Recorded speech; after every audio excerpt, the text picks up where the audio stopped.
Welcome in, boys and girls. Good morning, good morning. Hope everybody's well. What up, what up? Oh, Monday. Favourite day of the week for no reasons whatsoever. Hope people are doing well this morning. Hope people had a nice, relaxing weekend.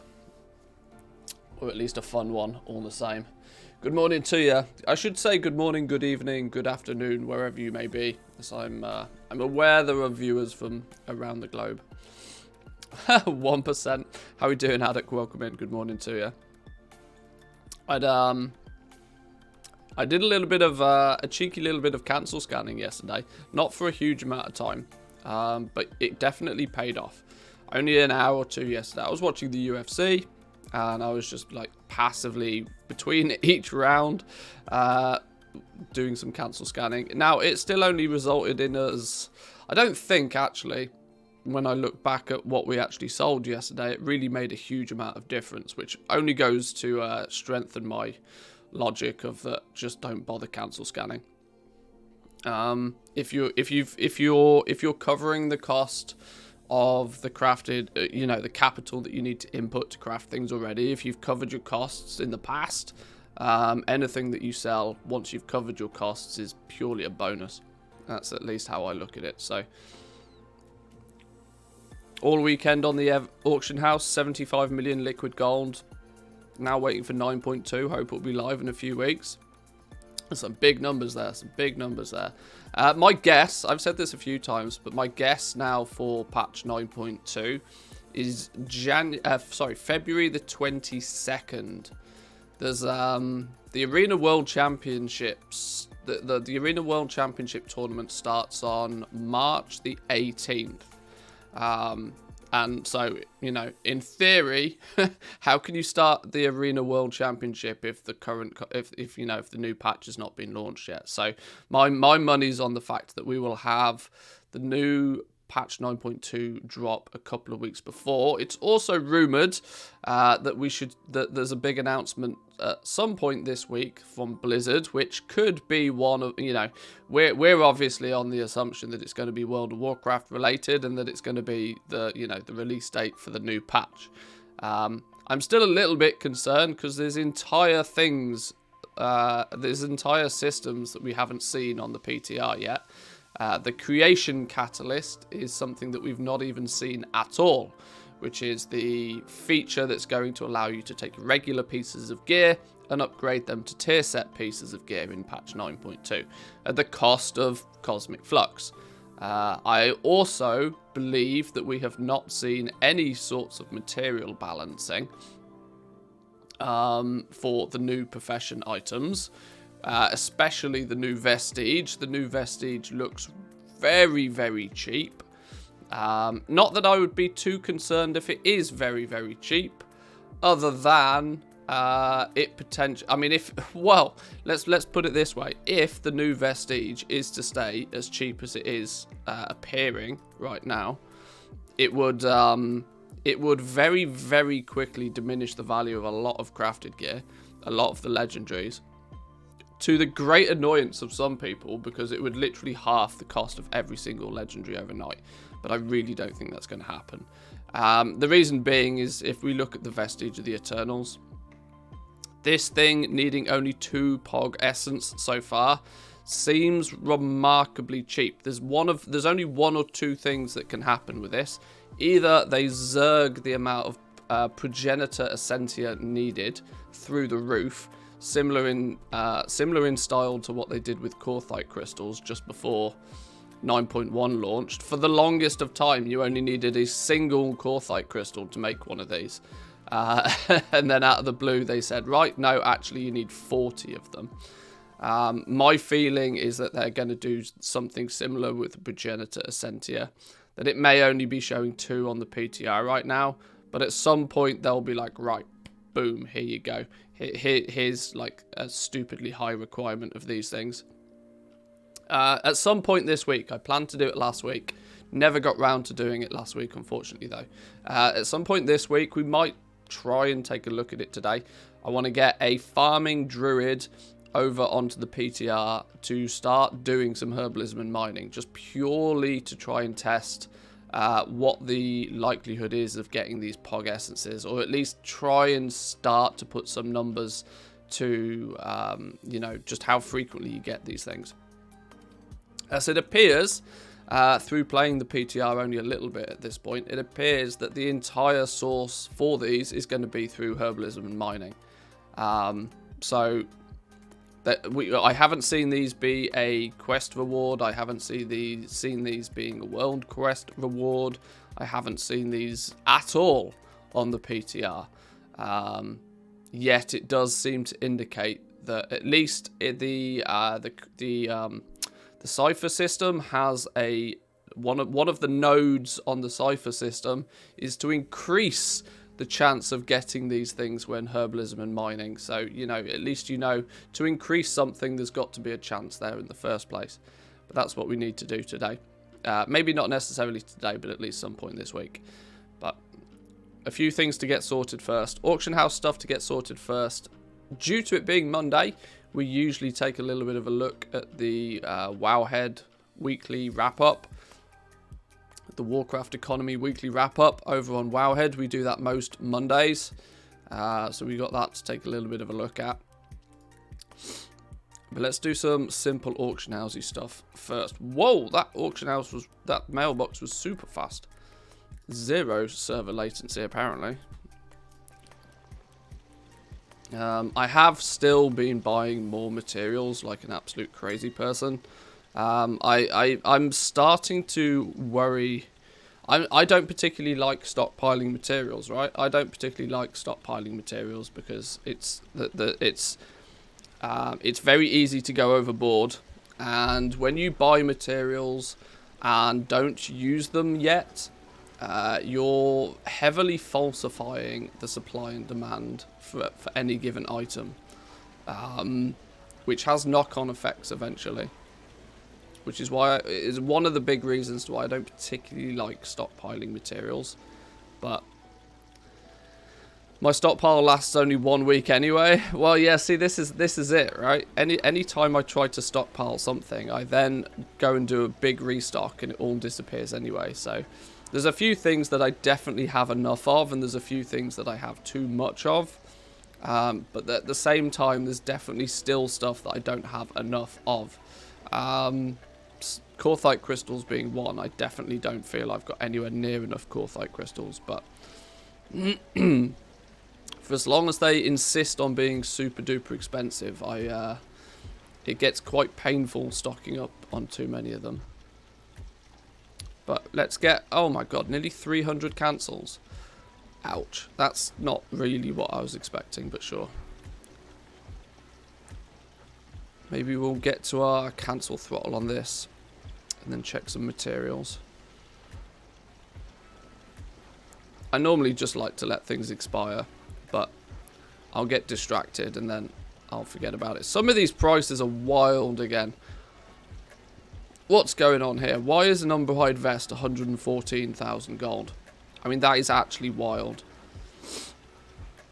There is no reason this thing should be 114,000 gold. There's a concern that this is just, these prices are going to attract more people to start crafting and selling things. Umberhide gold, anything over 100,000 gold starts to worry me. Worry me in terms of the fact that you just at that point you're just being too greedy. The likelihood is it's going to hinder the quantity of sales. It's going to increase the amount of cancel scanning you'll need to do, and then decrease the amount of, you know, sure, you'll make a lot of profit off one sale, but you have to fight like a mofo to get that one sale. I'm not a fan of these high prices.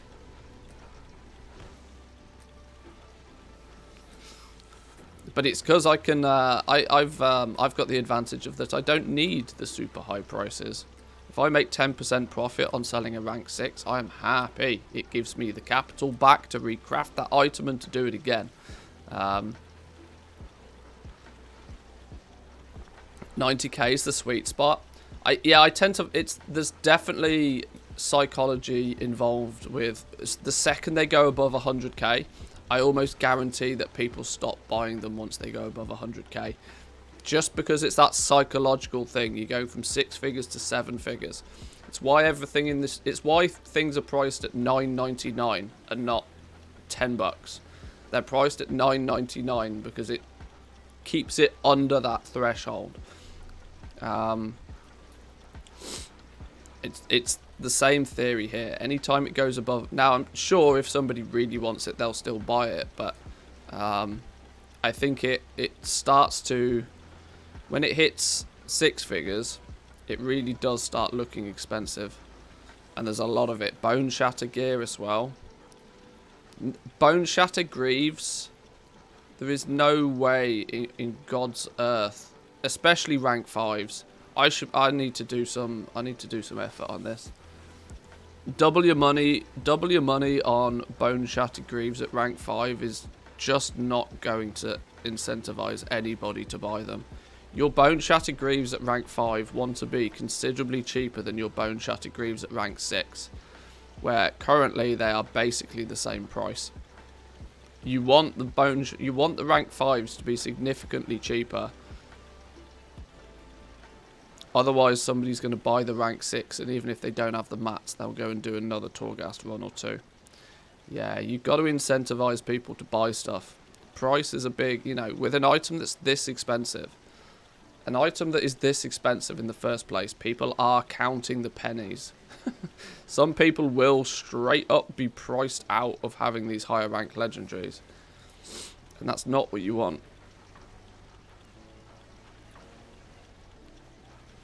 Sold 2 rank 6 Umberhide pauldrons this week for 115k. A couple of hours later, the price was back down to 65. See, 65 is still, on a rank 6 Umberhide pauldrons, like on average I'd say 65k is still making that person a good 10k profit on, you know, crafting and selling one item. It's lovely. Don't get me wrong. It's really nice to spend 60,000 gold crafting an item and then to sell it for 120. It's really nice, but it's not practical. And it's, you know, it's it does it has a lot of negative effects. When profits are that big, it incentivizes more people into the market, which on your, you know, generally is generally is good for the game, right? That you want more people to actually engage with the professions, but on your server you have to be competitive, you have to be greedy. Every additional person that starts to craft and sell legendaries on your realm is one other person you're going to be competing against for those sales.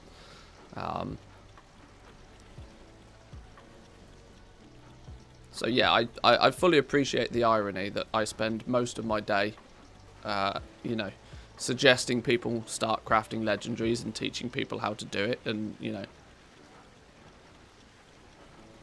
almost pushing people to get into the market. But if you happen to also play on my realm, then it's all fair game. As Kojak probably knows. Although I'm quite sure Kojak makes far more gold than I do anyway. I've started to see a lot of new names selling Legos. Yeah, you will do. You will do. If profits, as soon as you start seeing like sizable profits, people will look at that. They'll see a rank 6 and they'll work out what it costs to craft a rank 6, and they'll see that there's 30,000 gold profit in selling every rank 6, and that alone will be the incentive for people to lose a whole bunch of gold crafting the lower ranks. Just so that they can unlock rank 6s, because they see it to be, you know, that's where the money is. I'll take a loss now, and that's where the money is.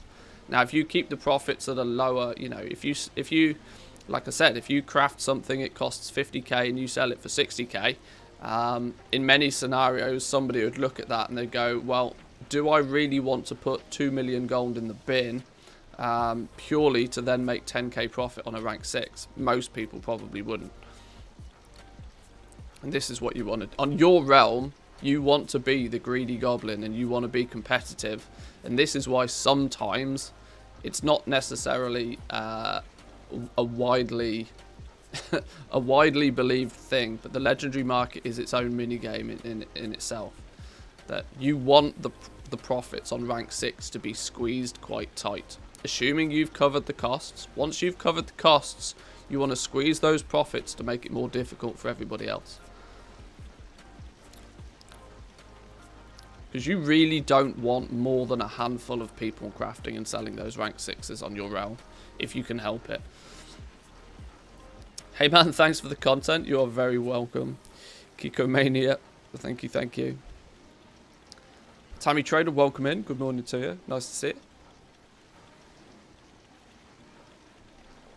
I'm on a big pop server crafting everything up to 230s. Feel more pushed into 12-hour postings instead of 24, since I have to do morning post and evening cancel scan, and that costs a bit. Yeah, the crafted gear, especially the higher item level crafted gear, the 200 stuff, the 230 stuff. If you plan on doing any cancel scanning at all ever, 12 hours. Always, always, always 12 hours. Anything above that is just a waste of gold because you're just throwing it away in deposit fees. Because the deposit fee is based upon how long you list it for. So if you're going to cancel scan, 12 hours. Should see Twisting Nether with 15 other people posting the same rank 6 legendary. This is also another big reason to why I don't always recommend people, you know, focus on the meta slots. Because people focus on the meta slots with the belief that they sell more frequently and that they're in higher demand. And that is true. But the one thing that every single person seems to ignore is the fact that it is also going to be the most competitive thing to try and sell. If you've got 15 people trying to craft the Grimvale Cape, and the more people crafting the Grimvale Cape doesn't increase the amount of people that want to buy the Grimvale Cape. There's still the same amount of people that want to buy it. The demand for it can't be artificially adjusted.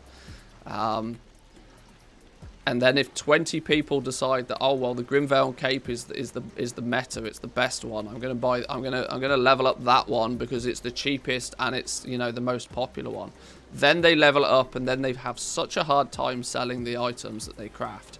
And then the profits get squeezed to like 0 because it's so competitive. You then end up in what's often considered a saturated market, where there is just not room for any more people in it. Whereas if you took your gold and you leveled up something a little bit less meta-y, a little bit more. I mean, for example, if you're looking at leatherworking, maybe don't look at the best in slot leatherworking Umberhide stuff. Pick a bone shatter piece that's less represented on your realm. Look for the bone shatter piece that has got the least competition, because honestly, less competition is 10 times better than a higher demand. Always, always, always. Just like you should focus on turnover instead of profit. Profit will come naturally. Your trade skill master makes it so that you can teach trade skill master, especially if you happen to be a Patreon of mine and also using my profile. Trade skill master won't let you sell something for less than like 10% profit anyway. So in that scenario, that trade skill master will worry about making sure that the items are profitable. You just need to focus on selling the damn things, doing everything that you can to sell them quickly. If you focus on turnover and let trade skill master deal with the profit, you're good. You're absolutely golden. Leveling up into some of those less competitive pieces, even if not every Wowhead guide is telling you to buy that piece, you'll still see sales. My sales data doesn't lie. I craft and sell every single rank 4, 5 and 6, so I get what I feel to be a relatively, accurate spread of data between all the different slots. And over the period of a month, I sell every single slot. There's none that don't sell. They all sell. And in some scenarios, I have more success with the off-meta pieces because there's just less people crafting and selling them. I sell more of them because I've got less competition when selling them. I sell quite a bunch of the domination slot legendaries that people just thought that they would never sell. Yeah, absolutely. Absolutely. Yeah, like some of the chest pieces, I've sold a whole bunch of, which normally people would just flat out ignore. Helms, shoulders, chests, all which were domination slots primarily. I've sold a whole stack of them.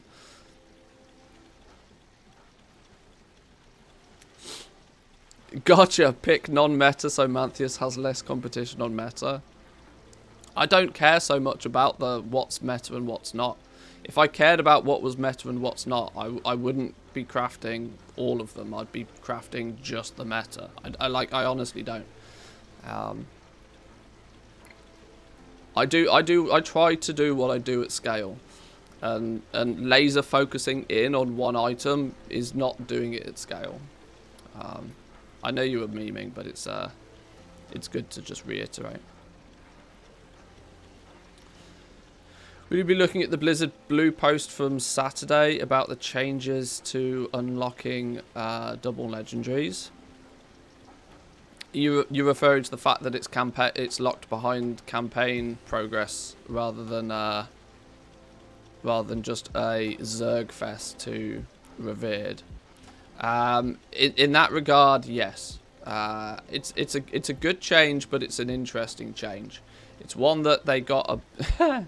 It's funny, right? This is another absolutely incredible example of Blizzard doing something the wrong way, so then when they revert it and do it the right way, they get a pat on the back, even if the way they implement it correctly is actually more egregious than it was in the first place.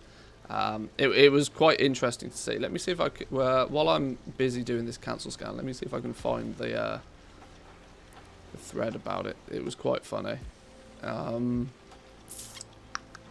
Where is it? Where is it? Okay, I think it's this one. I think it's this one.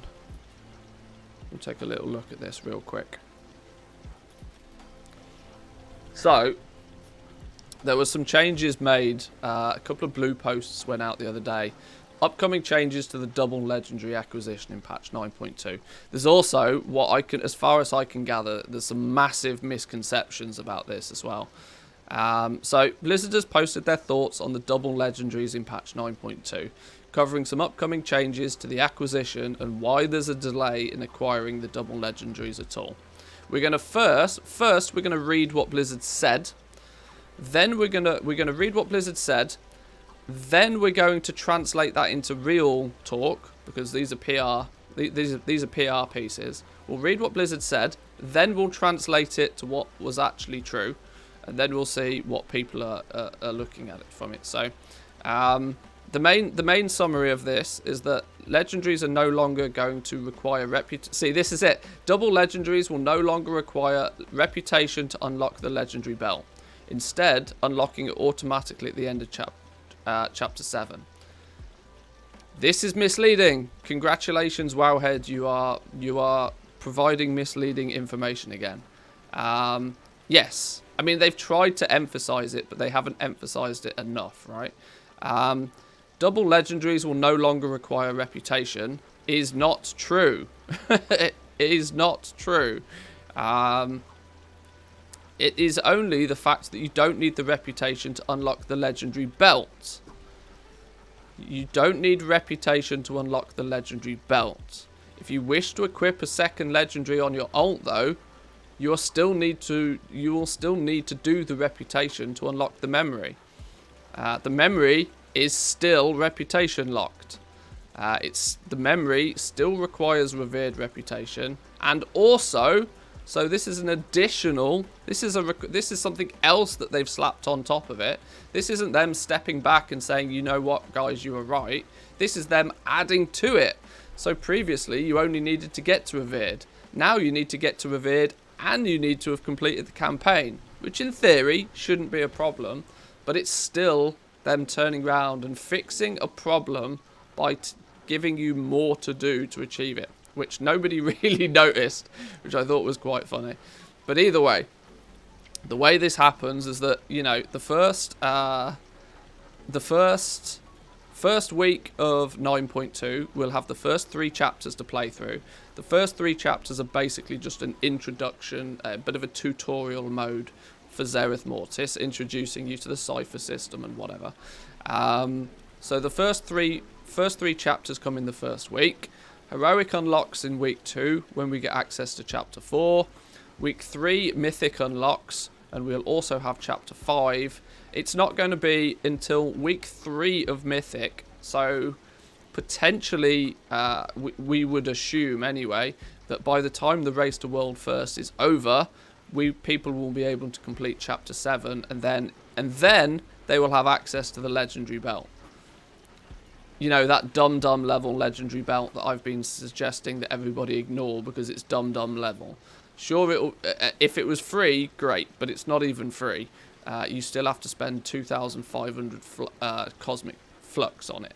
So it's really not a great acquisition. Now, if they just give it to you, and it is actually genuinely a reward from, you know, a quest reward, they give you the belt, then cool, sure, fine. People excited about the belt in the comments, it blows my mind. Yeah, see, this is it. This is it. People don't tend not to look at the big picture. But anyway, look, what did Blizzard say? What did actually Blizzard say on the point? So, Chapter 7 will be available on the 3rd week after the Mythic Raid opens. So, week 5. This is very deliberate how they... like I said, we'll read what Blizzard said, and then we'll translate it. Because it's super clever how they quote this, right? Chapter 7 will be available on the 3rd week after Mythic Raid opens. So there'll be 2 full weeks of Mythic Raiding during to which nobody can have 2 legendaries. After which they should be available to everybody. Right, let's translate this real quick. What people are going to read is going to be very different to what Blizzard have actually said here. Chapter 7 will be available on the 3rd week. That is about as far as most people will read. Chapter 7 will be available on the 3rd week. They will have gone, oh, so we need to do Chapter 7. Cool, then we get the Legendary Belt. Bang, Chapter 7 will be available on the 3rd week. That's where people's brain stops. Right? But it's the 3rd week after the Mythic Raid opens. So what that actually means is it will be available on the 5th week. Now, the reason they phrase it like this, because if they tell people, if they outwardly say it's going to be available on the 5th week, guess what people turn around and say? Very quickly, when you say 5th week, people are like, oh, so you mean I have to sub for 2 months? Getting that extra sub in there, Blizzard, are we? Ah, see? See? If they say 3rd week, that's where people's brain stops and they don't put 2 and 2 together, that they're actually time gating the acquisition of the legendary, of being able to equip 2 legendaries behind not just you resubbing, but you resubbing for another month as well. It's super clever how they do this. 7 levels of sneaky. So they deliberately phrase it, 3rd week after Mythic Raid opens. So actually the 5th week. Just in time for you to, subscribe for another month again. Get that extra month sub out of you. Very clever, Blizzard. Well done. You kind of have to translate these things occasionally. Let's move on, though. Hello, all. Thanks for your feedback on the Enlightened Legendary Belt and Memories, and on the issue of when you can obtain them and what activities they require. We have some changes coming to a future PTR build that we'd like to talk about a bit. First of all, what are we doing? The Belt of Unity is moving from the Enlightened reputation into the campaign quest for Zereth Mortis. This to me indicates that it will also then no longer have the 2,500 2,500 flux cost. So this is definitely a bonus, right? One thing I said about the Legendary Belt is the reason it would be such a bad choice for most players is because it costs flux. And it doesn't just cost some flux, it costs quite a lot of flux. The Legendary Belt is not actually a very good item.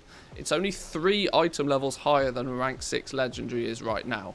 Rank 7 is going to be significantly higher item level and significantly better because of that. You are going to want to, at least long term, acquire the memory to then craft the Unity at rank 7. You'll be able to obtain it at the end of Chapter 7, the Zereth Mortis campaign, which we hope will feel like a nice crowning achievement. The memory of Unity is remaining on the Enlightened reputation vendor. So it's a crowning accomplishment that you're going to get a mediocre at best Legendary Belt that sure will give you the 2nd Covenant power, but it's definitely not going to be itemized or on anybody's BIS list, not even close. The Memory of Unity is still remaining on the vendor and will remain an account-wide unlock like the other legendary memories from Shadowlands. So, a legendary purple belt, yeah, exactly. So, what people are very quickly coming to the conclusion with is like, oh, thank God I don't need a rep grind anymore. When they actually don't realise that, yes, you most definitely still need to do the rep grind, because what you actually want, to make it truly account-wide, you need the memory, right? You have to have the memory. You're not, like, nothing about it is account-wide until you have the memory, which is still a reputation grind. This is how it seems to be, you see, and will remain an account-wide unlock like other legendary memories from Shadowlands. So people have already come to the conclusion in their head, incorrectly I should say, that, oh, we just do the campaign, we unlock double legendaries, and then I can use double legendaries on all my ults. No, not true. You are still going to need to do the rep grind at least once, because it's the memory that you actually need to make it truly account-wide. It's really frustrating that they communicate things in this way, because it's just not clear. It's just not clear.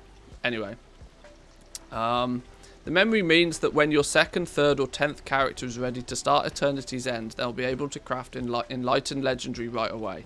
The new questing requirement is being added to head off any feelings need to rush to Revered. You still...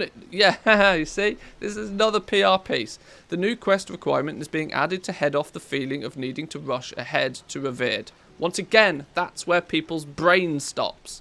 The important bit is the last 5 words of the sentence. For your progression on your main character. If you want alts to have access to double legendaries, you still need revered. It's not that people can escape being revered. So all the raiders out there that are like, oh, thank fuck, I don't need to do Zereth Mortis anymore, I can just raid log. No, you still need to do it. This is the annoyance of the whole thing. We're also still debating some other possible changes to the overall structure of Zereth Mortis rewards, but I don't have concrete details to share on those yet.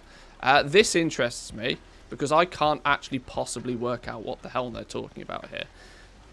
To reiterate the overall structure of Zereth Mortis rewards feels like it sounds like a new system sweep, because as it stands right now, the reward structure in Zereth Mortis seems pretty alright. I can't argue. It's pretty sensible. You have your catch-up gear, 226 catch-up gear, which you buy with anima. It's your default end of expansion bind on account token gear. Let's call it that. Then you've got the 233 crafted gear, Crafters Mark 4s for those that want the deets. Crafters Mark 4 will be item level 233. That's your crafting entire set, selling entire set on the auction house. Crafters galore. You then, in Zereth Mortis, just through questing, doing world quests, can pick up, I think it's like 239 gear quite frequently. There's also an additional vendor that gives you the option to buy 246 item level gear. So there is quite a... the 246 gear is based on another currency that you get through killing rares in Zereth Mortis. So over time you'll be able to work towards this set of 246 gear. The actual gearing progression seems pretty alright. There's a lot of vendory stuff going on. There's a lot of collecting tokens and vendory stuff, which is not super creative, but I mean the structure seems to be alright. For them to be debating some other possible changes to the overall structure of Zereth Mortis rewards, I would be intrigued to see what they're debating, if nothing else. Some folks have asked why there is a delay in acquiring the second legendary at all. You ready for the PR piece? Are you ready for the public relations answer? The answer there is that we have goals for your characters to grow over the course of the patch, allowing them to overcome challenges they couldn't initially overcome. One specific example here is the difficulty of the Scepter of the first ones. By keeping the Enlightened Legendary a little bit in the future from the raid's launch, we can tune the raid at a difficulty that allows earlier progression to be bolstered by additional power once players start hitting stumbling blocks. If this power was available to your character the first day, tuning would have to take that into account for people who expect the first few weeks to be challenging, and that in turn would deprive many raids of what they think to be a fun and enjoyable boost in power after striving as far as they can without it. This is 7 levels of BS. This is 7 levels of BS. Sorry, Blizz, I have to call you out on this. This is just complete garbo. Actual garbo. The reason that they are delaying the legendary to week 5 is so that they get a second sub out of you. There's no other answer to it. Now, I know that's cynical, and I know people will probably disagree with me. But the reason that they've delayed it until week 5, it's very specific. I mean, they've shown their 5 aces by deliberately phrasing it in this fashion to begin with. To deceptively make people think that they get it in the 3rd week when actually it's the 5th week, to distract from the fact that you're going to need to sub for a second month before you even get your second legendary. To say that it's to balance out, just tune the raid properly, guys. Honestly, just tune the raid properly. Make one boss slightly more difficult than the next boss. Actually, it makes it more difficult to tune if you throw in a random power spike halfway through. madness. It is just garbo. Actually garbo. This is just, you know, this is smoke and mirrors to detract you from the fact that they just want a second month sub out of you. It's really quite simple.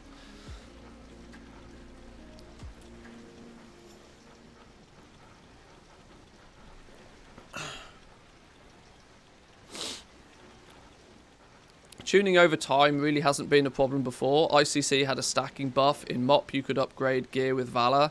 Yeah, this is just straight up smoke and mirrors. That they want that second month sub out of you, and putting the unlock of one of what many would, you know, argue is one of the key features of patch 9.2, the fact that you're going to be able to equip a second legendary, but you can't do it until you've given us at least your second month subscription. It's sure. Would you class double Legos as a patch feature? Would you class double Legos as a patch feature or reward? I mean, it's primarily a patch feature in my eyes. It's not a great one, but I mean, it is a patch feature. It's literally been something. One of the very first questions that was ever asked when we started to see the legendaries being implemented on the Shadowlands beta was, when are we going to be able to equip more than one of them? That was literally the very, very first question that was ever asked about this legendary system. This looks cool, but how many can I equip and when can I equip them? It is quite clearly Blizzard have taken that information. They've worked out that the community feels that this equipping more than one legendary became an important thing to people, and so they're going to, you know, they're going to cash in on that as much as humanly possible.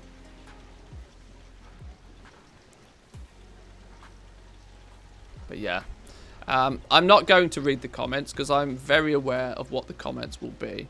I've said my point on it.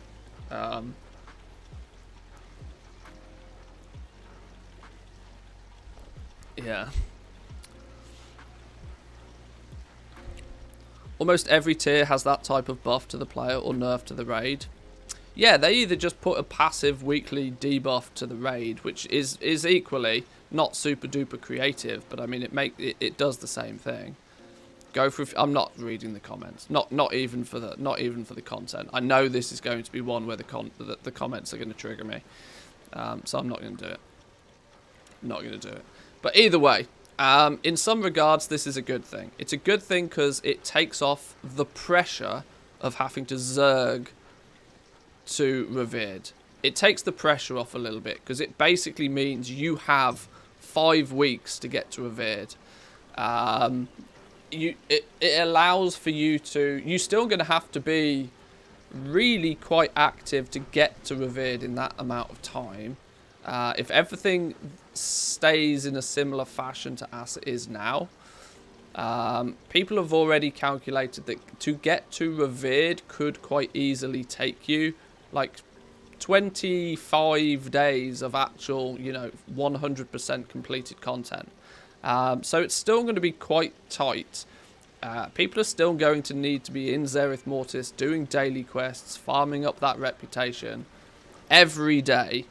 It just gives them a little bit more flexibility to maybe take a day off, maybe miss that odd world quest or two. But it should basically work out that by the time you complete Chapter 7 of the campaign, you are, if not already revered, you will be very close to revered, as long as you're staying, you know, up, you know, keeping up with it. But actually, in reality, all it is actually doing is adding an additional requirement to getting it than it just being on a vendor, in the fact that you actually have to complete the campaign as well, which you should want to anyway. The logic stands that, you know, the main campaign should be something you want to do at least for the first time anyway. So I don't see it being too much of a problem. But yeah.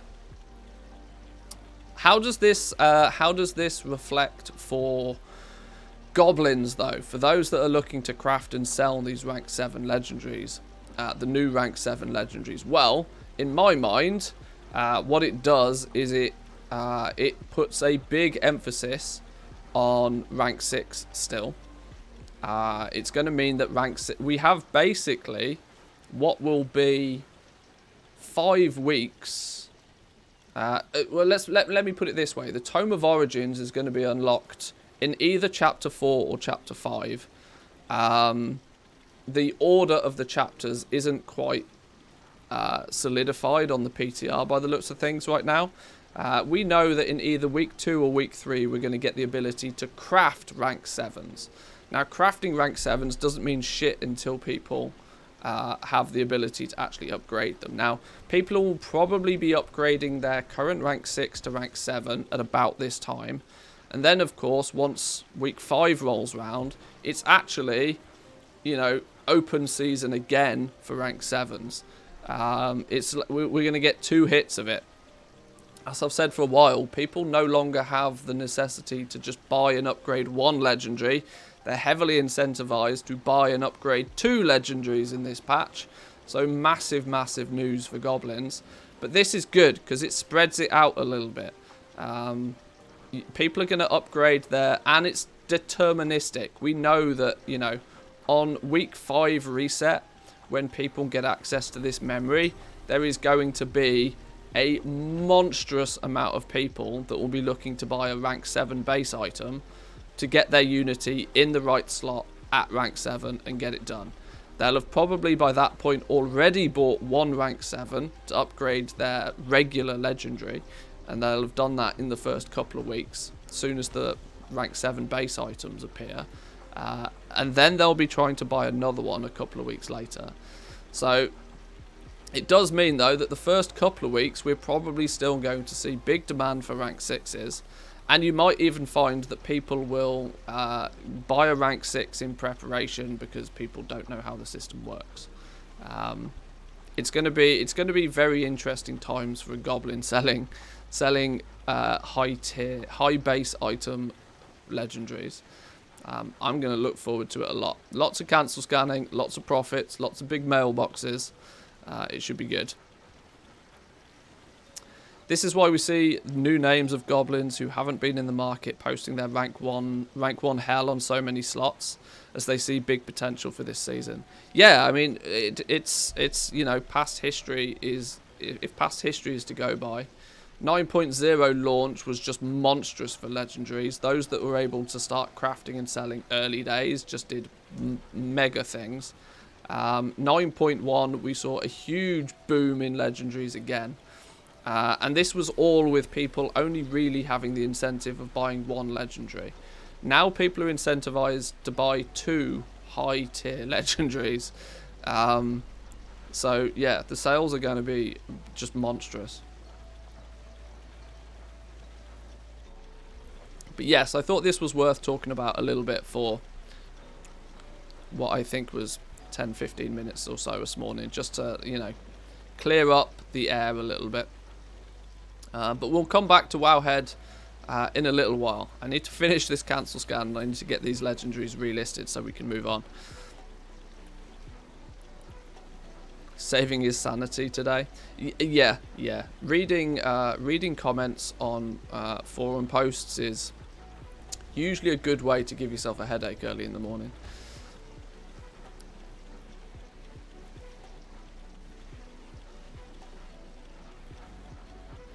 Another big thing is that's very different from 9.0 is the amount of ults that people have. It's going to be insane.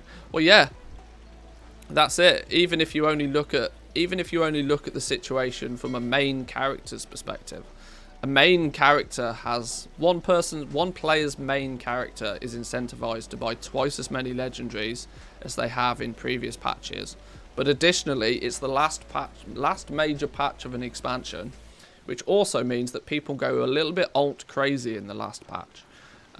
It's always the way that people look to level up those characters that have been, you know, they've left behind. They want to finish leveling. They want to play a few different classes and specs. Traditionally, the last patch of an expansion is also a long one. I definitely feel that if we are to see patch 9.2 land, let's say 22nd of February, we're probably looking at a Christmas release of the new expansion. assuming that everything goes to plan. Now, that's still 10 months away. 10 months is a long time. My inventory is full. There's a guy with 250 level 60s already. I mean, that's just wild. That's actually wild. I don't really pay too much attention to the amount of level 60s that are kicking about now, considering you can buy a level 60. You know, the fact that there's a level 60 boost really does diminish the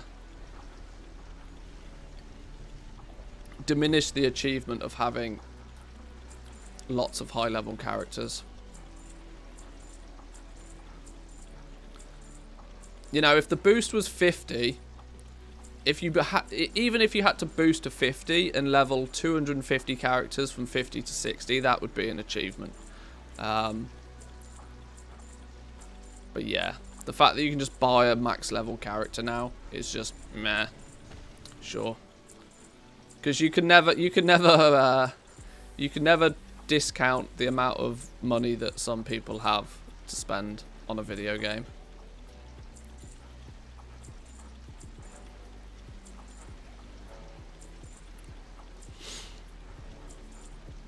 Not to mention, I would imagine if somebody has 250 level 60s, they are probably multi-boxing like an absolute machine.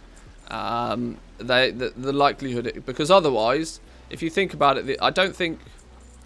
Well, Shadowlands has been out now for what, like 14 months, something like that.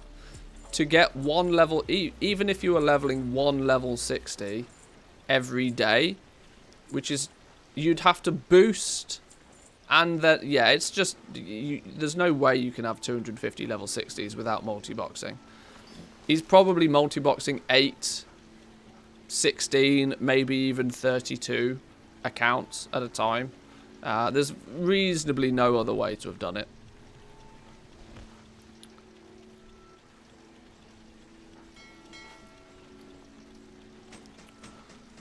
How much does it cost to make a rank 4 item on average?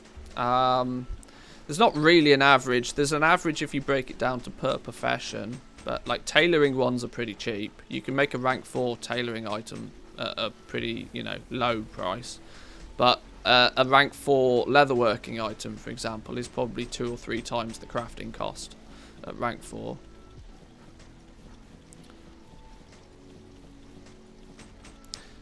Legos are insane for a new player to get into. Yeah, without question. I don't try and hide the fact that it's a very elite market to get into. Elite in terms of the fact that, yes, for new players, it's just almost out of the realms of possibility, purely because of how much gold you need to dump into it to even get the ball rolling.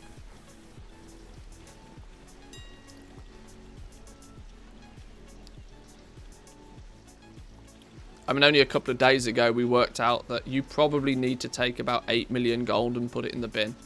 To level up every legendary for all of the professions, you'd probably need to take 8 million gold and just put it in the bin. Which is, yeah, there's probably less than 1% of the player base even has 8 million gold in the first place. Never mind, never mind how many of them actually would want to take 8 million gold and just put it in the bin.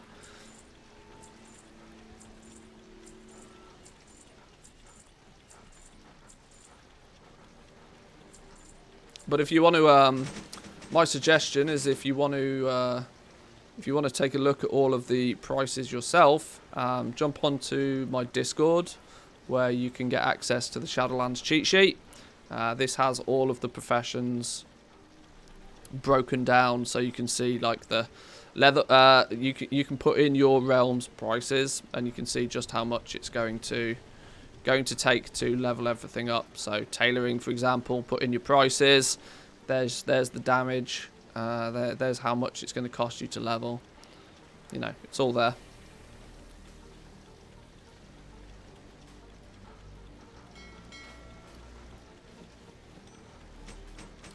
Is there any other stuff besides legendaries which will potentially make a lot of gold. You can make a lot of gold through many methods, but the legendaries are the creme de la creme. They are the elite, you know.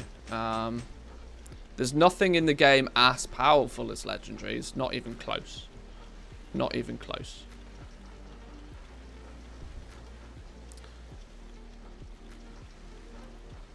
Do you have a link to the cheat sheet?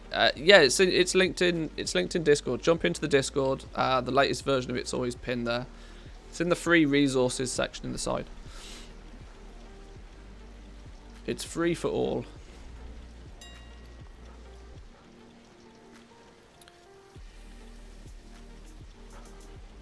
I mean, in 9.2 specifically, new stuff.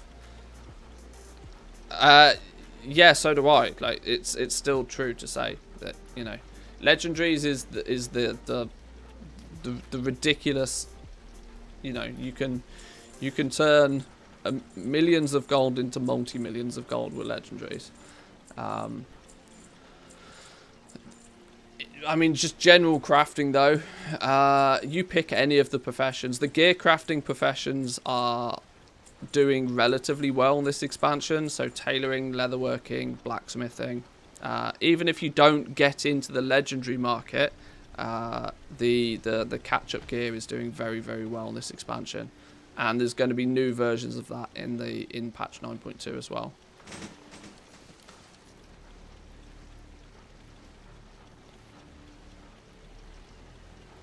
.2 is also going to be a good patch to plan what is next, as legendaries will go away. Well, yeah, that's true. That's very true.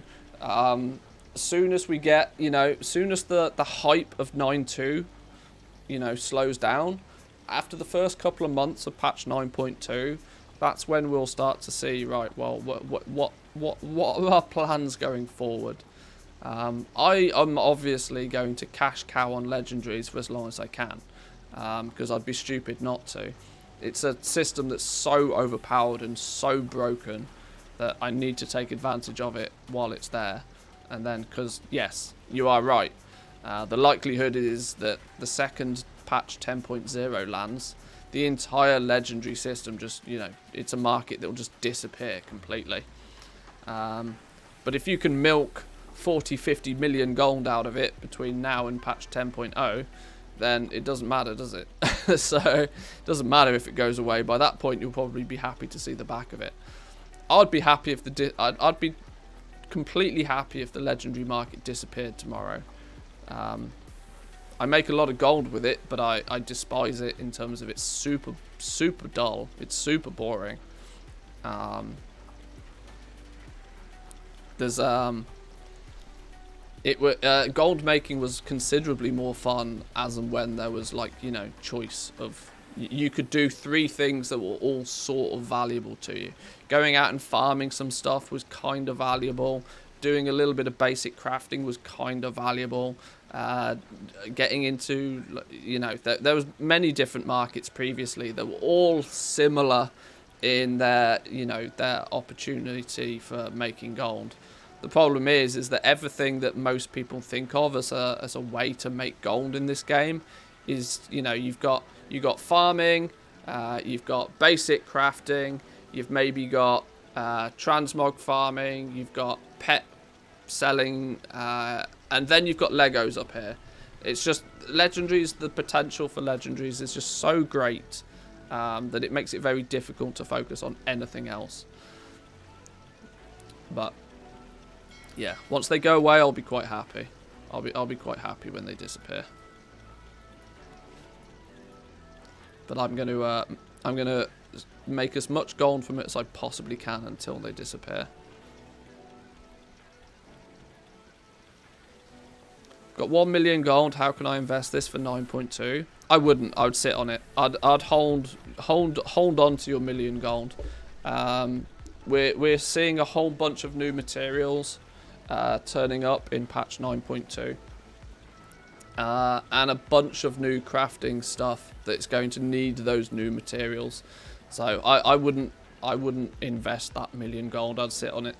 Having 1 million gold in your back pocket is probably going to be more valuable than spending it on something, hoping that that something will be worth more in the new patch. If you've got 1 million gold in your back pocket, just don't spend it. Yeah, sounds odd, right? But my advice in that scenario is probably don't spend it. Because you'll need it once the new stuff comes out. You'll probably need that gold to buy some of the new materials that will turn up.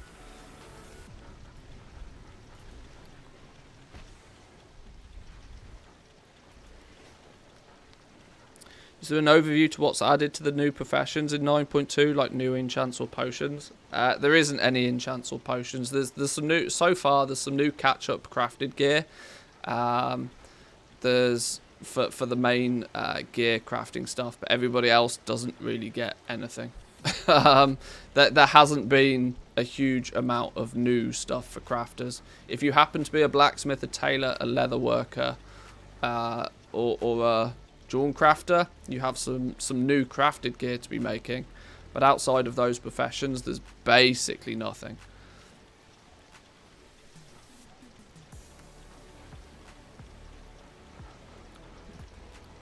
Am I doing anything to prepare for 9.2?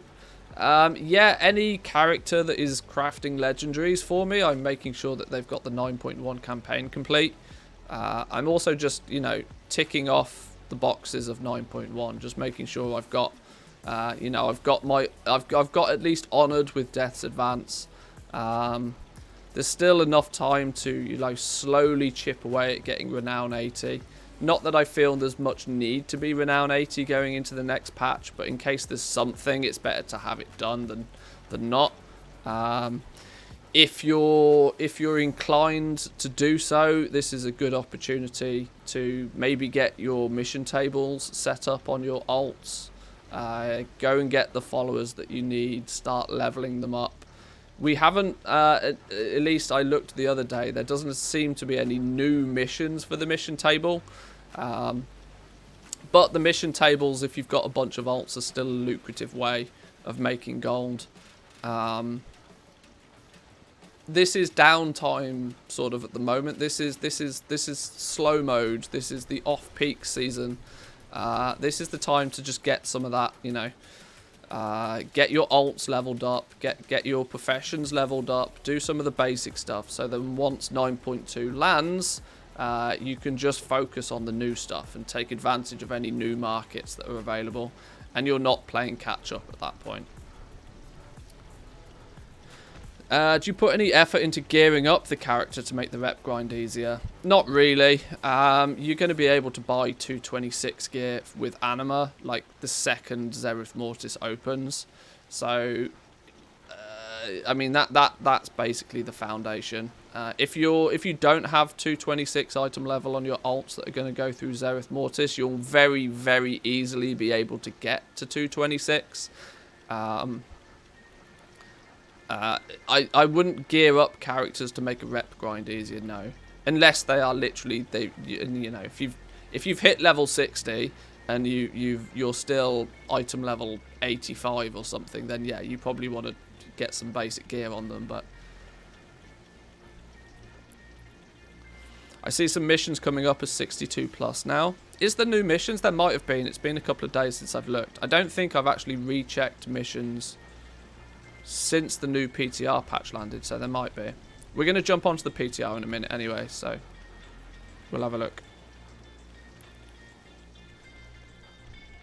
You also tend not to need much gear if the zone's dead. I've been doing core through with an item level 130 character. Oh, if the zone is active, sorry. Yeah, because everybody else is killing everything for you. You just need to tag it.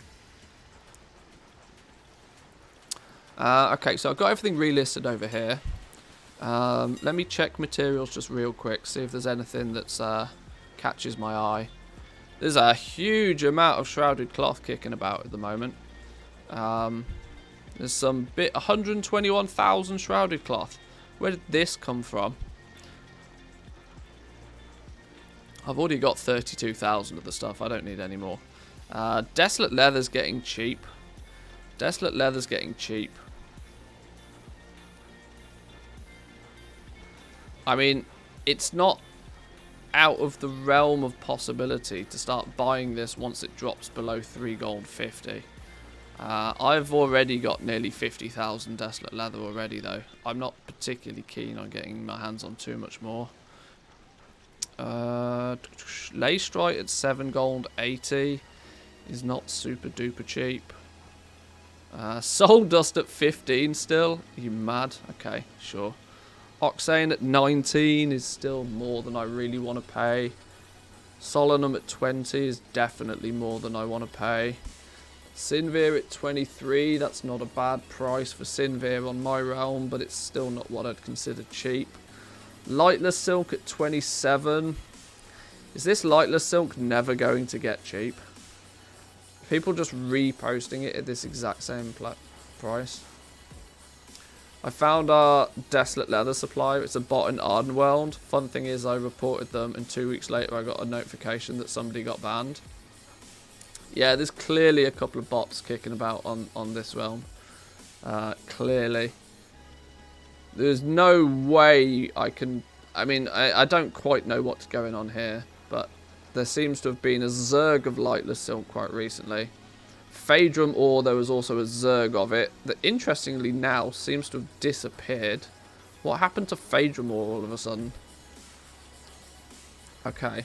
Either the Phaedrum ore bot disappeared or everything's been bought out or items have expired. I don't know what's going on here. But I snagged a whole bunch of Phaedrum ore while I could. Callous hide at 30. Oh, yeah, I didn't think so.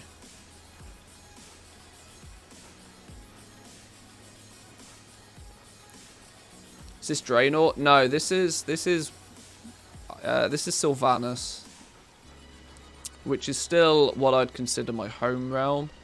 Whoa, Desolate Leather at 34 gold a piece. Anything up to 35 is really difficult to not buy it. Really difficult to not buy it. Simply because it saves me the time and effort of having to craft the damn stuff myself.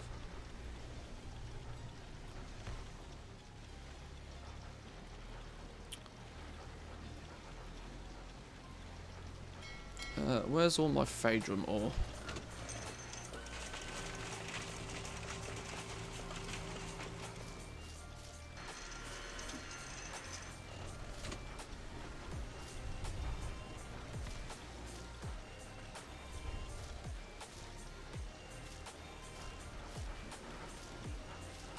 How do you even report auction house bots, as you can't exactly right click them and report them? I mean, if they're on your realm, you can.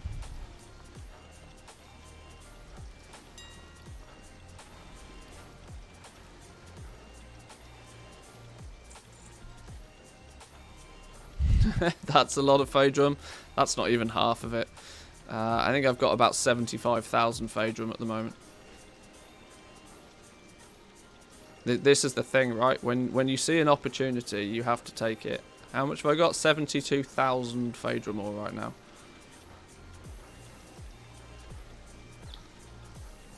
Shadowghast ingots at 70. See, with current cheap ore prices... Ha! Okay, sure. Lithium at 78. I've already got plenty of this stuff as well. I've got 23,000 lithium ore. I equally don't really need much more of this. I'm happy to let it get cheap. Heavy Callus at 420. Heavy Callus at 420 is not a bad price.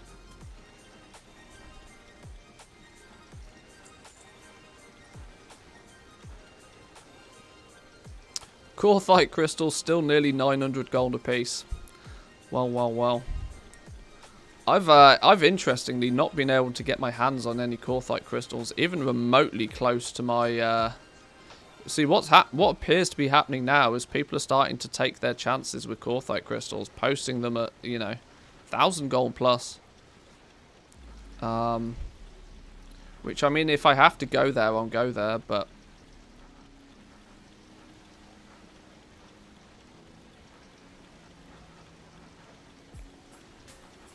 You should set up your 7 TV and better Twitch TV emotes, by the way. I mean, I don't really care so much for the emotes. I've thought about getting some new emotes for the channel. Or some emotes for the channel. Right,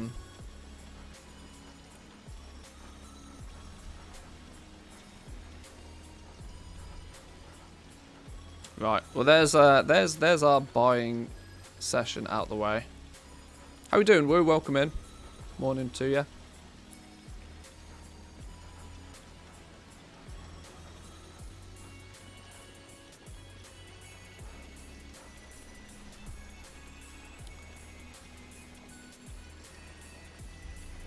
I would I'm on the lookout. I'm not actively searching for, but I'm on the lookout for an emote artist to actually make some custom ones for the channel. But it's not something that I just want to go and find somebody on Fiverr. I would kind of want somebody within the community to make them, as they would obviously know what the community's like.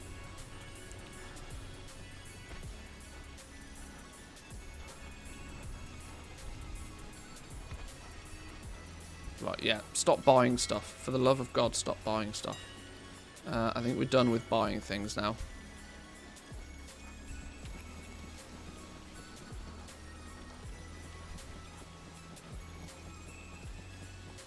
We can probably send this heavy desolate leather over. The heavy callous hide, on the other hand, we might need to save some of this.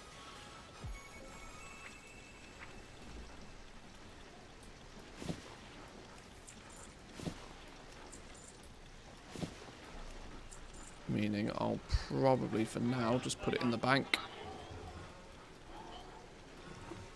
We may turn some of that into heavy callous, enchanted heavy callous hide. Or we might just save it for a rainy day.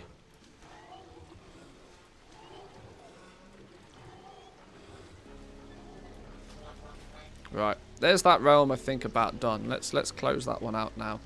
I want to very quickly check Draenor, get a relist going on Draenor.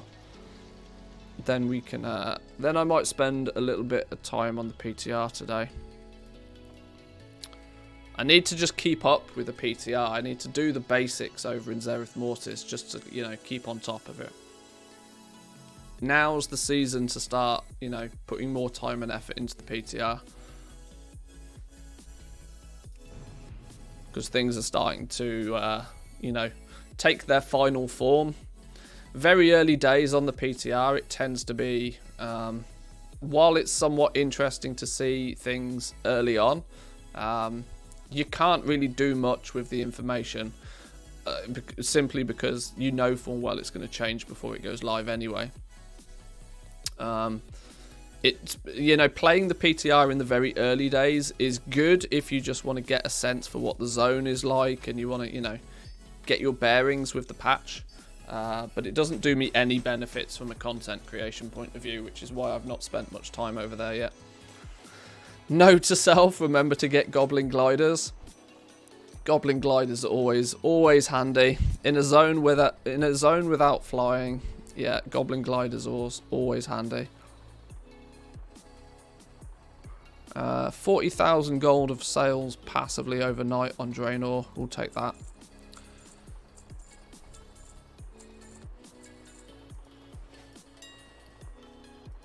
There's a good chance that... Okay, there's not anything expiring anytime soon. That worries me that these still have 24 hours on them. Am I posting these at 48 hours? I really hope I'm not.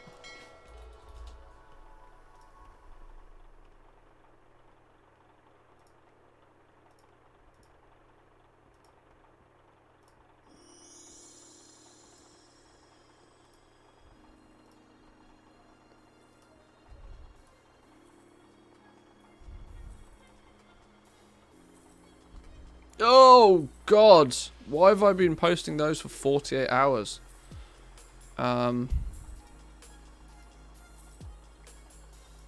Dear Lord have mercy. That's a terrible idea.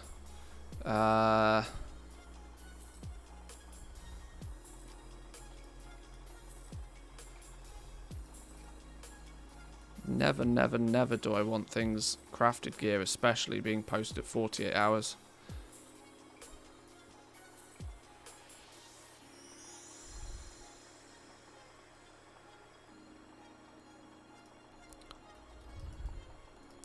It'd be interesting to get an idea on yields of older mats in Zereth Mortis, like skinning and stuff, to try and predict a little how much mat prices might change.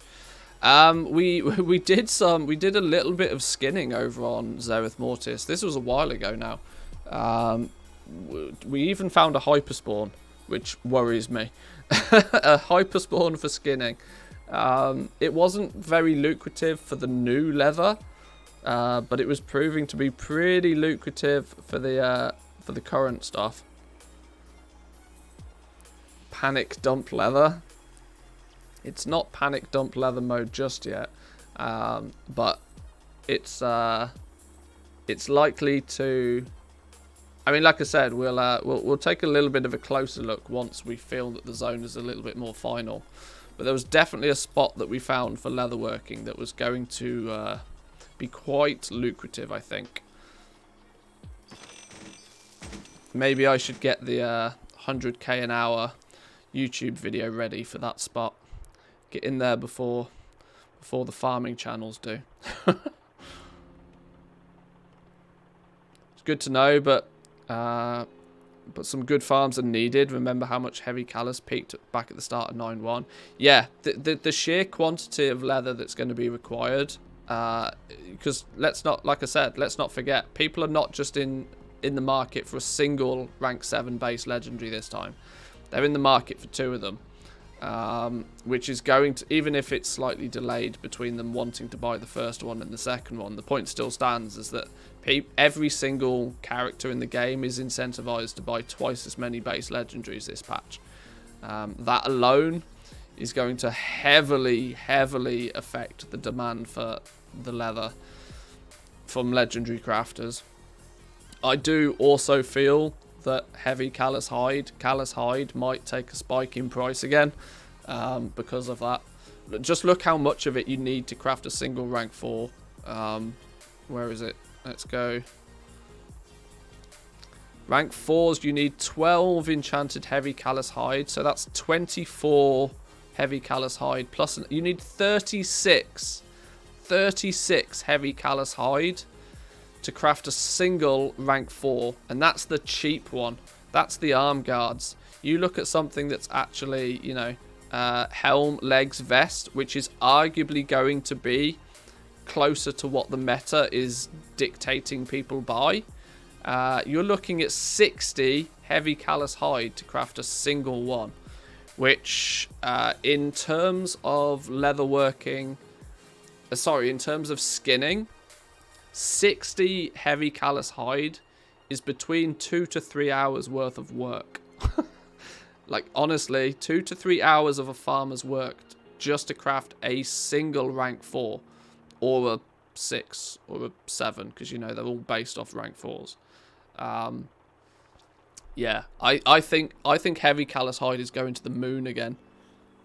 Even if there is a good farming, either if there is a good farming spot or 2 on Zereth Mortis, I can't help but feel that the price will go to the moon, because people, even the farmers, right? Even the farmers don't really they don't want to be farming. They want to be playing the new content as well. This is the thing. This is why the prices go up so much. Because nobody wants to spend their days farming when there's new content to be had. Unless those farms are very lucrative. Unless you can start getting 80, 90, 100,000 gold an hour off them again. Yeah. This is going to be a thing. I'm quite sure of it. This is also why heavy desolate leather and the desolate leather by itself, I don't mind too much having a sizable stock of this. The bots and gold sellers will return. Oh, absolutely. Bots are always there just waiting. They'll turn the bots on when it's, you know, when it crosses their threshold of profitability. Get students boys out in the wild. Yeah. Did the price of heavy callus hide spike at the start of 9.1? Yes. Yes. I mean, you can see the answers to all of these questions. If you go to the Undermine Journal, and we go Heavy Callous Hide.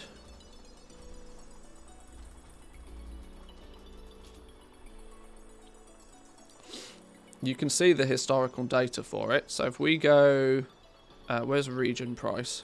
Region price, region daily summary. If we go back 6 months, you want to look at available quantity. When did Corthia launch? Corthia launched about here, I think. No, when did 9.1 launch? I can't even remember. It seems to be around this point. I have a feeling it's got to be around this sort of point. End of June. Well, either way, you can see the regional price started to go up. I think it went June 17th. There we go. So it was a regional price of about 500 gold a piece. Then it spiked up to 650 in the first week or so. But only then, because there was lots of farming opportunity, did the available go to the moon. The quantity available went to the moon because all the bots turned on, and then the price came back down again. Then a bunch of bots got banned, presumably, and then the price went back up again slowly. It didn't actually move all that far, thinking about it, but going into patch 9.1, it was still, let's say, 500 gold plus for each Heavy Callous Hide region-wide as an average. Whereas now, the region average is about 100 gold less than that. And we've had a long time for the price to, you know, almost stabilize.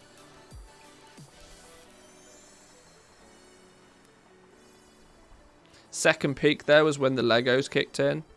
You're probably right, actually. Yeah, you're probably right, because there was a spike, and then this spike in price was, yes, 9.1.5. 9.1.5, and then boom, instead of it being like 300 gold a piece, it went up to 400 a piece, and now it's balancing back out again. But we're gonna have people are gonna want to be buying 2 legendaries, 2 base items for each character. It's there's going to be a big demand for it.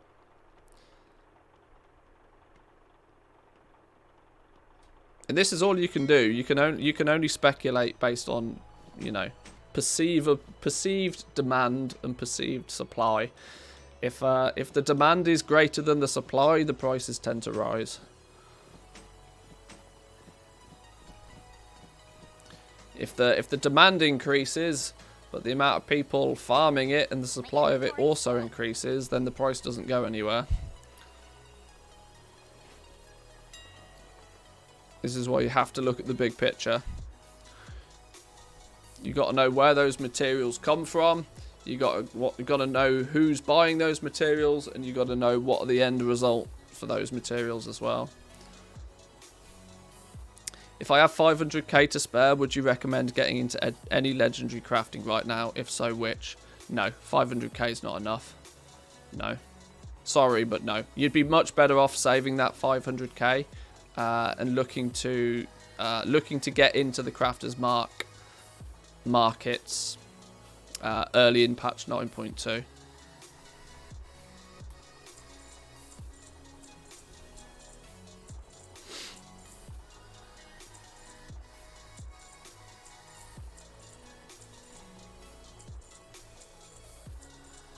It's that 500k would disappear so fast with legendaries right now.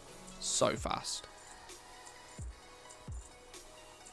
500k might give you the ability to, I don't know. I mean, like I said, this is where I always say, check the cheat sheet. The cheat sheet is there specifically to give you these exact numbers. If you pick leatherworking, if you want to level the, I don't know, Umbra Hide helm, for example, it tells you exactly. Put in your prices from your realm, and it will tell you exactly. Right, it's going to cost you 90,000 gold to unlock rank 2. It's going to cost you an additional 138,000 gold to unlock rank 3. It's going to cost you 211,000 gold additionally to unlock rank 4. For a total cost of, there you go, bang. There's your 500,000 gold gone. The chances are, those early ranks though, you may only see about 20% of that gold back. And then you've spent everything leveling up, and now you don't have any gold to actually craft the rank 6s, because each one costs 52,000 gold to craft. You've basically put yourself in an awkward situation of that you've crafted lots of stuff that's not really worth anything, and now you don't have any liquid gold to craft the stuff that is worth something. So yeah. Check the maths. The cheat sheet is there to help you, you know, with the maths to work out. Cloth, on the other hand, cloth is another option. If you have tailoring, for example, it's much cheaper to get into tailoring. To rank even the most expensive one in tailoring is probably less than 200,000 gold right now. So there's a possibility. But you've also got to remember that, you know, even then, 200,000 gold is getting you one slot.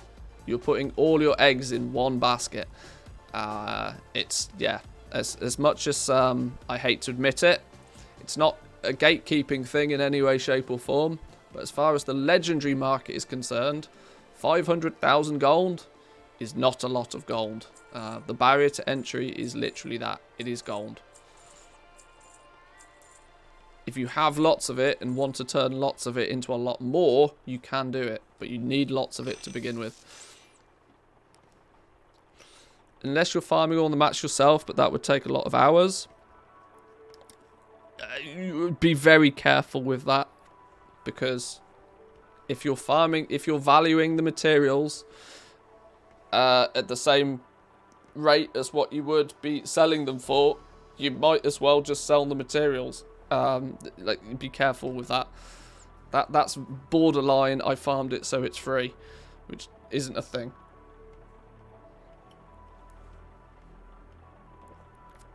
Farmed it so it's free merch when?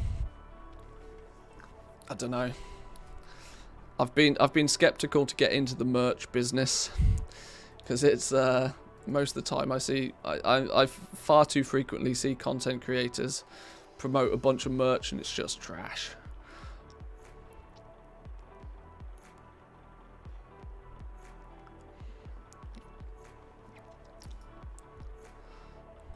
I'd buy that shirt. No, you wouldn't. No, you wouldn't.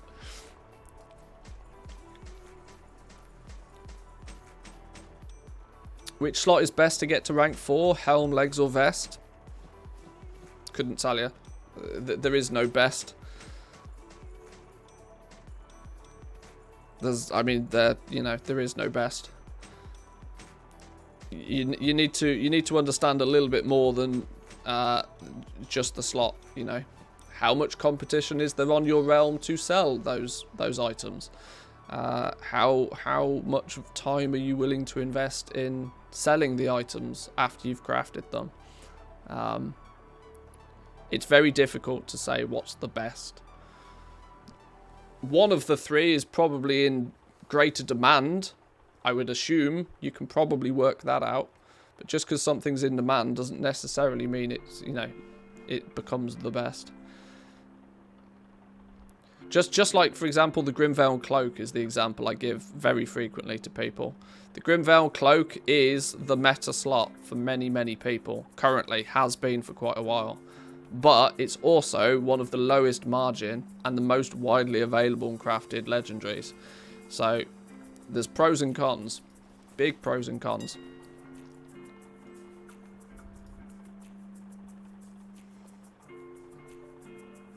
I got my nieces some custom t-shirts or sweaters for Christmas.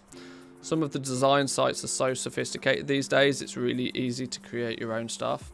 Oh, it is, yeah, absolutely. Yeah, it's very simple. as long as you have, you know, a reasonable design, you can throw it on a t-shirt or a sweatshirt or anything, like, really quickly and easily.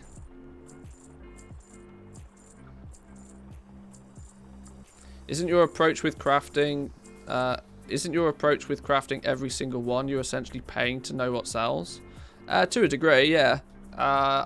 If you craft a little bit of everything, then the market tells you what it wants.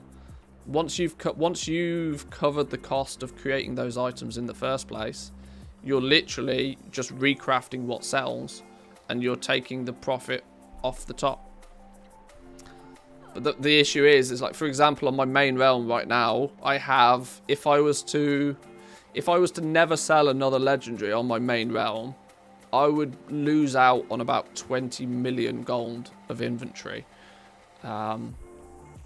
Which is, you know, it's pretty risky to be sat on 20 million gold of legendaries. It's pretty risky. I'm obviously banking on the fact that in 9.2, I'll sell most of those, even if I never craft another one again. More importantly, I will not only sell most of those, I will probably make a profit on most of those. So that 20 million might actually be worth 25 by the time I've sold it all. But it is super, you know, the more you invest, the riskier it becomes. Hey, we sold a Shadowcast Wasteguard at rank 1 for 350 gold. Well, there we go. 350 gold, only 10% of crafting cost there. We didn't even make 20% back on that one. But, you know, we sold it. It's out the way. Gone. See you later.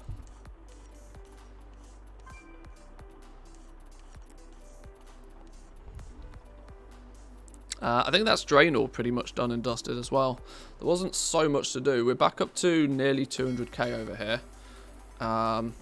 This graph is funny, look. You can see we always seem to hit that 175, 200k mark, and then I do a restock and we go back down again. Or we invest into something else. Very, very spiky. Very, very spiky. The last month specifically, yeah, we get these massive we get a few days of sales, get back up to a nice big number, and then we go out and spend it all again. And then a few days of sales. This is what's deceptive about, you know, crafting to begin with, because you only start making profit when you stop reinvesting into something. For as long as you're investing into legendaries, you'll never actually make any money. It's only when you stop reinvesting and you just craft what you've sold and recraft what you sell. But I'm trying to get Dawn crafting done before 9.2. If I can get Dawn crafting max before 9.2, I'll be happy. That's not going to sit me in a really good position with Legos on Draenor, but I'll probably cash cow on Crafter's Mark gear on Draenor a little bit to get some easy gold, and then we'll see where we go. I think it's probably worthwhile we take a little bit of a look at the Wowhead economy report. Then we'll probably jump on the PTR, I think. That makes sense to me. That makes sense to me. Let's get the PTR up and running in the background.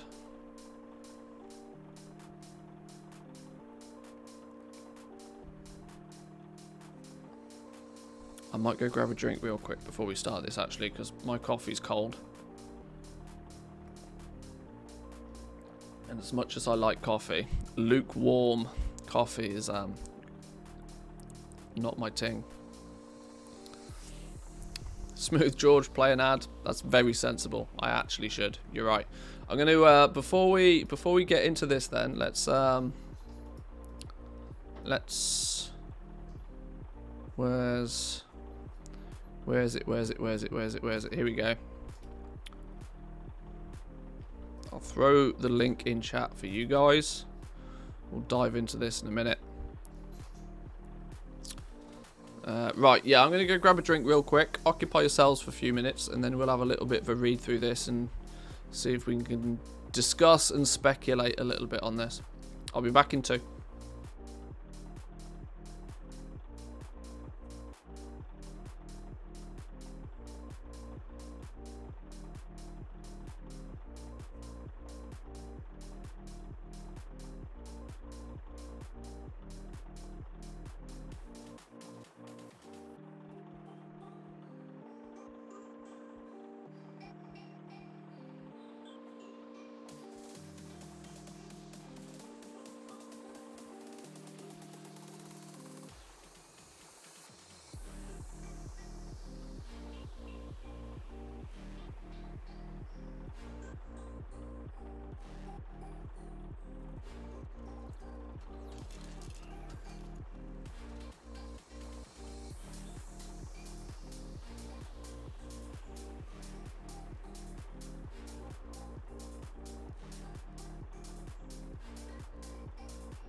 Am I right in thinking that Patterns of Patterns is twice a week? I did see somewhere somebody claiming that it resets on a Saturday. I'm not sure if that's just a PTR thing, because it's undergone... That Patterns of Patterns has undergone a lot of changes recently. They might have set it to reset, you know, twice a week on the PTR just for the purpose of testing. I mean, it feels very much like it should just be a weekly quest, you know, a week quest.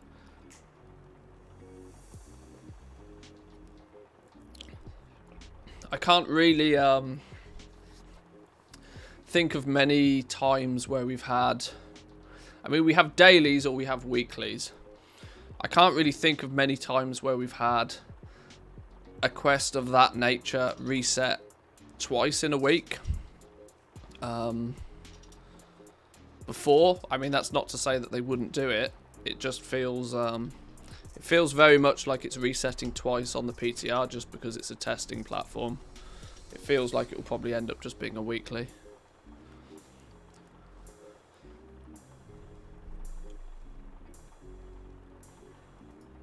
Right, anyway, let's take a little bit of a look at the Wowhead Economy Weekly Wrap-Up. This is going to be episode or edition or whatever you want to call it, 211.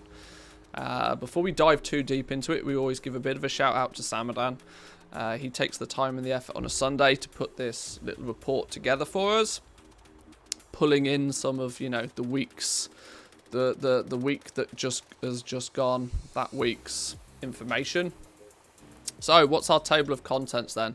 We've got the legendary market speculation and preparation.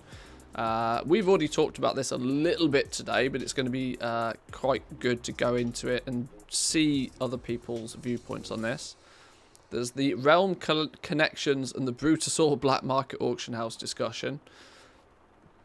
More where the hell is our Brutosaur situation more than anything else. The wormhole generator going to Zereth Mortis. That's an interesting one. And then some further reading. So this seems to be pretty heavily weighted on the legendary market speculation again. Let's dive in and let's have a little bit of a look at this. So more and more news is coming out regarding the legendaries and how they might tie together considering the Covenant legendary and the balance with tier sets. We recently heard that the Belt of Unity is no longer tied to reputation, but will be available week 5 upon the completion of chapter 7 of the campaign in Zereth Mortis. So predictions based upon that. This has an impact from the goal making front simply because the focus on legendaries is going to shift and change as the second one becomes available, and what players will do with their existing legendary with a view to how it ties together with tier sets. Old Grom has put together a post with some predictions of what will happen based on some current information. So let's take a little bit of a look then. So after doing some research, as well as being corrected on my previous post, I present you with findings on how the legendary slot market might shape out in patch 9.2. And there's a spreadsheet that goes along with it that contains the data. Some takeaways from the data will follow below. Well, firstly, let's take a little look at this spreadsheet. There's no reason to not take a little look at this spreadsheet. So, legendary slot distribution in 9.2. Theoretical in brackets. So yeah, this moment in time, before people do the smart diving in and simming and all of that sort of good stuff, it's probably worthwhile bearing in mind that this is theoretical right now. This spreadsheet has a list of all non-Covenant legendaries as suggested by the usual class guides as of January the 13th, 2020. While the data will in no doubt become obsolete or obsolete to a degree once patch 9.2 comes out, it is better than nothing for determining which slots might become in high demand. The sheet is targeted primarily at crafters who want to see a breakdown of how much an individual slot for legendary crafting will be in demand, at least in theory. Things like slot rankings might be of interest for others as well. Please note, I am not a world first raider. All of this is just my own personal theorization based on looking at some data, but I have no clue about the PTR tests or emerging data. Most of this is a hobbyist theory crafting piece. There are also no PvP recommendations included, so I only checked the Raid and Mythic Plus recommendations. Checking all 36 spec guides for those was time consuming enough. The spreadsheet has 3 summaries to provide an overview of different criteria. Okay. Let's just dive through it then. This is a ranking of all the non-trinket neck gear slots from best to worst, also known as the most stats per slot with equivalent item level. The crafted Shadowlands gear with item level 151 was used for comparison. Oh, I see. So this is just basically breaking it down to say, right, the chest, the legs, and the helm are going to be the pieces that have the most stats on them per item level. So if you are just going for, you know, maximum stats, then your chest, your legs, and your helm hold the most stats. Shoulders, feet, gloves, and waist hold the you know, tier 2, and the lesser stats holding pieces of gear are going to be wrists or braces, and then the back and capes. We see this represented in what it costs to craft the base legendaries as well. You can see my cheat sheet's always broken it down into 3 tiers. Tier 1 is your cheap stuff. Belt, gloves, boots, and shoulders is tier 2 because it has more stats. It requires more materials. And then your helm, your pants, and your chest is the tier 3 stuff, or the stuff that has the most stats on it, but also is going to be the most expensive to craft and consumes the most materials. We've seen this sort of pattern previously. So legendary list. Death Knight blood. Okay, Death Knights. Chest. Okay. Oh, I see how this is working. Okay, so we're gonna have to then, I guess a lot of this is just data at this point. Like, you know, if you're a balanced druid, you could have. See, this is the thing, right? If you're a balanced druid, depending on which legendary you're using, it could quite easily end up being in one of like many different slots. Chest, head. So chest, legs, and head. So the top 3 is tier 1, tier 2, and then neck, fingers, back, and wrists. Tier 3 stuff at the bottom. Okay, so at this point, this sheet is just clearly nothing really but data. You can check and compare this maybe against your own belief for your different class and spec. I, for example, know that I primarily play BM Hunter. Well, yeah, there you go, BM Hunter, depending on which legendary you're using. Piercing Fangs is the most easy to get your head around, and then you've got 3 choices for it to go in. So you'd probably put it here. You'd probably put it in legs. Okay, well there's the data then. Summary for all of them. Now this is where we start to find something that might be more useful. All slots from the legendary list sheet, excluding duplicates. So cloth wearers, there seems to be a heavy emphasis on hands and gloves. Well, that we know that to be true because the Grimvale mittens tend to sell pretty easily. Leather seems to be a relatively even split. Mail, not anywhere near as much. But this is still... See, this is the problem. There's also... if you break it down to percentages in this regard, what this isn't taking into consideration is that every motherfucker has a hunter, right? So although mail often on paper looks as if it's going to be one of the lesser selling items, you sell, if you craft them at least, you sell just as many bone shatter pieces as you do umberhide pieces, because every motherfucker's got a hunter, if not as a main character, as an alt. Shamans are also popping off in Mythic Plus right now. Now it may only mean that there's 2 classes that wear mail, but you know there's still there's still plenty of people out there buying this stuff. This is why. Numbers sometimes lie, because you do actually sell at least in my experience, as many Umberhide pieces of gear as you do Bone Shatter. But when you break data down like this, it can be a little bit misleading.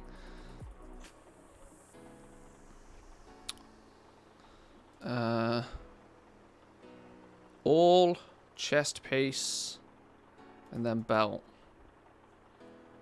Oh, so this is to try and work out. Okay. There's lots of information here, and this is pretty. They've obviously put in a lot of time and effort to go through this. There's one significantly huge problem with this, though, that it's based almost entirely on the 9.1 meta, which doesn't actually really indicate what the 9.2 meta is going to be in any way, shape, or form. Because one thing we already know is that tier sets are going to throw a spanner in the works. Tier sets is going to throw a massive spanner in the works because it's actually going to completely flip-flop the meta on its head in many regards. All of a sudden, whereas everybody is having Shadowgast rings and Grimveiled capes, simply because they just fit in the spare slots because their domination slots take up all the others, that's not necessarily going to be true in 9.2. This would have been really good information to have had super early on in patch 9.1, but it's a good start. It's like this I mean, obviously there's the disclaimers here to say that it's a good start, and you can certainly check it against what you currently believe to be correct or not, but I'm not sure how much we can really draw from this, but it's handy to see.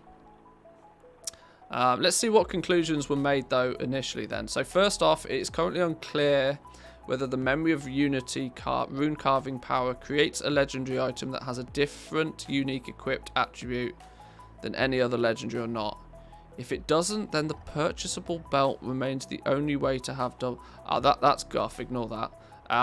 No matter the scenario, male will remain the armor class with the least amount of legendaries used. See, this is it. This is where it's really easy to get distracted by data. The exercise is valid. It just needs to be repeated when the 9.2 class guides are out. Yeah, exactly. This just reiterates, you know, what happened in 9.1. When all the new class guides come out for 9.2, and you know, the smart people have done their sims, then repeating that process again would be very valuable. But this is where sometimes if you just read the data at face value, it can be misleading. Male will remain the armor class with the least amount of legendaries used, but sales data indicates very different to that. Like I said, I sell just as many Umberhide pieces as I do Bone Shatter pieces, just because both hunters and shamans are very well represented across the board. It may only be two classes that use male, but everybody, it feels, has either a hunter or a shaman. Hunters are good in PvP, hunters are good in Mythic Plus, hunters are good in the raid. Every motherfucker has a hunter, is the way that it feels. And so Bone Shatter pieces still, even though their representation appears to be low, in reality, you can still make a boatload of sales off that sort of stuff. It's often about how you interpret the data more so than what the data actually says. As for the slots themselves, the chest, the legs and the head, additionally the shoulders will remain popular. Feet only suffers on leather. Hands and cape lose out almost all slots into either the chest or the belt scenario. Necks and rings remain popular, anywhere between 25 to 32% of all the possible slots for all recommended legendaries. Well, there's lots of, you know, this was true for 9.1. This is not necessarily true to say for 9.2. Where's my tunes gone? Let's put something a little bit more funky donkey on. Secondly, tier sets don't matter too much in the long run. Both the Creation Catalyst as well as the Great Vault offer alternatives for obtaining the raid equipment.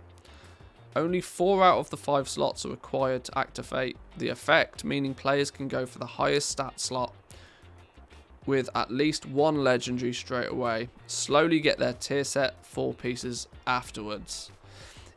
This depends though, right? I don't know, because I'm not a world first raider myself, nor am I a competitive raider. I don't know what people's priority is going to be.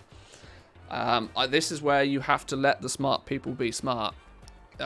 If people's priority is to get the tier set 4 piece as fast as humanly possible, because it offers a greater power spike than anything else, then that's what people will do. They will focus on getting their tier set pieces, and they'll build their legendary in a slot that just happens to fit. And then they'll build their legendaries after. Or, if the smart people do the sims and determine that actually having access to double legendaries ASAP is more beneficial than having a 2 set. If you've got a 2 set tier set and 2 legendaries, that might be more powerful overall than having, you know, it depends which direction people go. If they focus on upgrading their legendaries first, or whether they focus on getting the 4-piece tier set first. People's decision on which one they focus on first will ultimately have knock-on effects either way.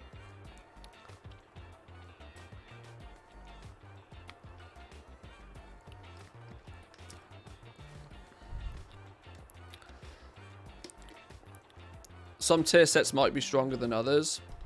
Well, this is it. Like, it's down to the individual classes to work out what is their priority when it comes to gearing. The reason that, for example, the reason that all of the legendaries got pushed to things like the rings and the off pieces is because the domination gear, having a full set of domination gear, was a greater power increase to you than just having the legendary on a big slot. But if it becomes that actually, well, you want your legendaries in the big slots, and then you want to fit your tier set pieces around it, if that becomes the priority, it creates a different landscape. This is, like I said, we need to kind of wait for the smart people to do smart things, for all of the new class guide writers to take their classes, to break them down, to sim them, to work out the answers to these questions of like, right, are you going for your 4-piece set bonus, or are you going for your legendaries first? Once those smart people work it out, when we see the big picture, then you can kind of draw some conclusions to it. I tend to find that most of the time, no disrespect to the efforts that's gone into this, but I tend to find it pretty futile most of the time. Because you've got to look at it from the perspective of what are you actually trying to draw from this as a conclusion. Are you trying to find out, by looking at all of this information, which legendaries you should craft? If that's what you're trying to do, the answer's really simple. Craft 1 of everything that you can make. And then whatever sells, craft it again. And continue to repeat that process forever and a day. So much time and effort tends to be put into finding out what the meta is going to be, but then look what happens when everybody crafts the meta item. There's zero profit in it, and there's stupid amounts of competition, and people complain that the market's dead. Just craft 1 of everything. I know it's expensive, but that's genuinely the way to do it. I know that becomes difficult when leveling up, but the legendaries is a gold game. It's gross, it's horrible, nobody likes it, but it's just the way that it's the way that it is. If you do all of this work and wait for all of this data to come out, for somebody to turn around and go, right, we've got all of the data, we've got all the 9.2 class guides, this is hypothetical, Umbra Hide Vest is going to be the meta. Everybody's going to want Umbra Hide Vests. So 20 people go out and level Umbra Hide Vests. Now all you've got is a shitty situation where there's a flood of Umbra Hide Vests that are selling for less than crafting cost. The rank 6s and 7s end up being like zero profit on them. The cancel scan war is just gross, and nobody wins. Nobody wins. Diversity is key. Even in something as ridiculously expensive to break into as the legendary market, that diversity is kind of what you have to do. If you can craft it, craft it. Put it on the auction house. If you sell it, craft it and sell it again. And just rinse and repeat. And then continue to do that day after day, week after week. And eventually you'll have leveled up what it is that people want. Purely through virtue of selling them. It's why you need all the Legos. Don't be scared to go all in. Yeah. I mean, literally since the day that Shadowlands launched, I've been telling people to not focus on any specific legendary. Ignore the meta. Craft what you can craft, and when it sells, craft it again. That's the core essence of crafting. Anyway, you focus on what's meta if you're like looking for rarity and this sort of stuff, but there's nothing that's any rarer than anything else because it's all crafting. As long as you have the pattern, keep crafting it, keep listing it, and when it sells, do it again. Do it again. That's about as much as we can take from this point. Let's see what Lazy has to input on this, as I value his opinion on this very highly. It's been very clearly communicated that the belt and legendary power from the Enlightened are the same, and that you can craft it into other slots. Check the blue post in this Wowhead post for official confirmation. Outside of that, I tend to agree that the big stat slots will dominate. For the conflicting legendaries, some players are likely to opt for the belt of Unity.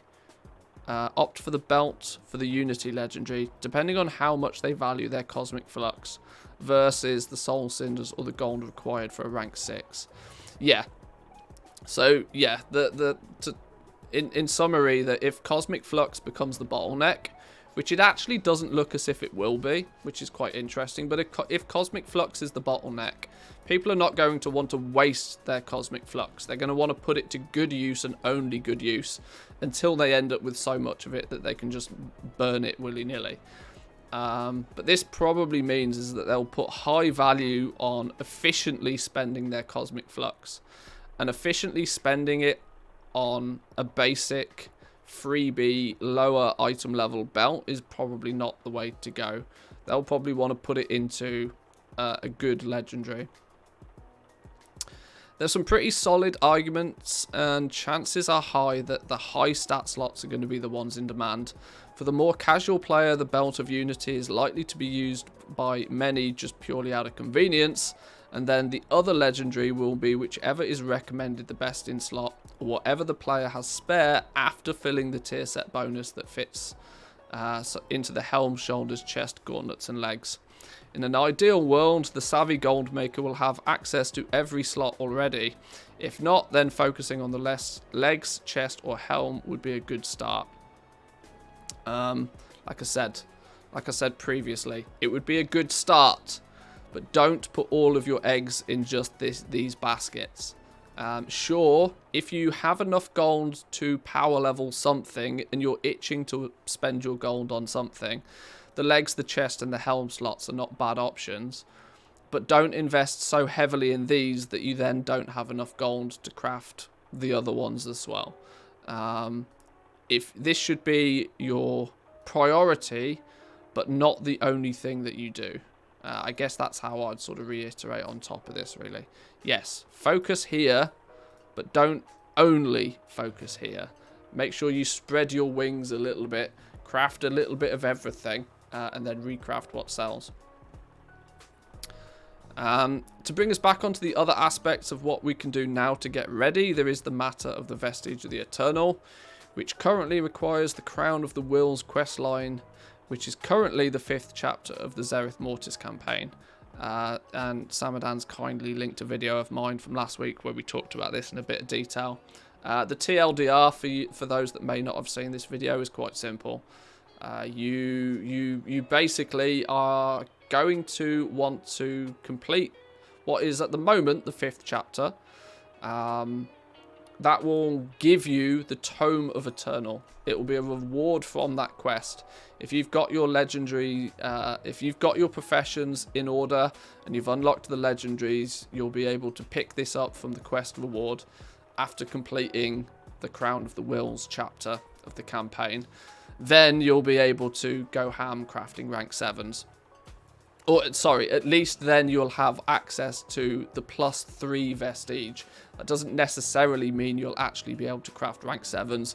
You'll have to have unlocked the rank 4 pattern in the first place, because a 4 + 3 makes 7. But we go over that in a bit of detail here.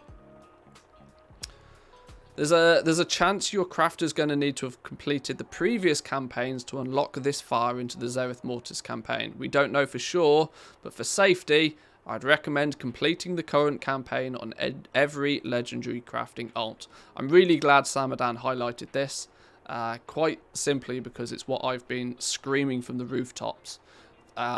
If you are crafting legendary, because there's 4 professions, the likelihood is that a lot of your legendary crafting is happening on alts, not necessarily your main characters, so that you don't get left behind and so that you don't realize that, oh damn, actually to complete chapter 4 or to complete chapter 5 I need to have gone back and finished the previous campaign, which was exactly how it worked in patch 9.1, by the way. At the start of patch 9.1, you had to have completed the 9.0 campaign to progress any further than chapter 3. We can't confirm that based on what we see on the PTR, but if history repeats itself, you don't want to get stuck in a situation where out of nowhere you suddenly realise that you've got 3 or 4 hours of questing to do, of past content that you really don't want to be doing, and it's going to be far easier to slowly just chip away at it over the next couple of weeks and just get it done, even if they're an alt. It'll be worthwhile. The current time gating of the Enlightened Legendary becoming unlocked week 5 and chapter 5 currently being available week 3, I would expect rank 6 legendaries to be in high demand for the first few weeks, both from returning players looking to gear up and current min-max raiders switching to different slots when the new raid opens and progress. Stock up on your base materials and Korthite crystals and do your dailies on your alts. Wise words once again. Wise words once again from Mr. Samadan. Yeah, any materials that go into crafting base legendary items are going to see a significant increase in demand. I'm not a big fan of stocking up. I tend to find it to be more risky than is often necessary, but it can provide you an advantage if you have the gold to be able to do it. Korthite crystals especially, but bearing in mind that, I don't know, region wide right now a Korthite crystal is probably somewhere in the region of 1,000 gold average, I'd say nowadays. They're probably ridiculous. I haven't actually looked at this. I'm intrigued now. Korthite crystal. Oh, I've been logged out. Oh well. Korthite crystal. Where's the region stuff on this? Daily summary, region. Oh my god, here we go. Wow, that's really interesting. That's crazy. Okay, so around November the 1st, I think, is when patch 9.1.5 came out, right? This is what was happening before 9.1.5. They came down to like a regional average of 113, how low does it go? 102 gold was on October the 21st. The regional average price of a Korthite crystal was 102 gold. 9.1.5 launched. That figure very quickly went up to a regional average of about 300 to 400 gold, and it's steadily been rising since. We're now at an average of over 540 gold each. That's an average, right? I was buying them at 68 gold at one point, yeah. And look what's happening with the actual available quantity. The quantity of them has been steadily decreasing. There was a slight spike in supply of them when 1.5 launched because people saw an opportunity. But even since then, the actual quantity of them available at any given point is actually still in decline. As of recent days, we seem to be on an uptick right now, but that uptick will probably come down again. But it's true to say that the supply is dwindling and the price is rising. When we see a big, demand spike for them, there's a good chance we'll see a hike in price even again from what they are now. The expectation would have been that a new patch would have launched, they'd have spiked in price, but then they would have come down in value again. That would have been the expectation. But the problem is they spiked in price, and yet the demand for the legendaries is still there, but the supply of them is dwindling. Which means there's a good chance that for 500 gold now, they'll go up. There'll be another increase in spike once 9.2 launches. Probably not as high as 1,000 gold average, but I can definitely see them spiking up at a similar quantity as they did here. From 100 gold to a few, they tripled in regional price. From 100 gold to 300 doesn't actually sound like a lot, but it did triple. the average price tripled literally overnight for Quartzite crystals in 9.1.5. I remember that when 9.1.5 came, I had 21,000 crystals stocked, which lasted me 3 days. Yeah, there you go. There you go. Even 21,000 stockpiled lasted 3 days.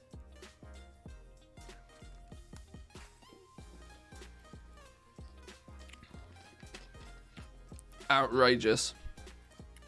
Darkspear has Quartzite at 300 gold. Go buy them. The 75,000 Phaedrum in your bag says different. That's my 75,000 Phaedrum ore was not necessarily me stockpiling it. It was me taking advantage of an opportunity. I would have bought that regardless of what was going on. The 75,000 Phaedrum ore in my bags is simply because it was quite obvious that it was being botted and the price was being trashed because of it. Bots get banned and prices go back up. So sometimes that is the opportunity to buy a whole bunch of it before the price goes back up. I'd have done that regardless. For me, that doesn't really fall into the category of stockpiling. 40 Quartzite crystals went from 4,000 gold to 12,000 gold in a week. Yeah.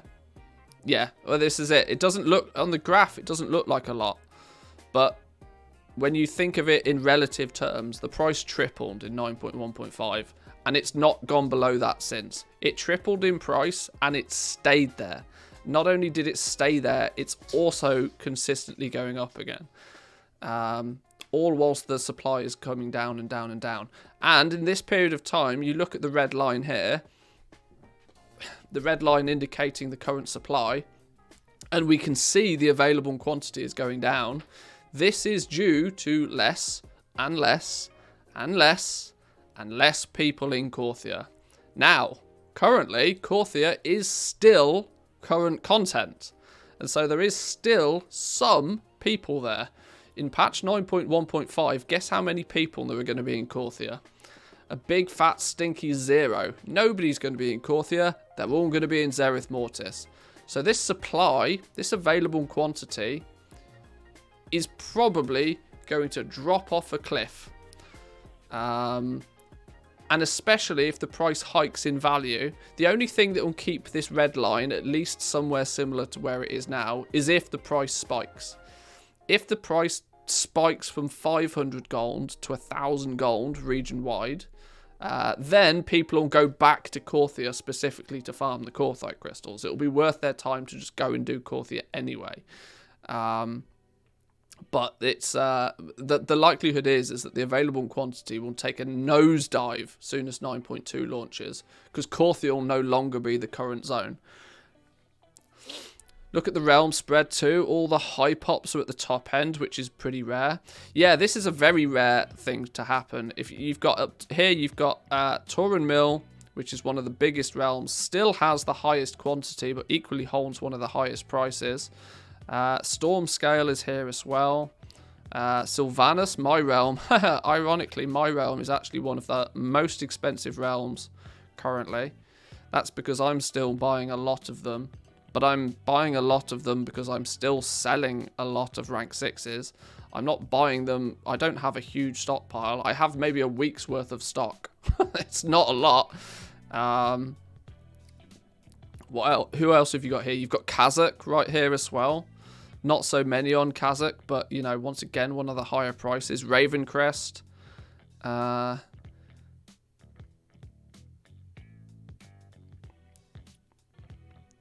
Draenor is here as well. Anything over 800 gold. It's very rare. Normally, the reason why Woo is claiming that this is pretty rare is because normally the way that it works is that the higher the player base on a server, the cheaper the materials. For one simple reason, that more often than not, the materials just get flooded. There's just too many people farming those materials based on how many need them.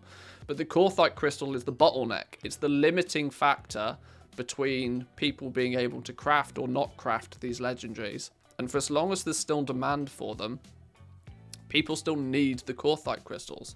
So on these big realms, where there's lots of people wanting to buy their rank 6 legendaries, but ironically, there's not so many people that actually want to be out there farming the Korthite crystals themselves, is hence why the price is really high. It would be really nice to play on these sorts of realms, get your 400-500 gold Korthite crystals, but the likelihood is that these realms are pretty dead. There's probably not that much demand for the Korthite crystals in the first place. Good time to transfer a character from your pet flipping realm to a high pop if you're a scumbag Johnny like me. Hey, maybe.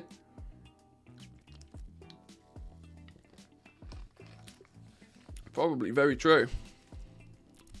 How many crystals are you stocking for 9.2?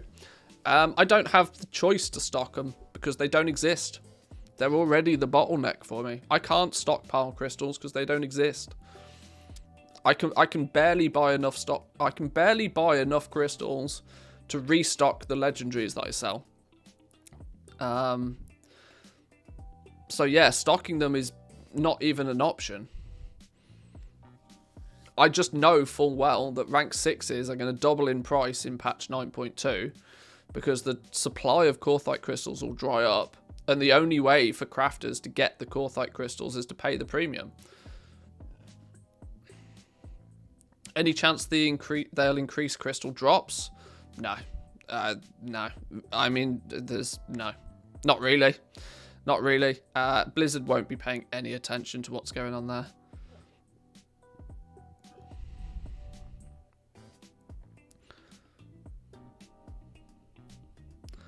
Can't get past 3.5k crystals, not buying those 5k plus. Yeah, this is the thing, right? There's just physically not enough crystals to buy in the first place. What's the max Korthite that you can farm in a day on a character? Well, you can't. This is the problem. You can't actively choose to farm Korthite crystals. This is why they're rare. Because you can't go out of your way to... You can't just say, right, this afternoon I'm going to farm Korthite crystals. You can't do it. Because it's not a farmable material. Not anything that's even remotely worth your time. You can get probably, if you're lucky, you might get 10-11 crystals on a reset day. When you complete your shape, because Shaping Fate is guaranteed to give you a few crystals. Then on a daily basis, if you are lucky, you might get the daily quest that gives you 2 or 3 crystals. You might, if you're really lucky, loot a Korthite crystal or 2 from a rare or from opening a treasure. But outside of those scenarios, you can't actively farm for them. You can farm for anima and exchange 25,000 anima for 5 crystals. Yeah, so I suppose. Technically. But this is the thing, right? This is why they're in that situation, that they're the bottleneck material, because you can't actively go out and farm them like you can heavy callous hide or something, say. which is resulting in some very weird trends that we're not used to seeing. We're used to seeing materials just being, you know, actively farmed for when needed, and, you know, there always being enough materials even on the big servers. If you're just getting into the legendary market, though, getting back to the Wowhead report real quick, if you are just getting into the legendary market and are not tied to professions on that particular character, consider having the second profession be flexible if the pricing of the materials makes one of the Vestige of Eternals much cheaper than the rest. This was... I haven't watched this actual video, but I understand the concept of it. This was posted on Reddit. The correlation between what's happened with the Crafter's Mark gear may be the same with legendaries. The example that's really easy to give is that tailors right now, if you're a tailor and you're crafting Grim-Veiled legendaries, you probably know that you want to be making your Vestige with another profession, because it's just way too expensive to make it on tailoring. It prices you out of the market almost instantly. A vestige of Origins on tailoring is usually somewhere about 10,000 gold more expensive to craft than it is on a jewel crafter, a blacksmith, or a leather worker. So you kind of have to pair tailoring with another profession. And that it's that other profession that makes the vestiges for you to craft your tailoring gear and be competitive. We've seen this as well with the Crafter's Mark gear a little bit. Those that chose to pair alchemy, weirdly, were getting better crafting prices than those that were crafting with their own professions themselves. And this is just sort of suggesting that maybe that might be something to look at. But this is very hypothetical at this moment in time because the balancing of materials hasn't happened yet. If when the material balance happens, when it happens there is one outlier, then it might be worth looking at switching things about. But this is super hypothetical, and this is one of those things, if you know it, you know it. It's kind of like those that try and make gold, kind of like those that want engineering. If you want engineering, you know why you want engineering. If you don't know why you might want engineering, then you probably don't want it. It's one of those situations. You kind of know it if you know it, but handy to look at either way. Do you think we'll bump into a similar situation with Pog Essences as we did with Korthite Crystals? No, and the reason I don't think we will is because we already know that they're farmable. We know that the new Korthite Crystal, the Progenitor Essentia, as it's currently called, I think it's going to change its name. We know that it's farmed through herbalism and mining. Now, there may be some hidden mechanics behind the scenes to limit the amount of them that can be farmed, such as, you know, there might be some internal cooldown on farming them. We don't know how it's going to work right now. We need to do some testing on that. But I don't think we'll see the same situation.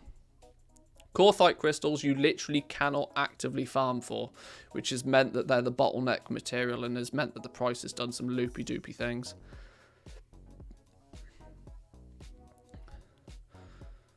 Only been competitive since Lightless Silk has dropped below 30 gold. Yeah, there was just some seriously bad judgment calls when it came to the material balancing for tailoring. Been stocking about 7,000 crystals for an average of about 400 gold each the last couple of months, hoping my plan works to craft a ton of Legos in 9.2. Yeah, I think you're pretty safe. What if the balance has happened? It hasn't. I'd bet my house on the fact that it hasn't.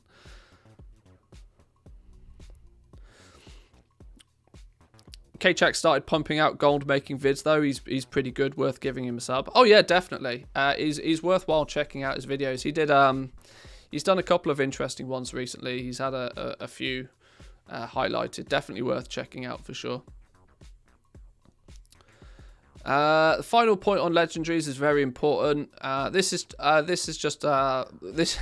actually my most recent video on the channel. where this was kind of done by accident. I didn't mean to make this video, but we talked for a little while about just the ridiculous cost to level up legendaries, and I decided to chop it down and turn it into a video, which has actually been quite well received so far. But yeah, if you want to know the ridiculous cost to actually level everything with legendaries, this is more of an entertainment piece than it is an informative piece, but check it out if you haven't seen it already.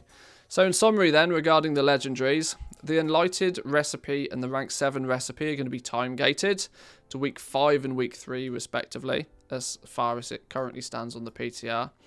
The rank 6 markets are going to be in demand early days for people coming back to the game in patch 9.2, playing catch up before the rank 7s and the second legendary become available. So stocking up on some basic materials and Corthite crystals now is a sensible plan. If you don't have access to any ranks yet, maybe look to focus with the chest, head and legs, would be a safe bet. But don't only focus here, is something I'm going to add to this little summary. Don't only focus on these. Make sure you are at least representing all of the different slots, even if you're not leveling them, not powering them all up. At least make sure that you're crafting and selling a little bit of everything. But if you wish to invest some gold into quickly leveling something up, the head, the chest and the legs is not a bad idea. Be prepared to throw away millions to get started if you haven't already. It's a weird one, right? Because we usually see some sort of catch-up system in place, or something that just straight up trumps what we've had before. This has not been the case with legendaries. It's very true that those that started crafting legendaries in patch 9.1 have got a monstrous advantage over people that haven't already. In theory, these vestiges were kind of designed to help people catch up, but it's never really worked. You were meant to be able to use the vestiges to craft lower level legendaries for a cheaper price than what it cost you to craft it normally. As a way for people to catch up on the legendary crafting, for it to reduce the cost to get into it. The problem is, though, is as a system, it didn't work that way. So those that leveled up their legendaries in 9.0, or have been leveling them up in patch 9.1, do have a distinct advantage over anybody that's getting into it now. But there's nothing you can do about that. The barrier to entry is gold. You've either got it or you don't. That's the conclusion there. It is recommended to finish up the campaign on your current crafting alts. If you are looking to craft legendaries, it is very sensible to get the campaign done on those characters. Both 9.0 and 9.1 campaign. 9.1 campaign doesn't take that long, and it's actually really not that difficult. It's just annoyingly, it's just there's a lot of waiting around. There's lots of traveling from A to B, more so than actual gameplay with the 9.1 campaign. But either way, chip at it away, maybe do a campaign chapter. Do a chapter a day or something on your alt just to get it done. It won't take you too long at all. You got time until 9.2 anyway. Consider if you can drop the second profession slot to later optimize when the market prices settle. Super risky strategy, but you know, it has paid off for some in the past. Be prepared for cancel scan wars. Samadan has a very interesting opinion on the legendaries. He throughout the entire expansion, he has a love-hate relationship with the legendary crafting system. He loves it from its goal-making potential, but he hates it from the fact that the barrier to entry is so high, and that, you know, cancel scanning is a thing. You do have to devote quite a lot of time to the legendary game to be competitive in it, which is why for players such as Samadan who like to log on, maybe do a little bit of crafting, post some stuff and then log off, it's not a very easy system to get on board with. You do probably need to prepare to do some cancel scanning at high traffic periods of the day.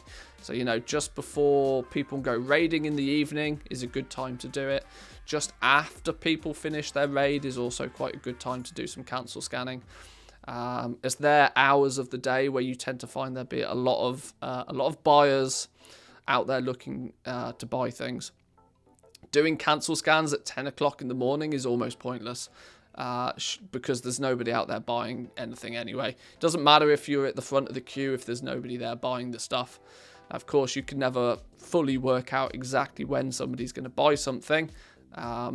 You can sort of look at it quite logically, though, and sort of plan your cancel scanning accordingly. Don't worry, though, if this is not for you. There are plenty of other opportunities to make gold. This is true. There are plenty of other opportunities to make gold, but very quickly you saturate those other opportunities and really like the look of the legendary market, as it has the greatest potential. But lastly, have fun. Don't do it at the cost of enjoyment of the game. This is true. If you're not enjoying it, if you're not having fun doing it, then don't bother. Go do something else. Honestly, it's not worth. The next topic of discussion for this week's Economy Weekly Wrap-Up is Realm Connections and the Brutasaur. So, a couple of points were raised this week by Vardis, worth mentioning here, just in case that the Blizzard developer wanders in and wants to make sure these go on the list of things to do that are important, but always get forgotten because bigger things keep coming up. Yeah, this tends to be the situation. Some connections between the lower level realms would be nice, would definitely be nice. There are some very small servers out there nowadays. The issue is much worse in the EU than the US. I've not looked into it in too much detail, but it is definitely true to say there are some realms out there with like minuscule amount of players on each one, and the experience of playing on a server with very few other players is so different to that of playing on a high pop server. They had some mergers only 12 months ago, while our latest ones were nearly 3 years ago. Oh, well, there we go. If that's the case, then yeah, the EU servers are absolutely time for some merging. Time to blend a few together. Small servers are nice sometimes. It's small servers, I get, can be nice if you can still integrate yourself into some sort of community on them. The problem is there's quite clearly some servers out there where there's probably like maybe one guild that does raiding if you're lucky. that like if you're not part of that guild, you've got zero hopes. Which in turn equally means that, you know, your options for gold making become really limited, because what's the point in farming if there's nobody to buy your farming materials? What's the point in crafting if there's nobody to buy the things that you craft?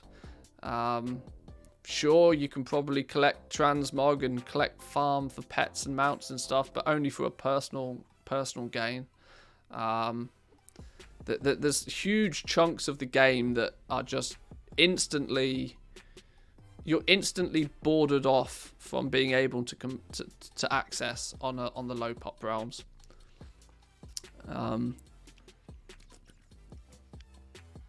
This is, after all, an MMO.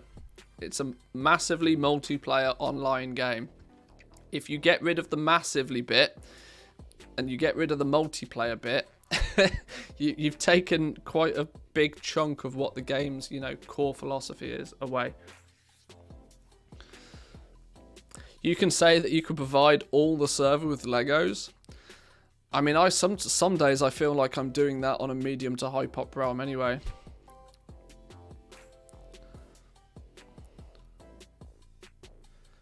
What are the benefits from a gameplay perspective to have realms anymore? PvP dungeon raids are not limited to realms. It's a sense of identity. It's something that's very difficult to you know, actually qualify. But many people, you know, it's a sense of identity playing on a certain server. In theory, you, at least in its original state, you were playing with similar people on a regular basis, and it would build that element of community. The problem with everything being connected, PvP, dungeons, raids, that sort of thing, you click a button and it instantly puts you in a group with a bunch of other people. you pew down a few bosses and then you peace out, and you've not even basically said more than hello to those other players. You don't build that sense of community. This is why Classic tends to do a better job of building the community on the different servers. The servers have their identity. This is like, it becomes that, well, this server is a raiding server. This server is a roleplay server. This server is a PvP server. And people join those servers because of that server's identity. There's very, very little server identity anymore, other than, oh, this is the big server where everybody plays, I'm going to play on that one. But then you still just get connected up with everybody else either way. It's a bit more, there's a bit more of an underlying issue with the server situation nowadays.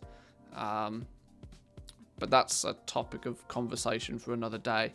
The point stands here is that there are some servers with very, very few players on that have basically no chance of doing anything, of even playing half the game at the moment. Imagine if there was just one auction house per region. I mean, in theory it would work, though, right? In theory it would work. There's a problem with just, you know, one of the reasons why it's broken down into servers is just to be able to manage and handle that amount of data at any given time. You think how ridiculously quick you get undercut on some items just playing on one server. If it was region-wide, cancel scanning would be so outrageously painful, it would not even be funny. But yeah, there'd be pros and cons to that. It'd be funny, though. It'd be funny if there was just one regional auction house. It'd be quite fun, I think. It would change the meta, that's for sure. There's another reminder, though, that the Brutosaur is still not appearing in the black market auction house. The Brutosaur is obviously, you know, it's considered an icon of wealth and prestige by goblins. The Brutosaur, since the July 14th patch, has not appeared in the black market auction house. Even TSM themselves, or Trade School Master, is claiming that they've not seen it in-game. Only appears as if it's available through loot boxes at the moment. Which is, yeah, a bit crazy. To put the idea to rest that it was removed intentionally from the black market auction house, there was a blue post only 2 weeks ago. The TLDR is that there was no internal notes or internal changes to the mount appearing. It is likely to just be a bug that has yet to be addressed or looked into by a dev. Intentional change. So yeah, it appears that the Brutosaur probably should still appear in the black market auction house for you to bid on it.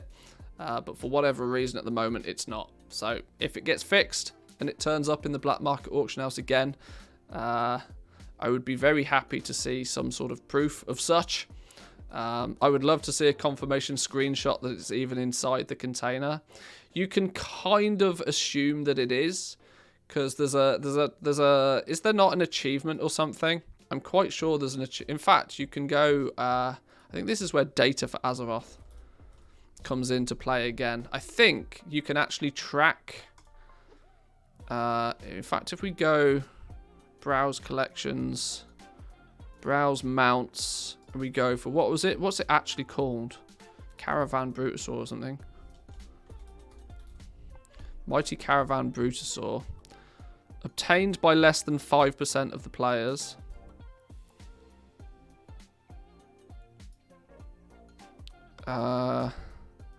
View details. No, that's view details. Oh, here we go. Black market auction house.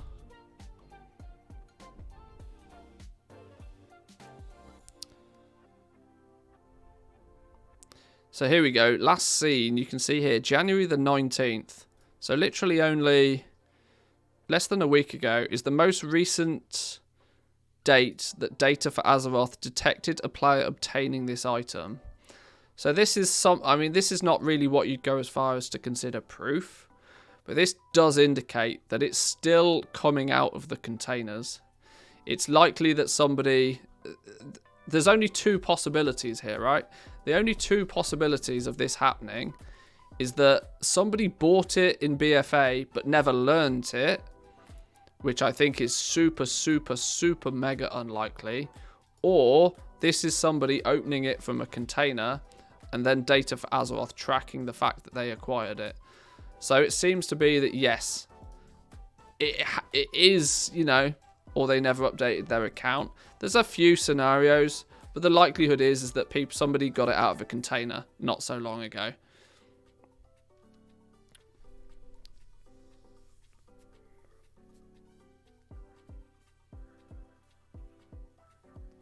We don't know how that info is fetched for the site. It could be some dodgy that it's from a new character or an old character logging in. True, like I said, it's not exactly proof, but it seems to indicate that, you know, somebody's getting it somehow through some method. I'm still under the impression it's bugged. Well, yeah, you and me both. We both know that it should be appearing in the black market auction house, but it's really not. The Onyx Cloud Serpent is on Draenor black market auction house. 9.8 million gold bid. Hey, somebody obviously really wants it. Somebody obviously really wants it. But yeah, if you want the Brutosaur anytime soon, buy containers, waste money on containers, and keep your fingers crossed. Finally then, Wormhole Generator goes to Zereth Mortis. One of the very few engineering items from Shadowlands that is actually useful and sells for a profit is the Wormhole Generator. Please, please, please, Blizzard, make engineering items usable by all. The question asked was if there is a portal to Zereth Mortis in 9.2. This exists on the PTR, but I'm not positive on its acquisition. Learn how to modify the wormhole generator, enabling it to generate wormholes to Zereth Mortis. An enlightened portal research. It's bind on pickup. Pages of thought dawning on the intricacies of hexagonal lattices, followed by pristine instructions to make wormholes within Zereth Mortis. Okay, well, there's an item on the PTR. So it does mean your wormhole generators will probably allow you to get to Zereth Mortis on the quick. An incredibly useful toy. Stock up on a few to sell to specific engineers that just picked up the profession to use it, but don't want to level up the profession to craft it. Would be nice if non-engineers could use this and many other engineering items. I don't know how I feel about that. I think part of the attraction to engineering is that a lot of the stuff that you make with engineering can only be used by engineers, such as, you know, having access to the random auction houses through the world. You know, there's one in Dalaran, there's one in Oribos, there's usually access to an auction house some places. I think there's some things that, you know, you should have to be an engineer to use them. But equally, at the same time, things like a toy, it would be kind of nice if they could sell them to the masses rather than just to other engineers. But engineering has never been that big gold-making profession. You know, you have blacksmithing, tailoring, leatherworking, jewel crafting, making gear, selling people power. That's their purpose. Engineering's always been, you know, more fun, flavorful items, often very PvP focused. Not that I think there's many people who PvP that probably are engineers just to make bombs and stuff. I don't know. Either way, I think engineering has its place. It's not a good place from a goal making perspective, but I think it definitely has its place. It almost has more of an identity than some of the other professions nowadays. So I don't think it really needs to undergo much changes. It often has a bad rap through the gold making community just for that one reason, that it's not really a good profession to make gold with. But like I always say, if you need engineering, you know why. If you don't know why you might want engineering, you probably don't need it.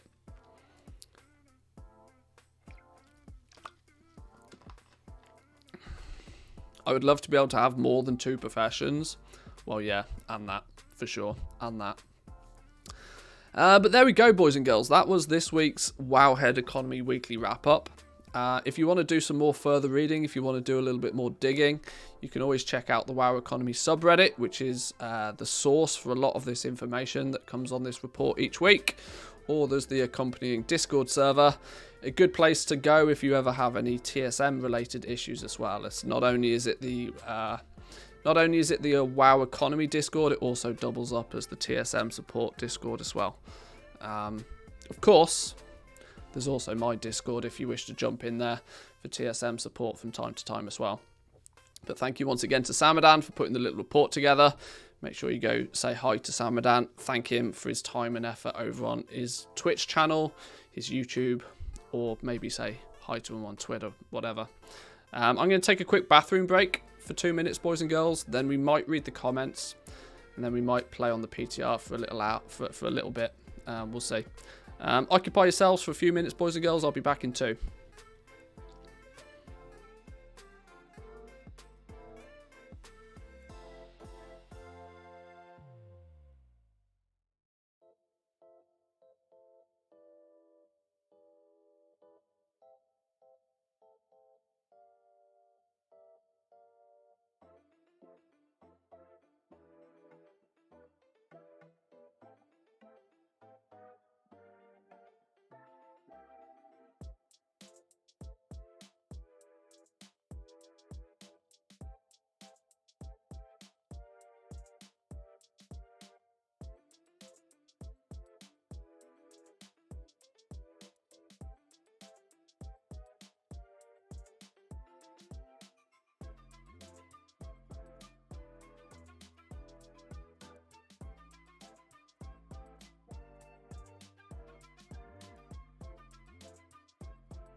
Alrighty then, boys and girls.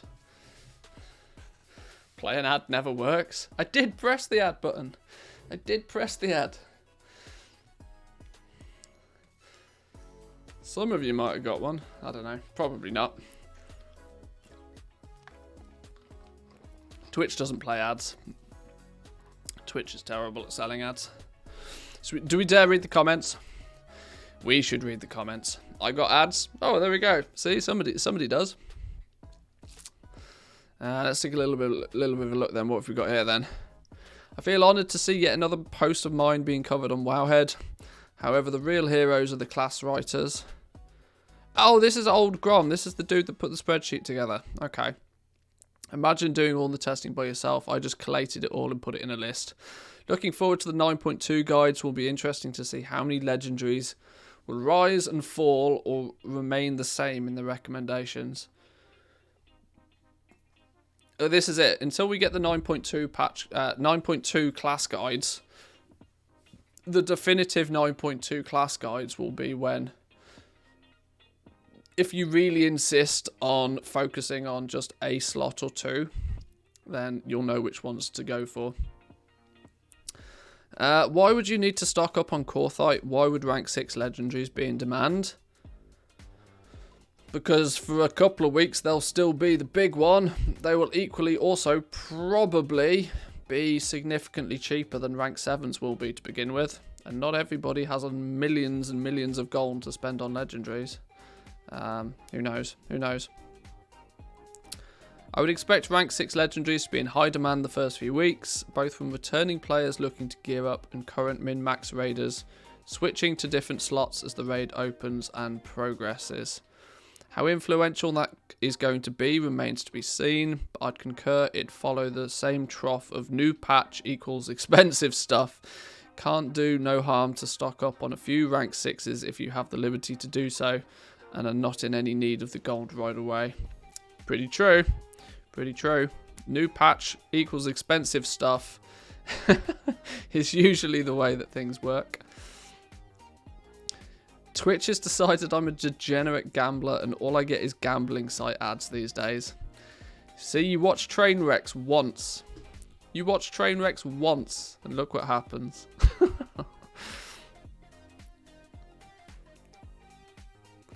Will it be only rank 7, no more? The way that it appears, yep, rank 7 will be it. 291 item level. It's going to be big item level. Alt leveling will be at an all-time high, considering that it's going to be the last patch of the expansion. Many specs will have best-in-slot Legos change as tier bonuses, second Lego and trinkets come into play and change up the meta. Many players will undoubtedly sub again for the last patch and find that they've got a lot of catching up to do to be 9.2 raid ready. That's also true. That's also true. People might feel obliged to get their rank 6s in place just because, you know, you'll go into the new raid without access to rank 7s probably. So it will make sense for you to go in first week, clear it with your rank 6s. Disagree that engineering toys should be usable by non-engineers. Instead, they should add a bow slot like the helmet or weapons that engineers can craft for profit that are usable by non-engineers. The beauty of being an engineer is that you have access to cool toys that others don't. The bad side is that there's practically zero profit in the profession, making it extremely difficult to give up a profession slot for. Engineering could almost do with being a secondary profession at this point. The fact that that is kind of true, that, you know, when you can only have access to 2 professions on a character in the first place, heavily utility based professions such as engineering sometimes just isn't an option. But if I had if engineering was a secondary profession and I could have it on all of my characters and it didn't hinder me having 2 other primary professions, I would probably see a lot of use for it. I'd level the fucking thing up just for the wormhole. There'd be really good reasons to play around with it if that was the case.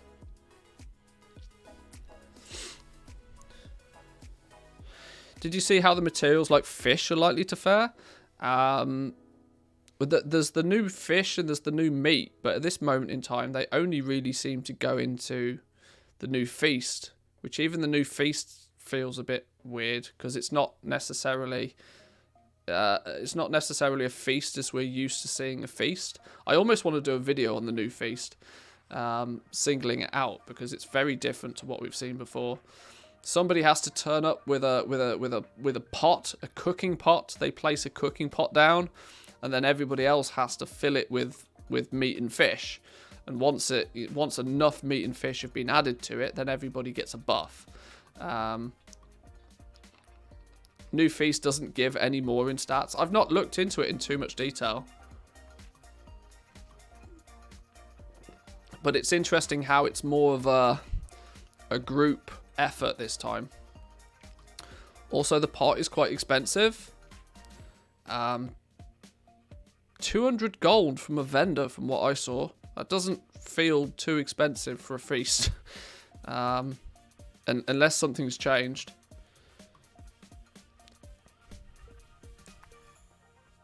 And now you need all the meat and fish. Yeah, I think we need to take a little bit of a look into it, because it could be... I don't think there's a huge goal-making opportunity with them. But I think it's just an interesting way of handling food buffs generally.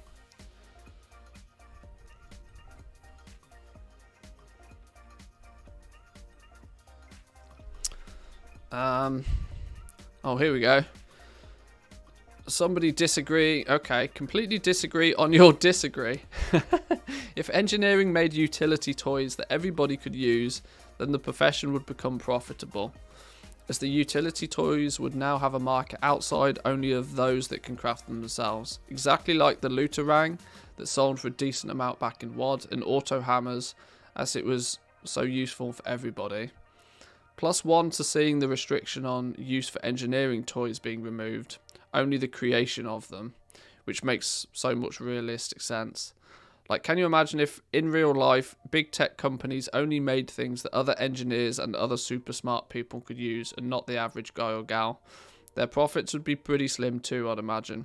Rather than making things user friendly for everybody, and suddenly they have a market for millions of people. If Blizzard feels engineering needs to keep some uniqueness, then maybe a new second version of popular utilities that has a slightly worse cooldown on it than a user-friendly one. Okay.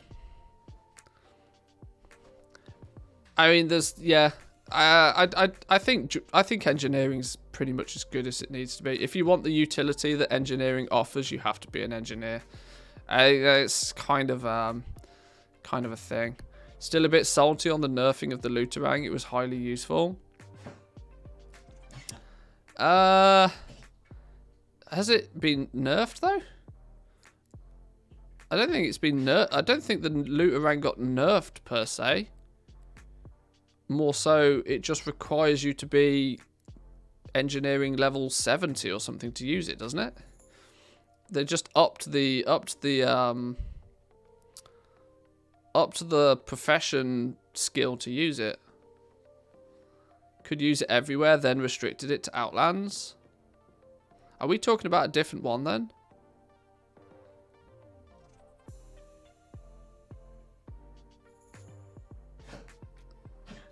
There's two. I'm quite sure there's two types of the Looterang then.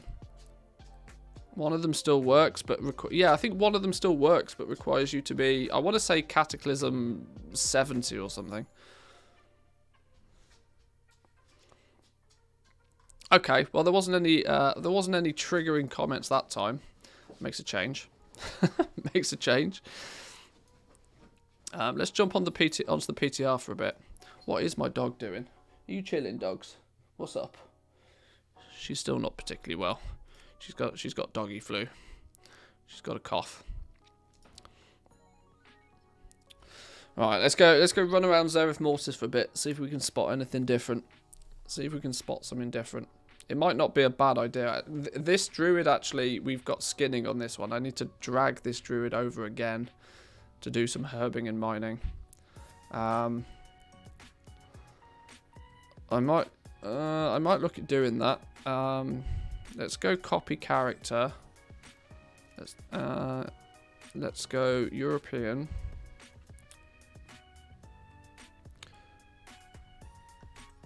Too many goddamn characters.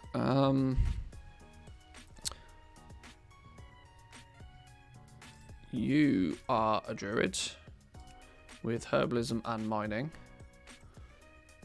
Gonna have to name change.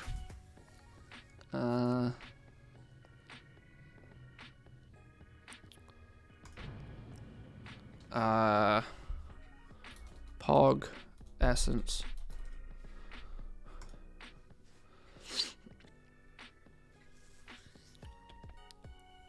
Most of the profit with the Looterang came from the massive multi-boxing community. Probably true. Yeah, I mean, it was just the first nail in the coffin, wasn't it, really, for multi-boxing when they made it so you had to have a high level of engineering skill to use it.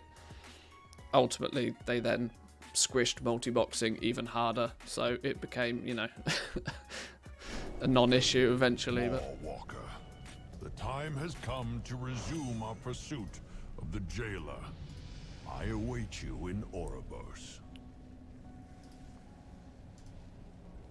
oh, that's not right. Where's our shared profile gone properly? Let's fix LVI real quick. LVI profiles, use probably this one. That's better. That's better.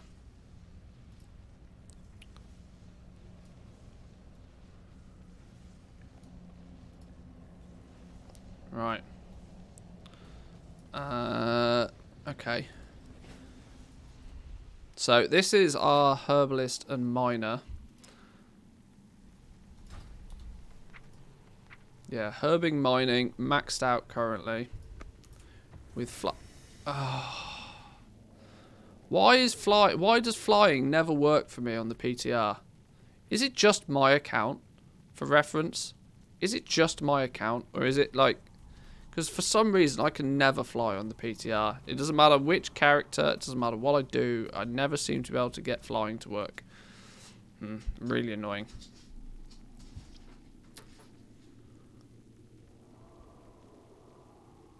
For me it works.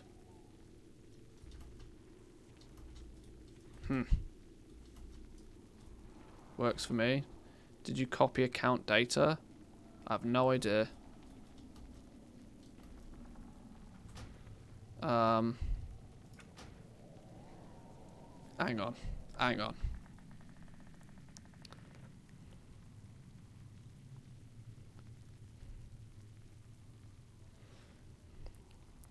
Let's log out. Let's press that copy data button.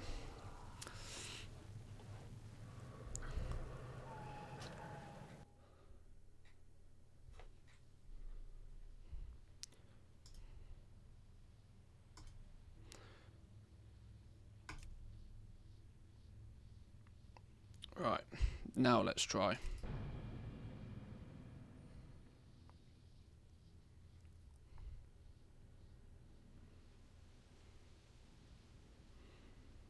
If literally pressing that button was the only limitation, I'm going to be mighty annoyed that I haven't pressed that button previously.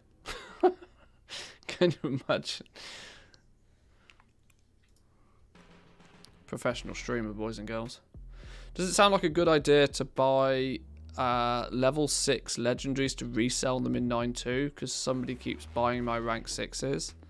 I probably wouldn't suggest it. Okay, well I have just gained an entire Zerg of achievements.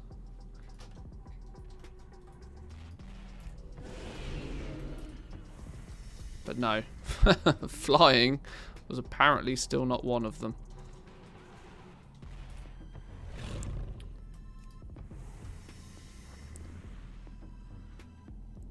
Alright then, fine. Relog again.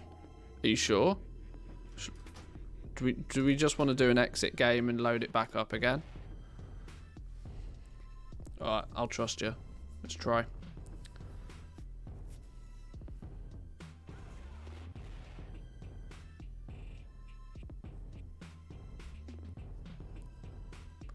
Can you mount using a regular flying mount? Is it maybe just because it's a druid thing?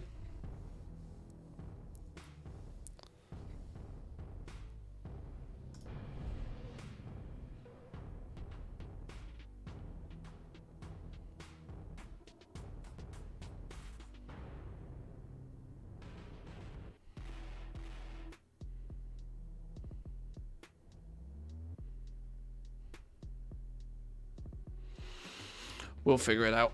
We'll figure it out.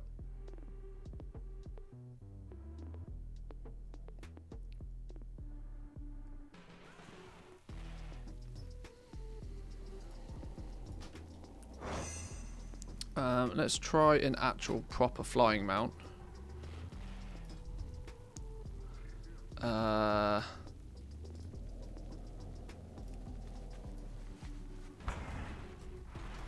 Nope. I can still not get airborne. Am I going to have to copy... If I copy the character over again, close the stream, turn around 3 times in your chair, chug a bottle of milk, and then it'll work? Apparently so.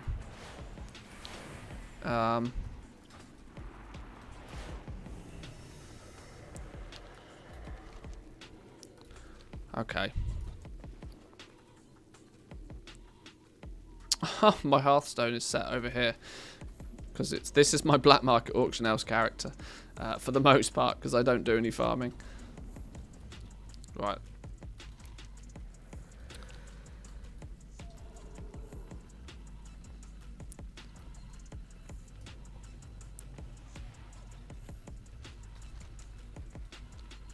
Let's head over to Ouroboros at least. Do you think it's worth maybe transferring the character over again? Do we think that could be the limitation? Anything good on the PTR black market auction house? Probably not. I'm very tempted to transfer the character again, just in case.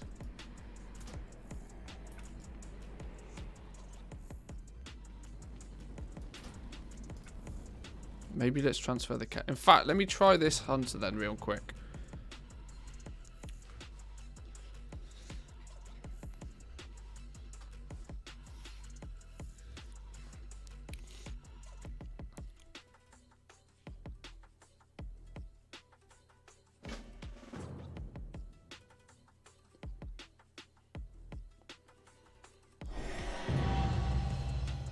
The fuck? Spoiler alert. Dancing on strings.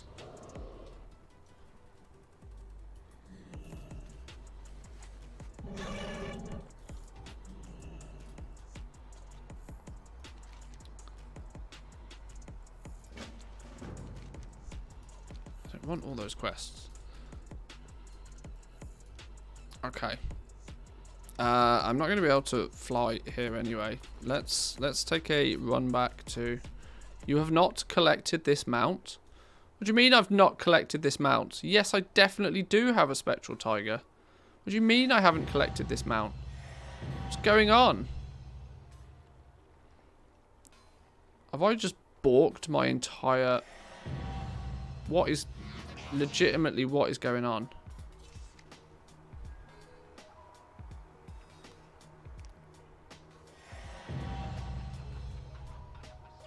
Well, it seems to be still populating achievements for some reason.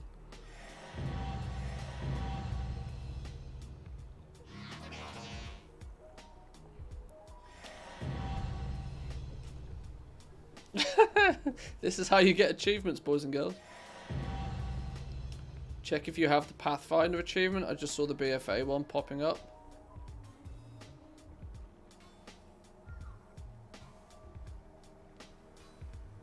Is it done? Is it done? Looks like it hasn't copied everything over. Yeah, it definitely doesn't. It says I've got 16,000 achievement points. I've got nearly double this. Flying's in exploration, right?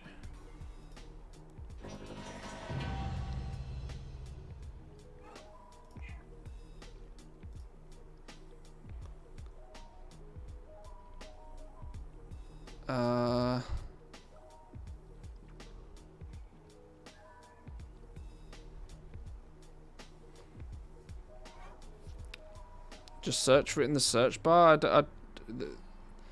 No, there wasn't a Pathfinder achievement in Shadowlands, you're right.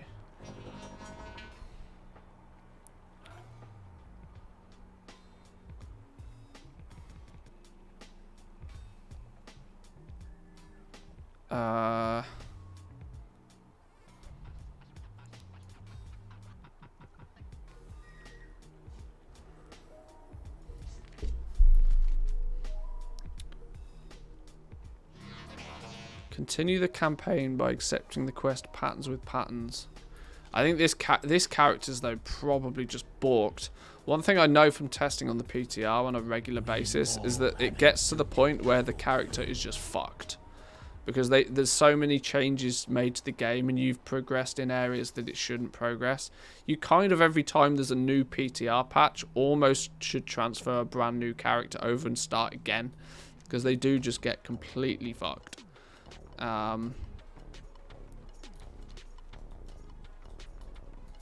So I kind of don't expect this character to work properly. Somehow intact.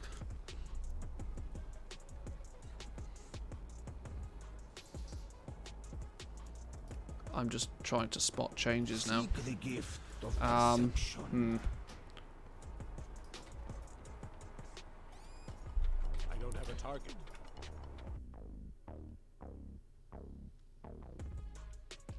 Let me delete this character. Copy character. Hang on. Do I have to select Europe first and then press copy account data?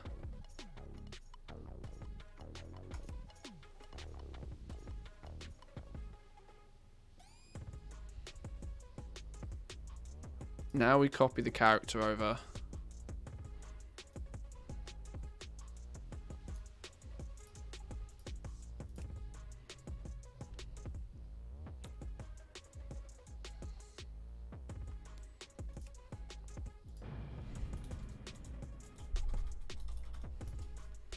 Let's try again.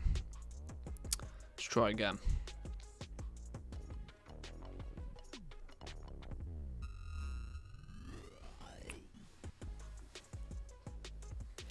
Let's keep our fingers crossed for flying. Let's keep our fingers crossed for flying.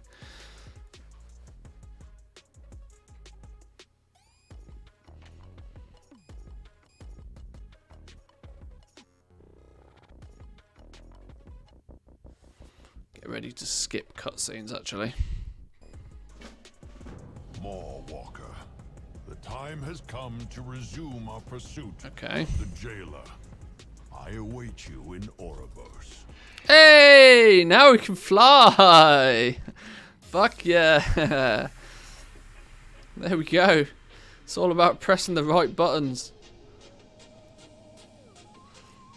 A stupid game. A stupid game. Okay, right. Now I wonder, actually. Let me very quickly. Now I know that flying is definitely a thing. I'm very intrigued because if I can get flying to work on this hunter, this hunter's got the full speed set. I want to see just how ridiculously fast this thing can fly with the full speed set on.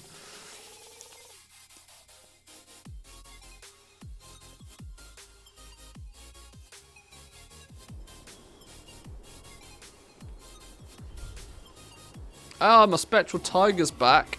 Well, there we go. Okay, I think it just copying over the account data just takes time, I think.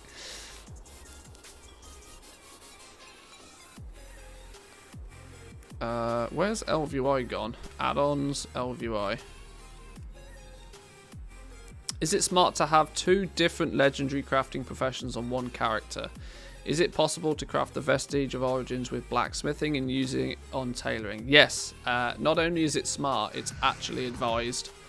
That is by far what you want to do.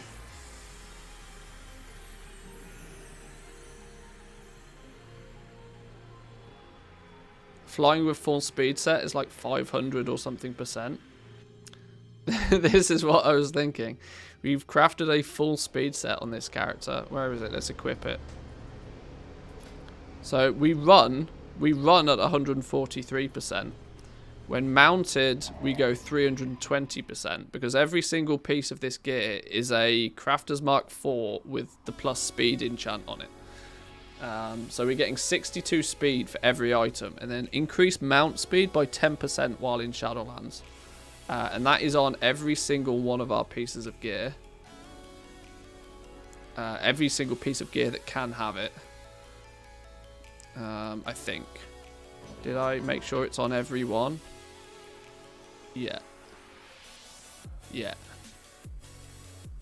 So what we can also do, I want to then go to just a regular zone and do some flying in a regular zone.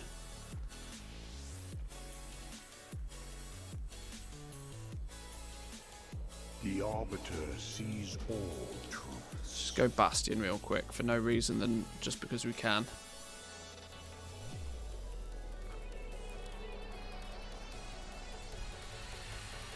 This could end up being silly fast. This could end up being actually silly fast.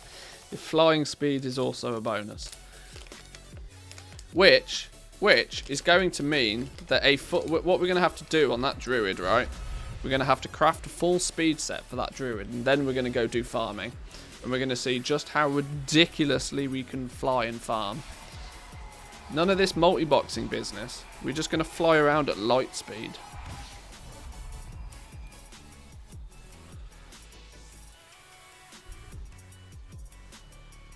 At least they planned ahead a little bit and limited the mount speed increase to Shadowlands from the start. Yes, true. True. If they'd made it so that it works everywhere, yeah. What's the add-on that shows the speed? Yeah, it's called Monkey Speed. This add-on at the top is called Monkey Speed. So we run at 140. We mount at 320. Look how fast we move on our mount. Then if we fly... Let's hop on our Fellfire Hawk real quick. 530% flying speed. We zoom, boys and girls. We zoom. This on a druid doing some farming is going to be fast. We speedy boys now. This is how you get places. 530% flying speed with a full speed set on. Boom.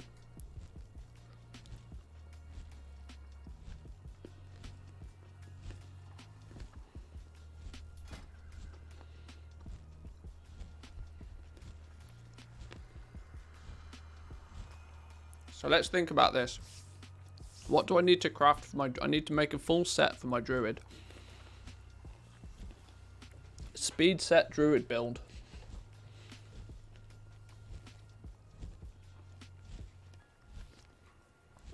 So this is one of the new optional reagents, right, that allows you to do this. I can't remember which one it is. Here we go. It's going to be a little small on your screen. I can't help that, unfortunately, unless you've got me in full screen mode. But Pure Air Sail Extensions is a new optional crafting reagent. Increases movement speed and mount speed while in the Shadowlands. Shadowlands recipe for rare blue armor. These I believe are made with... Ooh. Who makes these? I want to say these are made by engineers, you know. So this might be a reason to be an engineer. There's options there. I was just thinking that you're going to want to get your engineer into Zereth Mortis to get this pattern to craft these up.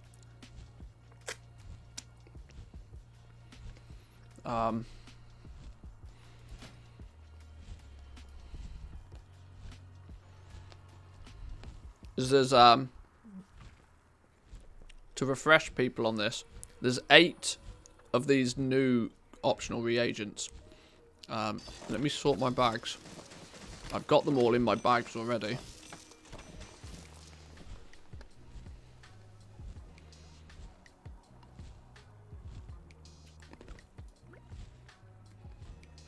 One.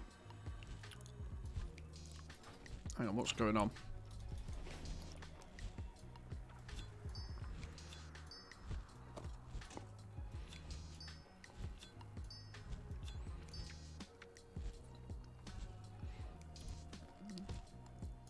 So, I don't know why this one's not moving. There's 8 new ones. I did a video on these when they first came out. I need to take a little bit of a re-look at them just in case they change. or have changed. But alchemy gets 2 of them. In fact, isn't there a... Didn't I do that? Didn't I put this in the cheat sheet? I think this is already in the cheat sheet. Oh, it's called sheet. No, that's not the right one. It's literally called sheet 32 right now. But these are the new progenitor enhancements. There's 8 of them coming in patch 9.2. You can throw these in Shadowlands gear at the time of crafting. That you can't add them after you've crafted the gear. So this is purely a crafter's thing. Alchemy makes 2, enchanting makes 2, engineering makes 2, and jewel crafting makes 2. The engineers are the ones who are making these pure air sails. These are what people are going to want to have for the the speed sets that I'm zipping around in now. So your engineer is going to want to get into Zereth Mortis. As far as I can tell,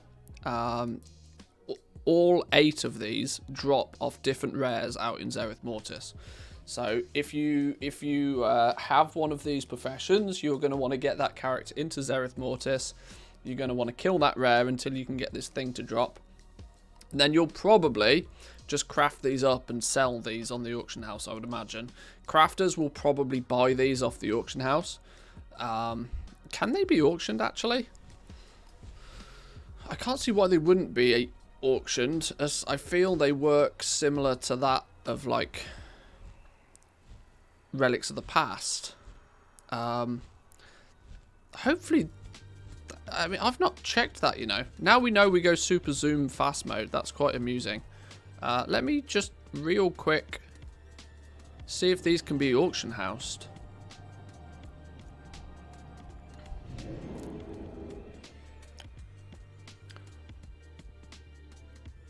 Mount on Bruto and test? Shut up. Insta-ban.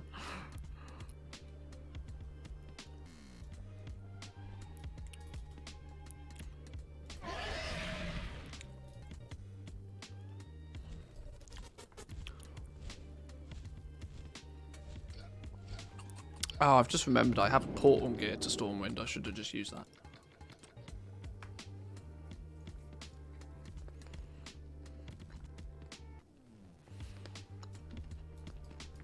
I don't want to get used to 500% speed. Next expansion is going to be brutal.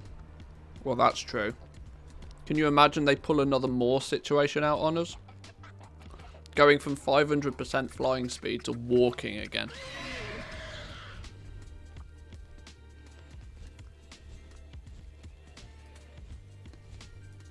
So now we're down to 410, because this is regular. This isn't Shadowlands anymore. 410 speed flying feels, you know, cruddy. It's 410 because it's 100% speed plus the 310 that the flying gives you, by the way, before people ask. Yeah. So you can sell them. Interestingly, these are these you are probably going to want to you are probably going to want, actually thinking about it, to craft these yourself, given the option, because the deposit on these things alone is gross.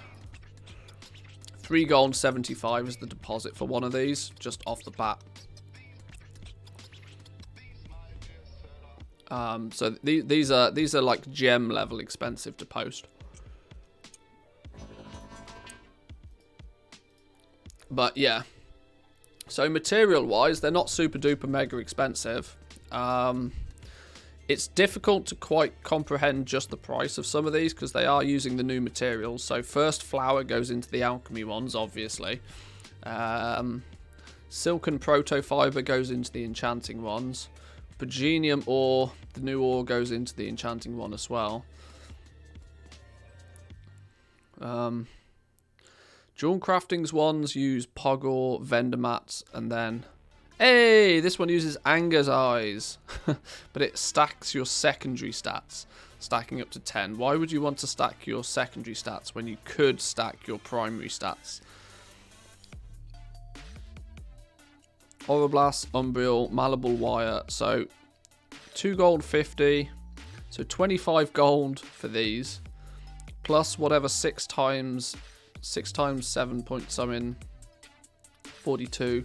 Less than 100 gold of materials goes into making this one. So then the cost of 10 ore is going to be what it's going to cost for this one. Yeah. So these don't appear as if they're going to be that expensive. These don't look like they're going to be that expensive, these optional reagents. They're relative to the crafting cost of maybe like one of the cheaper crafters marks. So not really much at all.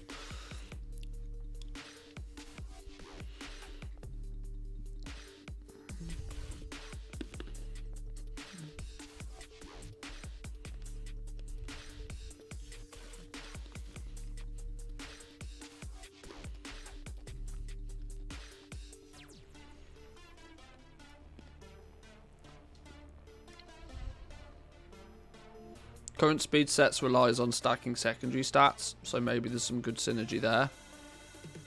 Maybe. Depends on exactly how it works though. But it's good to know that these can be bought on the auction house either way.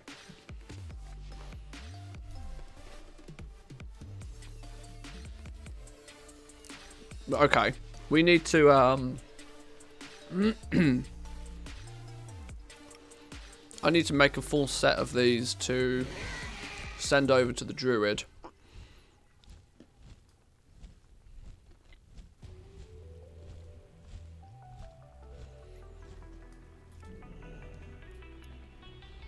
There's already... I was running some numbers on these a little while ago. And there's already... these new optional reagents are going to cause a headache, right? Because look at what happens when you... Say, for example, you want to make... Let's say you're making a shade-bound set of gear. Now, for the most part, the secondary stats using missives, people have already learned to kind of ignore that. But now that we have these two options as well, the pure quantity of different possible pieces of gear is just madness. As it goes currently, I tend to group my items through TSM and sell my items through TSM based solely on item level. But that's going to get a little bit more difficult to do when you also add these progenitor enhancements to the mix as well. I have no idea, actually no idea, how I am going to value and craft and sell this gear, because there's if you craft it without one of these on at all, that's the same as making a regular piece of gear today. You put your item level on it, you throw a crafter's mark 3 at it, it's going to pop out an item level 200 piece of gear. The stats, if you craft enough of them, you'll cover all the different stat options, but you post it based on the fact that it's item level 200. What might be the way that I end up looking at doing things with Crafter's Mark 4 gear is Crafter's Mark 4. So you're...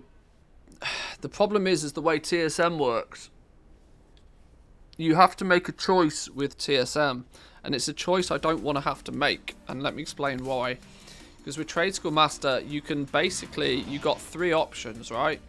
There's the base item, there's a specific item, or there's the item level. They're the 3 options you have. Base item is this with nothing on it. So the base item is the 151. So that's no longer an option for it. What is sensible is to group them by item level, so that, you know, a 200 will undercut a 200, a 233 will undercut a 233. If you use specific, there's going to be so many different variations. Your actual listing prices for these are going to be gross. I already am concerned just how many issues people are going to have crafting and posting these. If they want to start, you know, because in my scenario, what I would like to do is I would like to post them based on item level primarily, but also consider these optional reagents. So let's say there's 1, 2, 3, 4, 5, 6, 7, 8 of these. I would want 9 different variations of Shadebound legs at item level 233. It's going to be an absolute clusterfuck of chaos as far as Trade Skill Master is concerned, which I worry will mean that if you put these Pog Essence, these enhancements on them, when it comes to posting them on the auction house, people just write off the cost of these. Too many to handle to have to specialize. Exactly, this is the problem. There's just too many. There's too many possible options for just any single piece of gear. That the only viable way of doing it realistically is to post things based on item level. But if you post things by item level, it then won't take into consideration that, right, well, this has now got the speed enchant on it.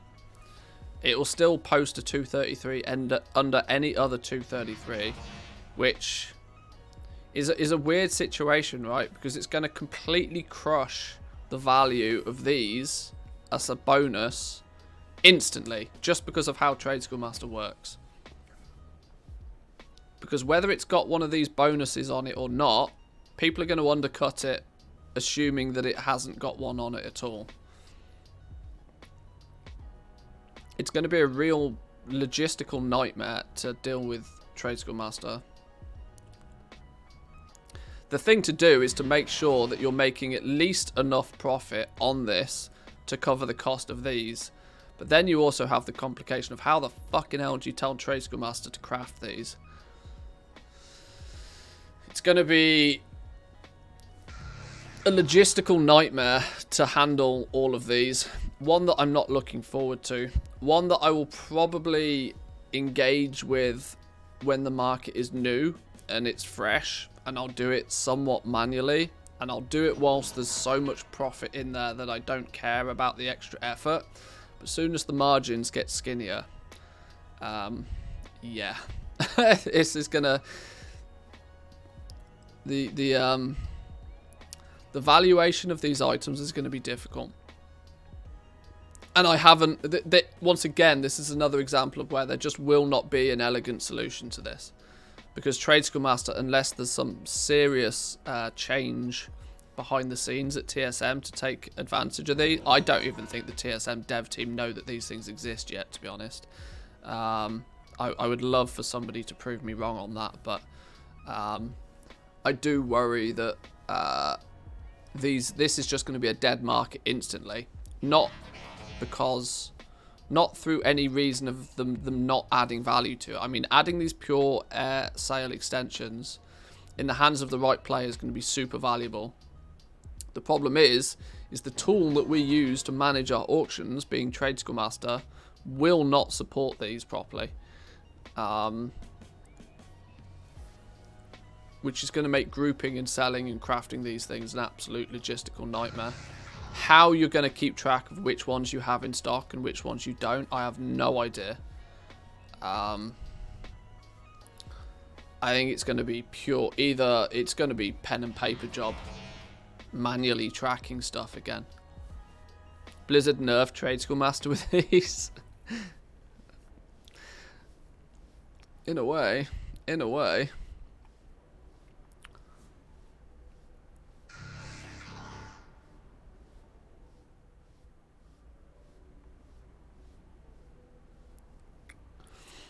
But regardless, some of these are super powerful. Chance to spawn an Automa Core which will explode for damage and healing. This one, the magically regulated Automa Core, could potentially be powerful. Now, some of them only really have benefit to have on a single piece of gear. From what I can gather so far, the only one that really actually stacks is the speed one. The rest of them don't stack. Or from what I can gather, the rest of them don't stack. which in turn means you might want a little bit of everything.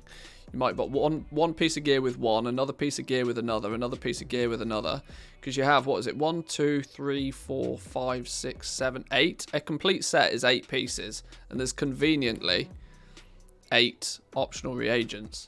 So it might not be out of the realms of possibility. If you're crafting gear for alts, is to craft a set of catch-up gear. This limits the sale potential of these, but it does mean that you might want to try and, for an alt, for example, a fresh alt, you might want to go out and craft a set that has one of each of these on it, so that you stack as many bonuses as possible. Whoa, hang on, what's going on here? Where did my game go? Hang on, whoa, what's going? Hang on. What are we doing here? Yeah, there we go. I would say we won't have time for these in a few weeks because of the Legos. Well, this is it, right? I on most of the on the main servers that I play on, I am surpassed caring about most of this because I will be focusing on legendaries. But not everybody is balls deep in legendaries. That's the thing. There's the potential for people that are okay with it to spam trade chat, want to sell full speed sets. Yeah, see, that's where people, you know, thinking out the box might come into play.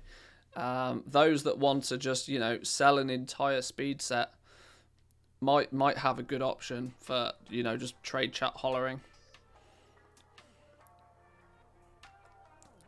But generally speaking, it's not a bad idea to either build an entire speed set, you know, speed on absolutely everything, especially if it's a farming alt. Herbalism mining, full air sale set. Yes, please. Thank you very much. Or you probably want to try and stack as many of these on your gear as possible. Chance to harmonize ephemera, granting primary stats. Slaying enemies increases your secondary stats. Being struck by an enemy builds up electrical sparks at 5 stacks that shorts out and does damage. Chance to spawn an automa core which explodes. Increases avoidance and sometimes healing when taking damage. Chance to acquire additional resources from corpses. Increases the duration of flasks, elixirs and food buffs. You could quite easily have a catch-up set of gear with every single one of these perks on it. If you know, craft it correctly or buy it correctly. I need that speed set so I can reach the mailbox quicker. Yeah. Those would have been these should have been straight up enchants or glyphs for gear. I'm kind of the belief as well that these should have probably been enchants rather than optional reagents. It would have made far more sense to me for these to be enchants, because then enchanters could craft them, enchanters could sell them. It functionally does exactly the same thing. It's actually for what most people would be concerned, having to put this enhancement on it at the time of crafting is a massive disadvantage.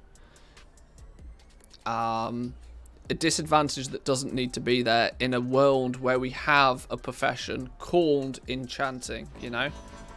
It doesn't seem to be like this is a system for the sake of having a system. It doesn't need to be this way. Just give all of these 8 to enchanters, then enchanters have a field day. And everybody can buy and sell and equip the perks that they want. The Essence Stone is going to be the one that everybody wants. Devouring Essence Stone. Slaying enemies increases your highest secondary stat. For a brief moment, stacking up to 5 times. I don't know. I would have gone the other direction. I'd have said the one that gives primary stat is probably the priority, right? Because primary stat is almost direct throughput, but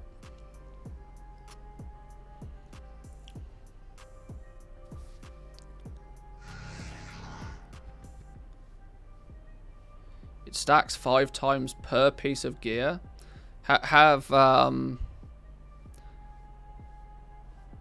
Has that been tested? Have we tested that it stacks per gear? I've not tested that. I'd be interested to see if somebody has. Essence Stone's going to be good for Mythic Plus. Harmonizing Stone's going to be good for raiding.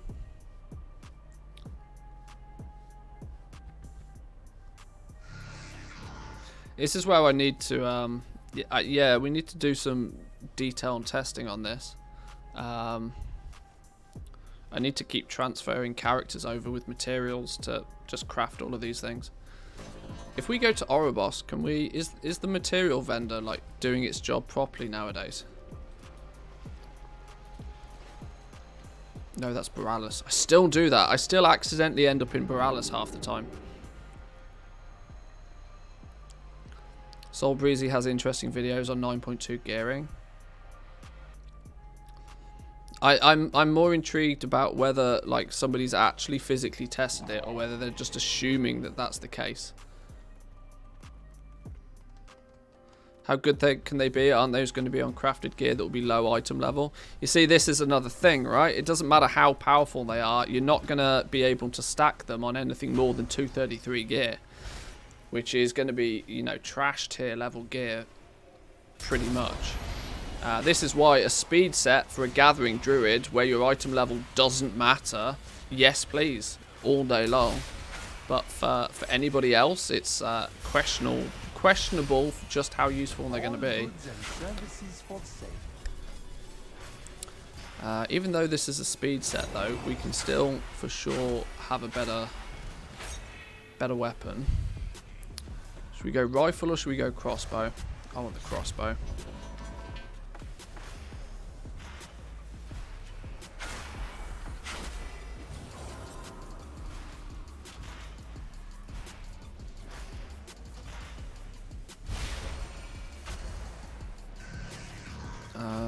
Where's the... Is this full PvP gear? Does this include trinkets? Trinkets are the only thing I'm missing out on. Is there a vendor that gives me some good trinkets? Ha! The Clasper Unity is on here.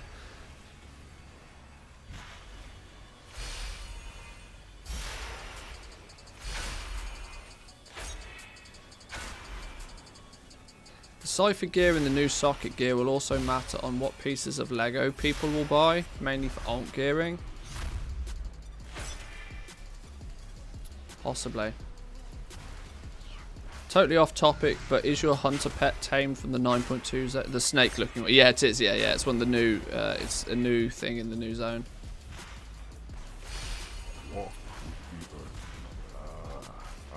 Trinketer extraordinaire. Here we go. Give me some better trinkets.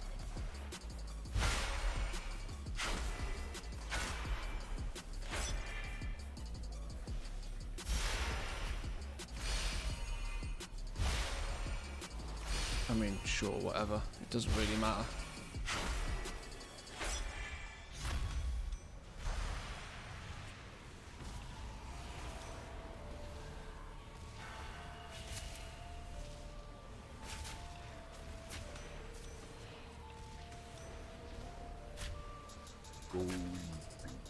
One of these, I think. Here's a profession consumable.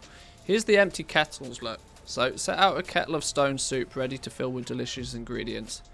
Finish it to feed up to 35 people in your raid or party. Once complete, it restores a bunch of health and mana. If you spend at least 10 seconds, you'll become well fed and gain 20 stat for an hour. So, these, for example, the new Feasty Boy, you drop this down here, look. Boom. There's your kettle. And you can see it's got a progress bar. The progress bar then has to be completed by when you click on it, you can put in, you know, a bunch of stuff. So 5 proto flesh is the new flesh. Add 5 chunks of this to help finish it. 1 precursor plastoderm. So you can put in a fish. It's interesting, it's 1 fish or 5 pieces of flesh. Alright, sure. Meat medley. 5 of each ethereal meat, creepy crawler meat, phantasmal haunch, raw seraphic wing, shadowy shank, or ribs to help finish it off. Or then fish medley. So 5 proto flesh is 10%. 1 fish, 1 new fish is also 10%.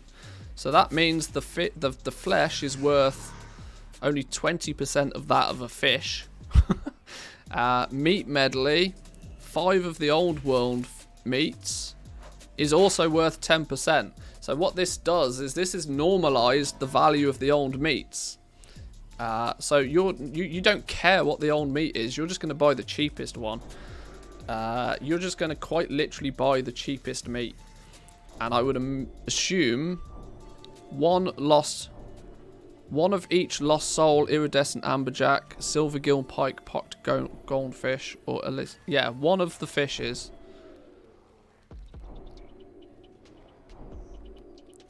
So they've basically made fish worth 5 times as much as the meat.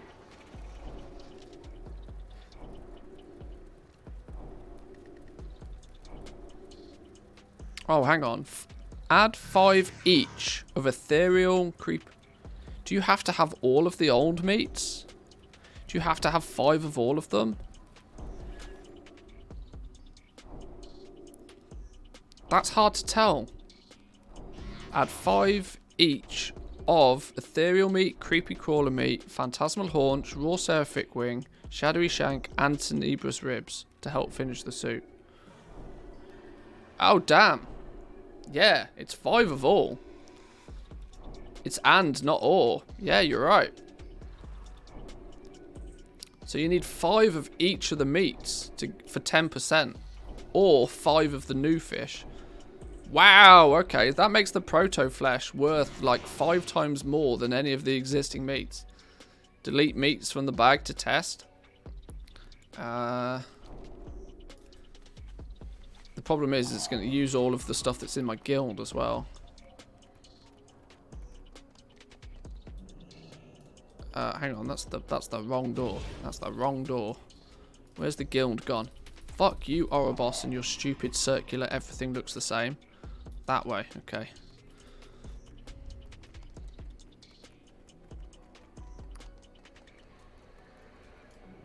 Everything is negotiable. Bag space is always a problem.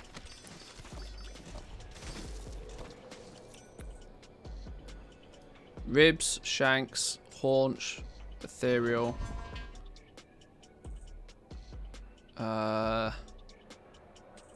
Here's to hoping I can quickly see if there's any more for any more. There shouldn't be that much in there. Oh, hang on. Shadowy shank, creepy crawler meat, phantasmal haunch, seraphic wing, tenebrous ribs, ethereal meat. That should be all of it, right? That's all of it. Let's go give that to a vendor real quick so we can buy it back.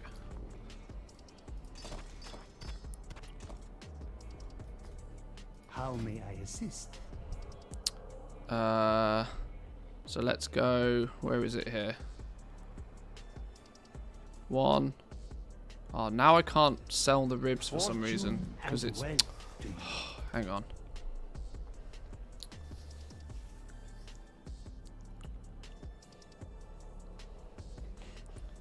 Shitty meats will actually be used now.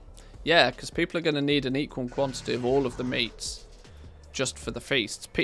That's oh my god, how annoying is that going to be for, like, you know what's going to happen though is you either have to take up a bunch. Why is this still grayed out? Why can I not do anything with this? This is goddamn annoying. I now can't click on or select or do anything with these ribs. Why are half of the items grayed out? Oh, for fuck's sake. Hang on. It requires logging out and logging in to fix it.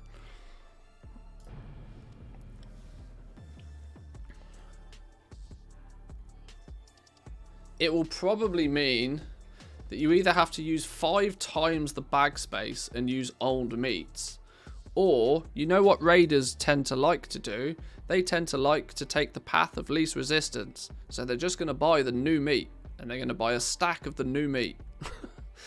They're not going to care about, you know, finding 5 of each of the others, even if it's cheaper. Right, there we go. Now we can sell stuff to you. Honor me with your attention. Right. 1, 2, 3, 4, 5, 6 different meats. See you later. Always a pleasure. Now we put down the kettle. Where'd it go?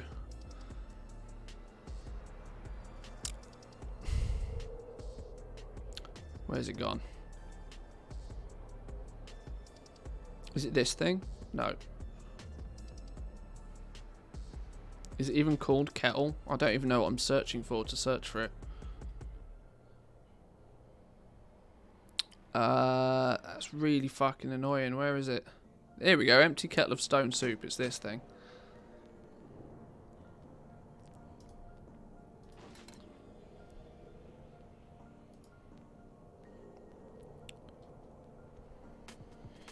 You don't have 5 each of ethereal meat. You don't have one of these. I have precursor plastoderm and I have this. So now if I buy back just Tell me one of what the you need, meats, my friend. if I buy back just my ribs, Come back it still in theory shouldn't let me do it. Yeah, you need 1, 2, 3, 4, 5. You need all 6 meats. You need all 6 of them. It would be my pleasure to help you. So you need all of them in equal quantities to be able to use the old meats in here. Or you just need 5 pieces of the new proto-flesh meat. Damn. And even then, see, even then, this is... you then need 5 of each.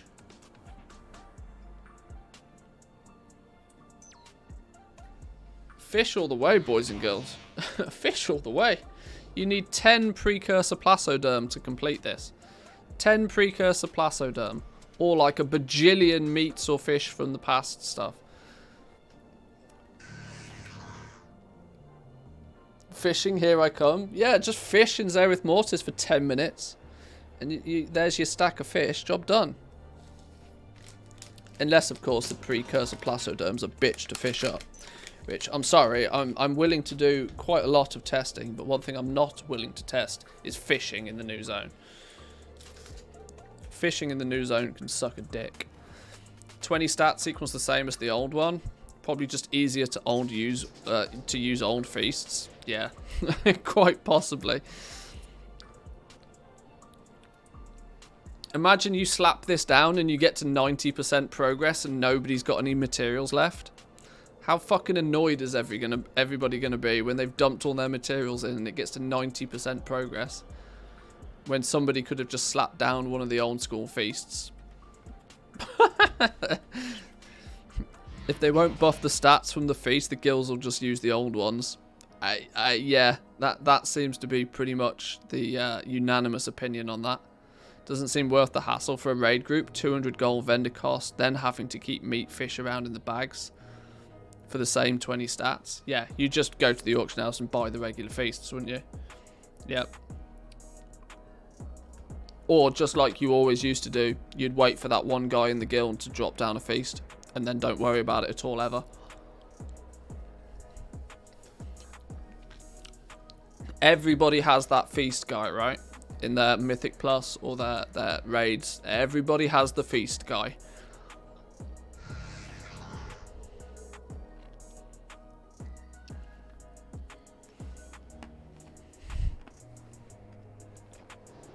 I am the feast guy. You see, there you go. If you don't know the feast guy, you probably are the feast guy.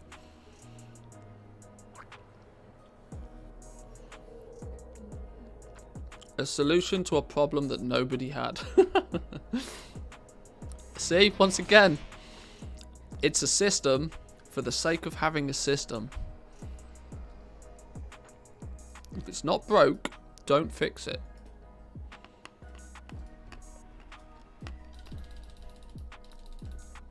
It's a cool little cooking pot though, I'm not gonna lie. Proper fire. There's nothing in it yet. If you put something in it, do you see it? You do actually throw something in it. I'll give them credit, it looks quite cool.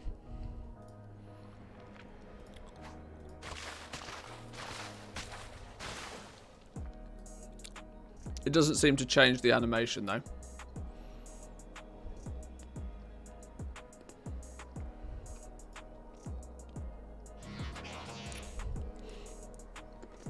I mean, ultimately, it's up to people to have whatever the fucking hell that they want, right? The whole point of this is it's meant to be a community thing.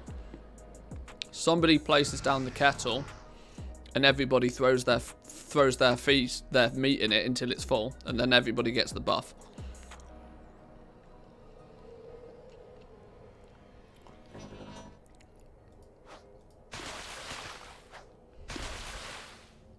It does fill up with fish, look.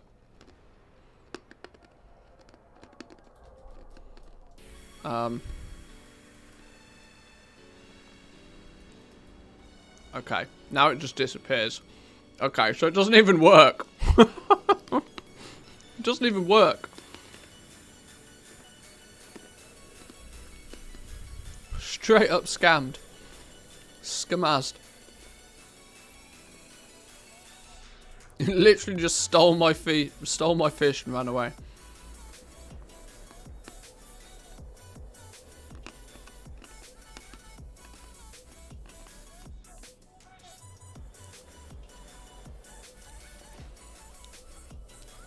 Alright then. Well, there we go. There's that's the new feast. Game ready, boys and girls. Game ready. Right, anyway. What I was actually trying to do, the main reason I'm here is that I'm trying to create a speed set for my druid. So that he can go do some herbing and mining with a speed set on and see just how ridiculous it is. More importantly, it will give me a good indication to these Pog Essence businesses. So, do I have the ability to craft a set of what I want to craft? So, it's a shade-bound set, right? I'm going to need a full shade-bound set. So, I've got loads of these. I'm going to need a bunch of these. I've got enough of these. What I don't have is probably enough of some of these materials. I need callous hide. I'm going to need desolate... Wasn't there a vendor that sold some of these things? Please, consumables, master crafter. Oh, this son bitch is not going to sell the stuff I need, is he? Because... Oh, come on. Come on. Really? Really, Blizzard? You can put all the materials apart from the leather? Really, Blizzard?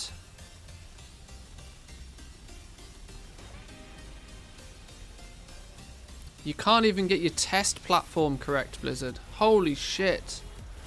All the herbs, all the ores, cloth, silk, but you can't give me the pissing leather.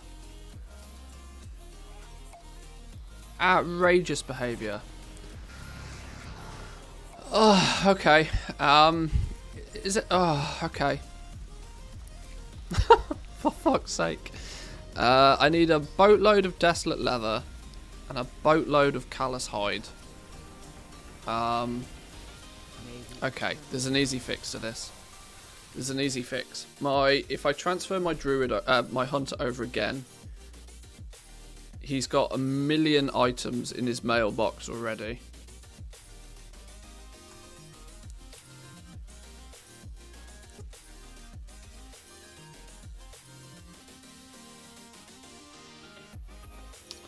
If I can find him on the list. There we go.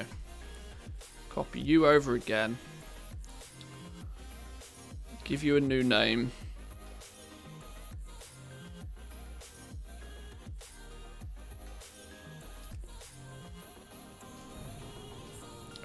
Material. Dude.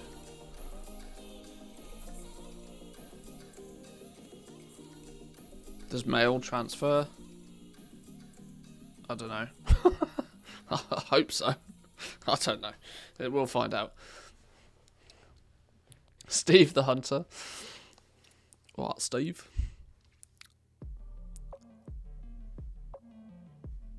I want to trade on live servers, but only I know about. You and me both. I think we'd all love some of that.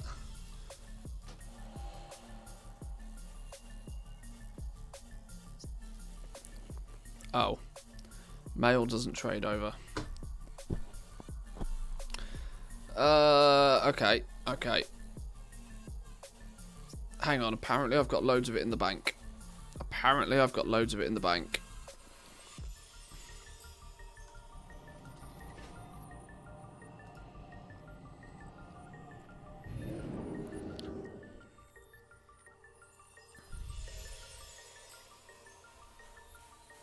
It should not be this difficult to test your game, Blizzard. For the love of God. After 17 years. Surely. Surely. If you have it in the bank, will it not be on your original copy? Yeah, but I've probably already used it. That's the point. Now I can't even click the buttons on the LVUI thing. For the love of Christ.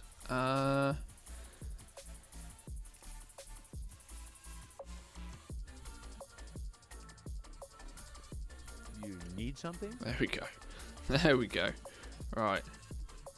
Nope. Nope, TSM lies. I do not have a bajillion of it in the bank. For fuck's sake, Blizzard. Okay. Have a good one. How the living Christ do I easily fix this?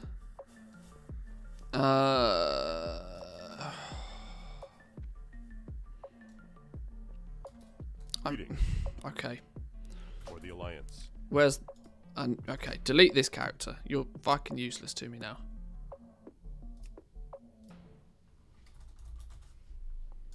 We go to live. This is how we do it, right? We go to live. We log in on that character. You need to farm so you can test out the farming. It's outrageous, right?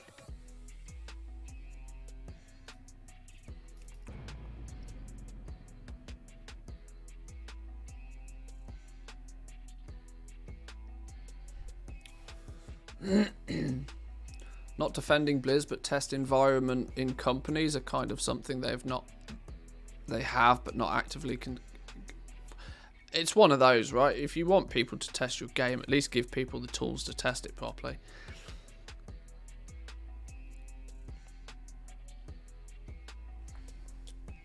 It's alright, it's fine. We can do it. We can jump through a few hoops. It's all good. It's all good.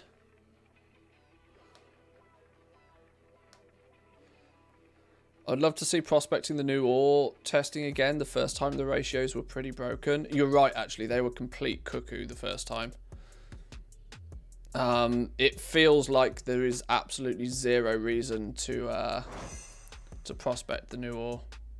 They need to just release a god mode so you can just use commands to get stuff. Yeah, yeah. This dude then, right? Let me get to somewhere that's actually more convenient to do this.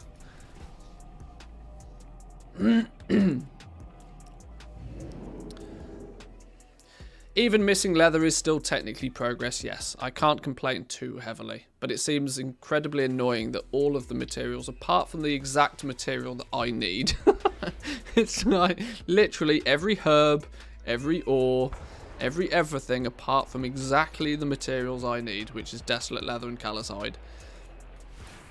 Genius, right? Let's take a bunch of this. I don't particularly want to have this in my bank just for the purpose of transferring it to a test realm, but sure. 2 stacks of this. Luckily, I have this available to me on live already, so it doesn't become an issue, but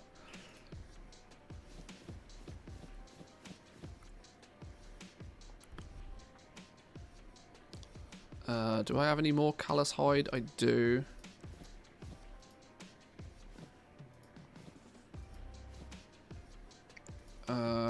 What else could I possibly need that wasn't over there? Heavy callous hide I don't have any in its regular form. But maybe another row. Maybe another row of callous hide in case we need to...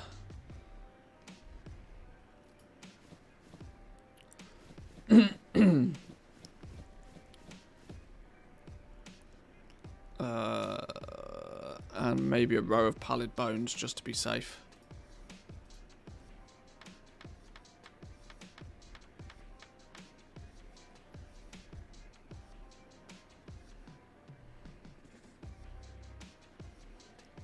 Most all of everything else I think I can buy.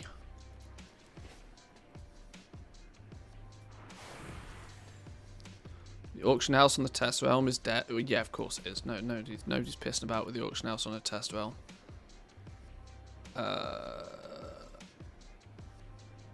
Okay, that'll do. That'll do. Now let's log out. Log out and close down that one so that hopefully it saves. Let's then go back to the PTR. Let's drag that new character back in. God, this is such a palaver. Where are you? Where are you? There. Here you go. Now, hopefully, if we copy this over now, he should have a bag load of stuff, which we can then send to our actual character.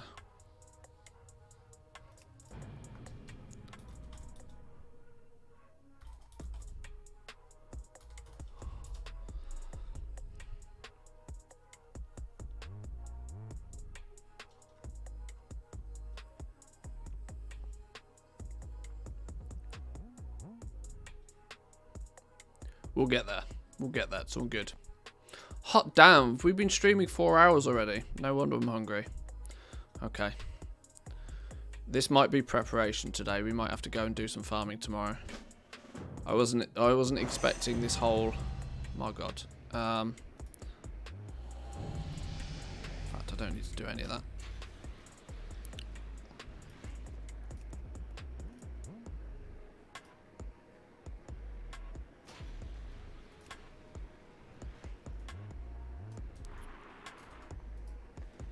Right, send.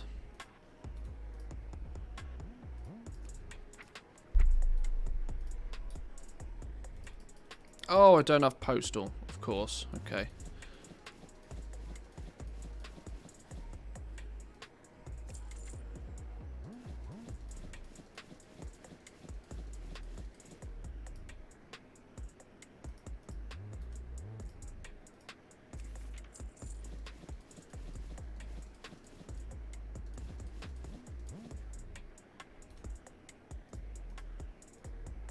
What a palaver.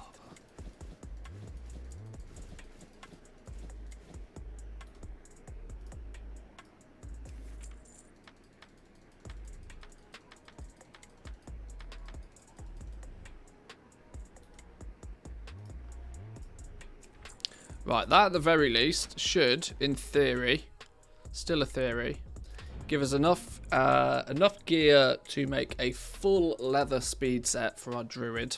Then we just need to get our druid into Zereth Mortis. Maybe we might need to do a few bits and pieces quest-wise to get over there. But we should then put ourselves in a position to be able to test some gathering out in Zereth Mortis.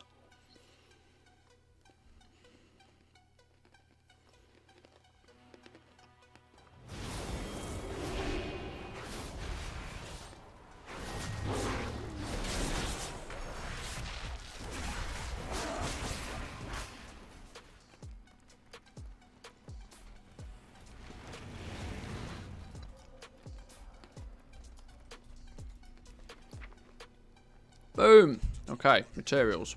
Cool. What was it we needed then? We need a little bit more desolate leather.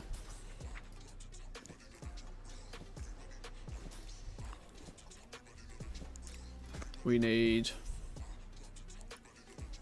That might be enough, you know. Heavy callus or callus hide generally.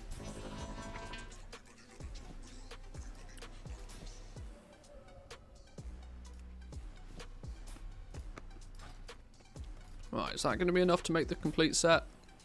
Full set of shade-bound gear with item level 233 and speed set on it. That's what we want.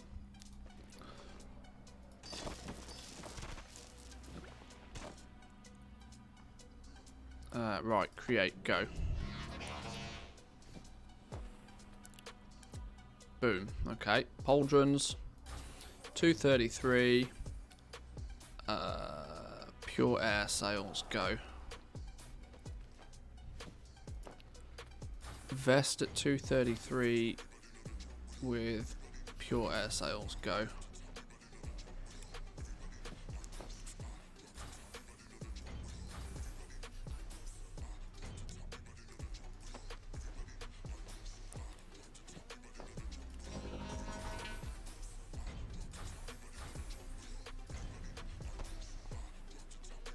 What I didn't do is plan for the fact that I might want to make some rings as well. Hopefully I've got the materials to make the rings.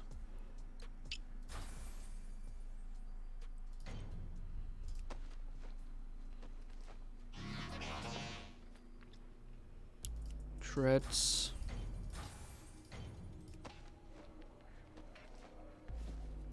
And then arm guards.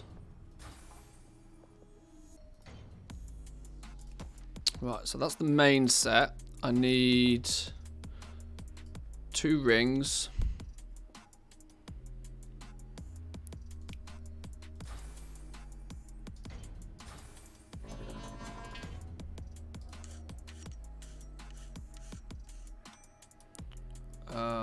It doesn't really matter what the secondary stats are so much on these.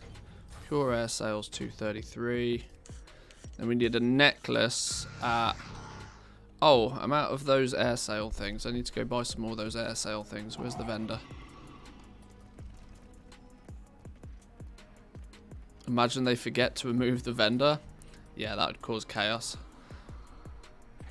What is it? Is this the dude that sells them? Pure air sails.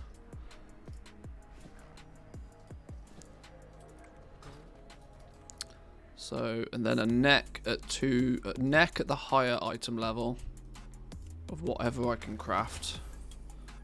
So an air sail and big boy neck, 262 unique neck. Why not?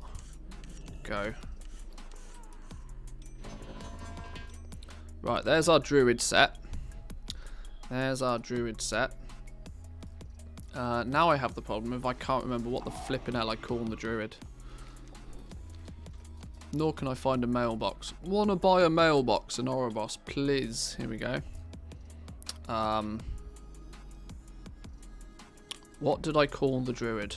Oh god, I'm gonna have to find out, aren't I? What did I call it? Pog Essence. Of course I called it Pog Essence. Okay.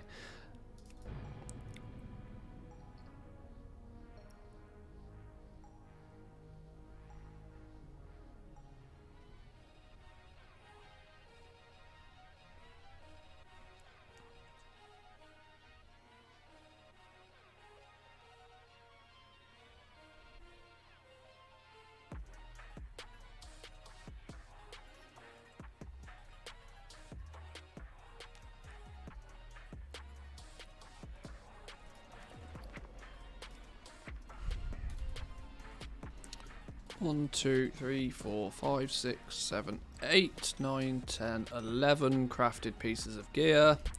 Off you go, all with speed set. Wonderful stuff.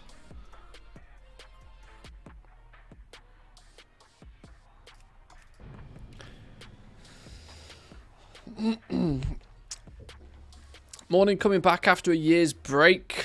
What is still selling in the market at this time? Probably pretty much everything that was still selling a year ago. Legendaries, lots of them. Crafted smart gear, all the same.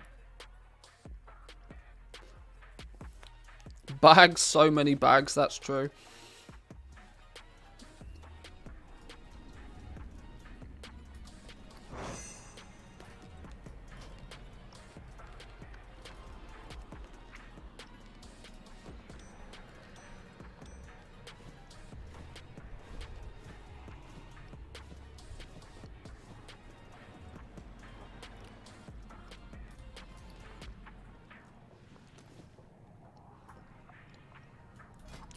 Okay, right.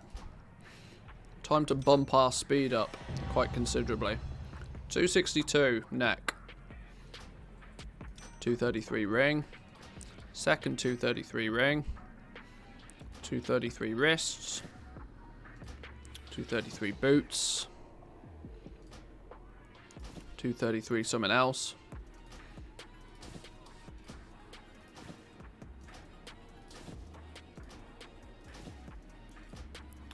Lovely stuff. So what are we still missing then? Ah, the cape. I forgot. We need to make a cape. Do you have a tailor over here? We must have a tailor over here. We can make a speed set cape. Speed set cape is all we're missing then.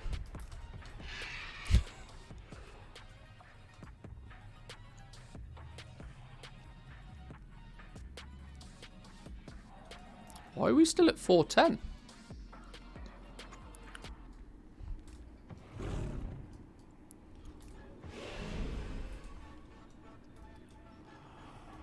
We naturally run at 140.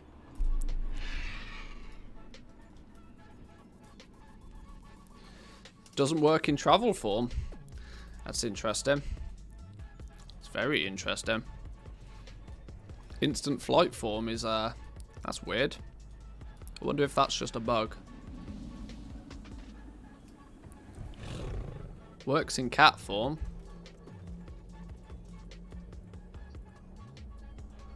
Movement speed increased by 30%.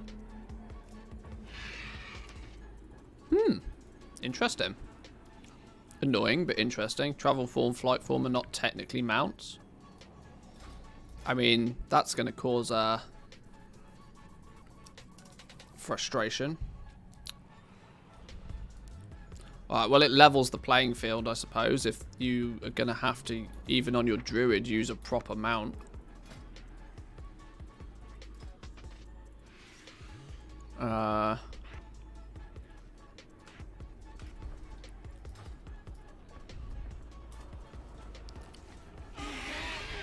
I mean, yeah. 520 flying is considerably better than 410, and we've not even completed the set yet. I need to go get a cape. Let's craft up a cape. I'm quite sure I've got my tailor over here already. I think that's the reason this tailor's here, you know.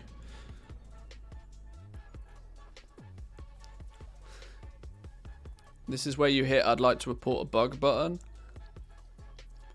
Let me get it all sorted first.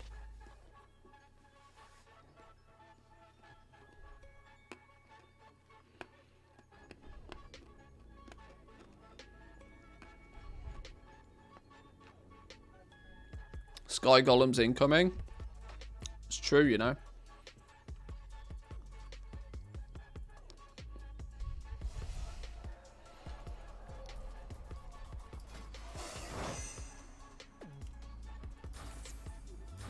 Oh, hang on. My brain instantly went straight to Grim Veiled. That's not what we're doing.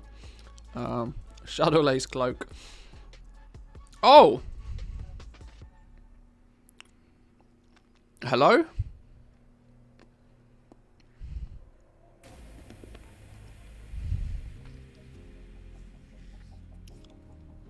Explore Zereth Mortis to learn about progenitor enhancements.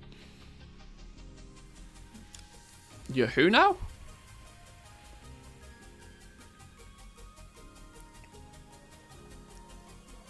Well, that's new.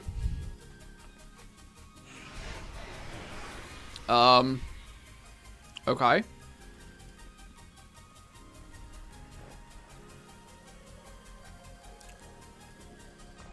Both new and mighty annoying.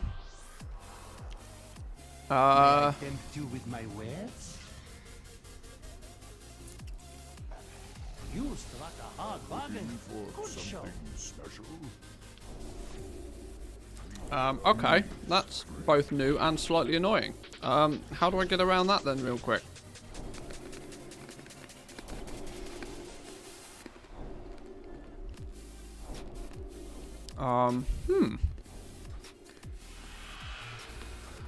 Well met.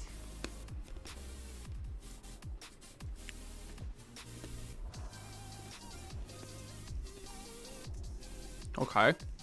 Maybe I can't make the cape today. Alright. Well, sure, fine. Okay. Well, in that scenario then, let's just get our druid straight over there. Let's get Pog Essence into Zereth Mortis and get Pog Essence doing some farming. It's a quest somewhere in Zereth Mortis, I think. I saw Mr. GM do a little bit of it last week. That would make sense. It would make sense. Well, that's quite cool that you at least need to get your ass into Zereth Mortis before you can, you know. That puts, well, that gives a strong reason for your crafters to be level 60 then. Although, like I said, the Pog Essence recipes drop from rares out in Zereth Mortis. So, in real terms, you're going to be in Zereth Mortis before you can craft those anyway. But it just means that it's a little bit more difficult to get your crafting alts to make them. Meaning you might look at buying them from the auction house. Fairer. Fair is fair, I suppose. Let's then get this dude over to Zereth Mortis. I guess we start by flying back to Oribos, I guess. Did say to serve everyone. Now, in theory, we should be able to take the skip to get straight to Zereth Mortis nice and quick time. Your crafters should already be level 60 to do mission tables on the side. That is making a big assumption. A big assumption. I just put a speed cloak on the PTR auction house if you really want to complete the set. Oh, that's clever. That's clever. I didn't think about that.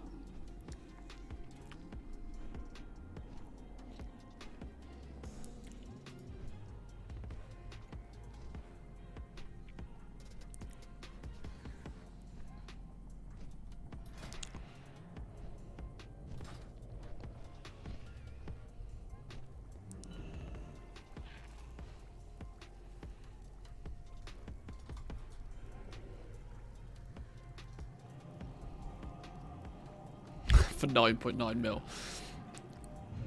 Even I don't have that much on the PTR.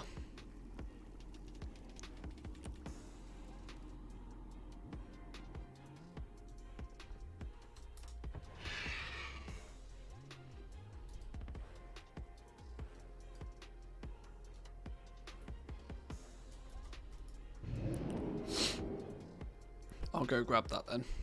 Hands off, everybody. Leave it alone. Do not touch. Do not touch. Do not pass go. Do not collect $200.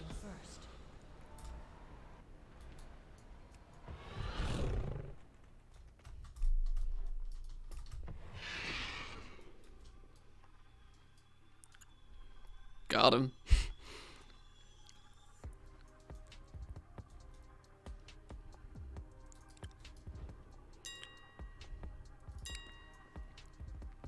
Armor, miscellaneous, cloak, search. No, you didn't. Either that or we're on different PTRs. There's a 291 Grimveld cape though. That's quite funny. 291 base cape.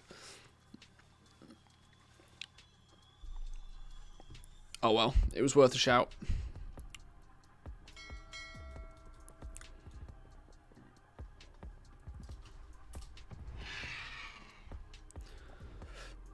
How's the new legendary market looking with the second Lego? In simple terms, it's going to mean a lot of people want to buy rank 7s. The fact that you're going to be able to equip 2 legendaries is going to make a big difference. I'm on Broxigar. I thought they were all connected. They're not, unfortunately, no. I can't remember which one I'm on. I'm on the one that begins with A. I can't remember.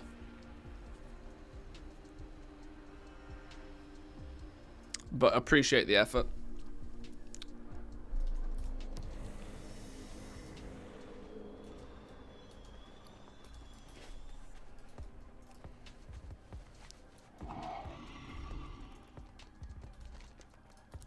Right, let's go get ourselves to Zereth Mortis then. What news do you bring?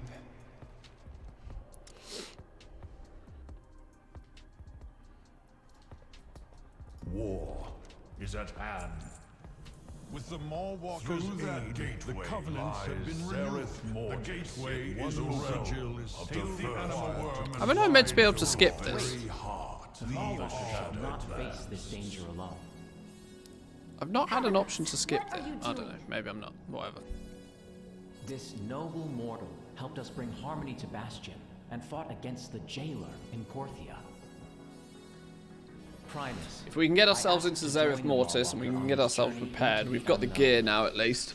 You show great courage, Pelagus. We can start doing a bit of farming. Like I said, that might be an adventure for tomorrow more so than now, because I'm getting really quite hungry. I need to go get some food.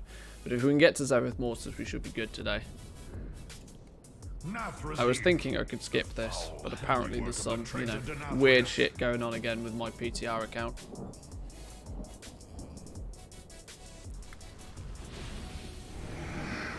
Or maybe this is part we can't skip, I don't know, I can't remember. Hurry!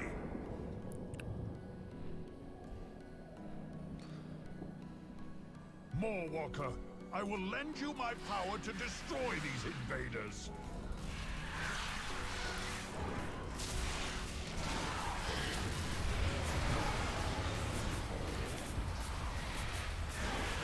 This is quite a fun quest anyway, because you just pew pew stuff and stuff just gets blasted, it's fun.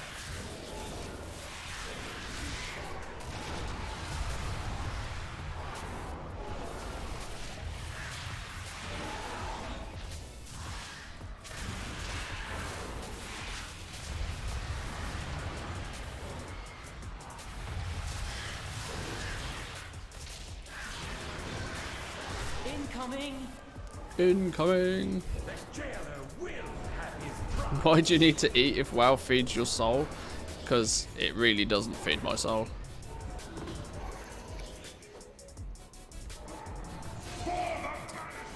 I would love if it did, but...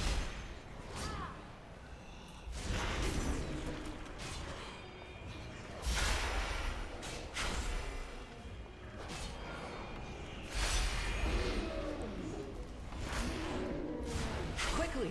Grab the reins! I would like some health first.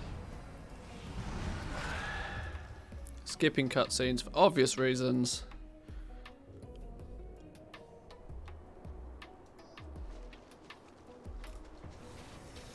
Mawwalker? Share your words of wisdom. The portal is gone.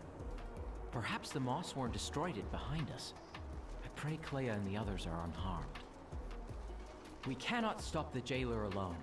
We must find a way back to Oribos so we can bring our allies through. It's good practice doing this actually, because it's been a while since I've done this. To be locked.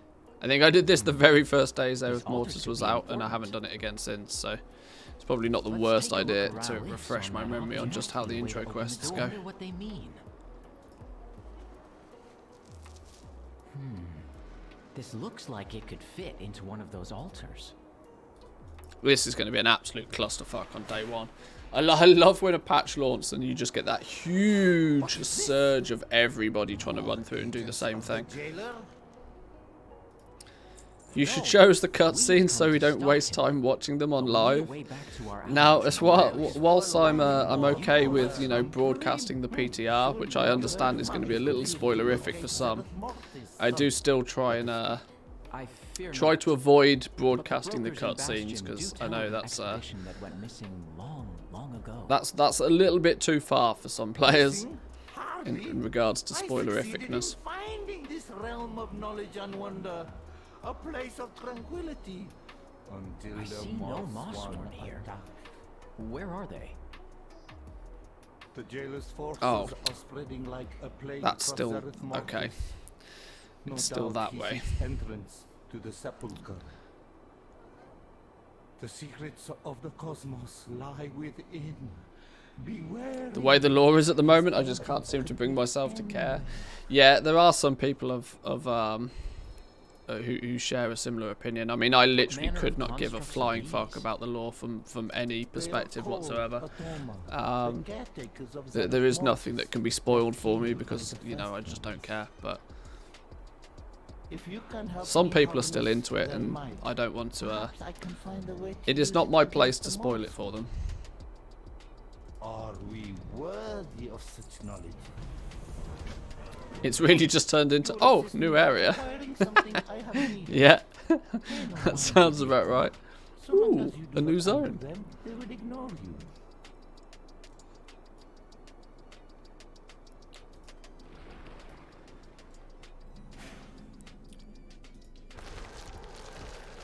Watch out!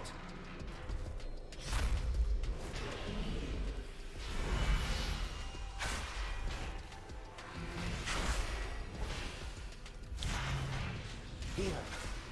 Though enough, this one can still be useful.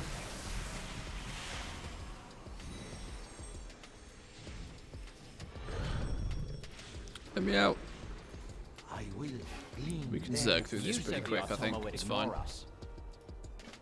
As long as you did not anger the first ones, which you did, I suggest you be more careful. I need to get closer.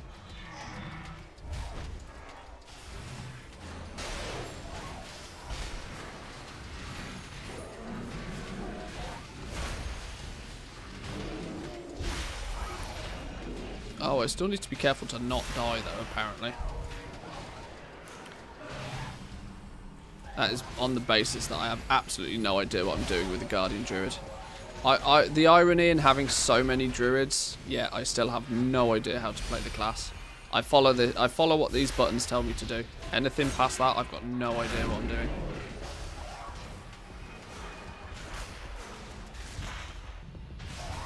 Oh, and of course I press Convoke when it's off cooldown.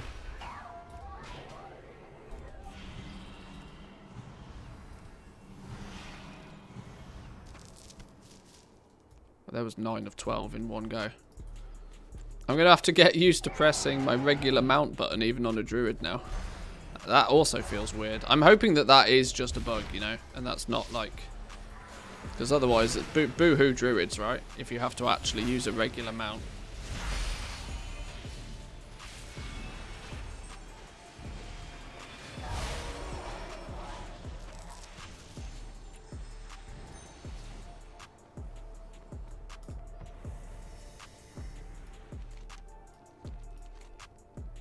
Ah, there you are.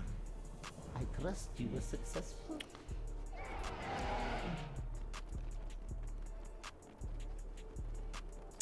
What add-on? What is this add? This one's called Hekili. This thing, Hekili. It's just a real simple cooldown rotation add-on-y thing. This must be the repository. Just plain bear spec. Well, yeah, all that. That's also probably not the worst idea. Do not interfere.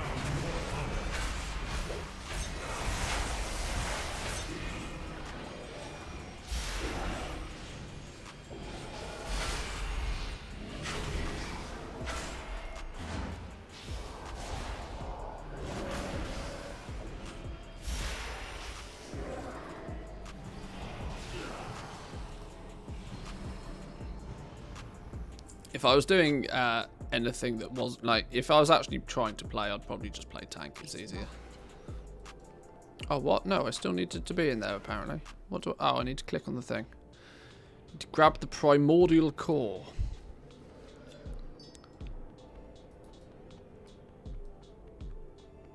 If you remove Druid's run fast, then Demon Hunters should not be able to jump in Zereth Mortis until after flying as well. Or can you imagine the outcry?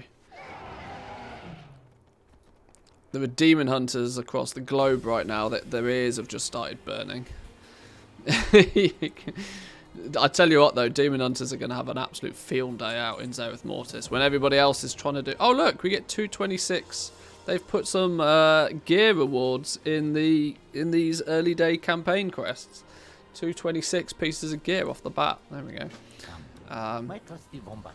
We'll see you Yeah, soon. druids obviously have the bonus most of the time, but Demon Hunters are going to have a field day with all of the little jumping puzzles in Zereth Mortis. Can I not be quite so first close to the ones. bear's ass? That's Have fine. you ever seen them? Sadly, no. They are long absent. Perhaps they lie within the sepulchre. Perhaps they went elsewhere. The sepulchres hold secrets that could be used to remake the cosmos itself. What's it seem to say? This is actually going to be... To enter. We may already be too late. Look there. See, this character's also not even done is only completed the 3rd chapter of the Chains of Domination quest line as well, which was the intro to Corthia. I'm going to be interested to see if it gatekeeps me from going too far with the campaign on this character. Even though I entirely believe that regardless of if it gatekeeps me or not, it's still just the PTR, so it doesn't really count. But you must not let the Morse One destroy this place. May the first ones guide you, mortal. Whoa! A trap! They could be agents of the Maw. Bring them to the Elders. We're not necessarily agents of the Maw. We are the Maw Walker. Put us down, you son bitch. Do you not know who you're dealing with here? What is this? More of the jailer's darkness? His forces lay siege to Haven. Pilgrim. We are If you allies. claim to be I enemies am of the Maw, Pelagus of Bastion, prove it. and this Push is the Maw back Walker. against those monsters. Awaits. The Maw Walker? Impossible. Why does Bolvar call me Maw Walker? It's I can't be the only one that's bored of being the I'm really bored of being like the hero. Something about being the hero is just boring at this point. Do not fall prey to flights of fancy like the infidel Ferim. The sacred words told us of the coming darkness. And now the jailer is here. Do you doubt that they could be correct about the Walker as well? I would never question the prophecies of the first ones. But this mortal and the Kyrian must prove themselves before they can be trusted.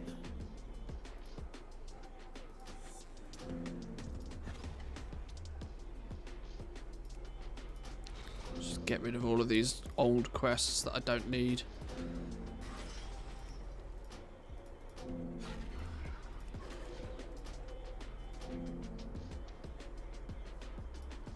Just so we don't get distracted by the wrong quests. Now, in theory, we are in Corthia at this point. Like, I wonder at what point we actually need to get to in... not in Corthia. Jesus Christ, Zereth Mortis. I wonder just how far we actually need to go before we can run it. Because this seems to still be a very instanced version. This is always one of those things that interests me, right? That when you have different versions of the same zone... Is there a version that's overpowered for the purpose of farming? You know? If you stay at this very specific point in the campaign quest line, for example, is there the possibility that you could be running out there farming with zero competition because you have an entire instance version of Zereth Mortis to yourself? These are the kinds of, you know, loopholes in the system that sometimes can be very handy to know about.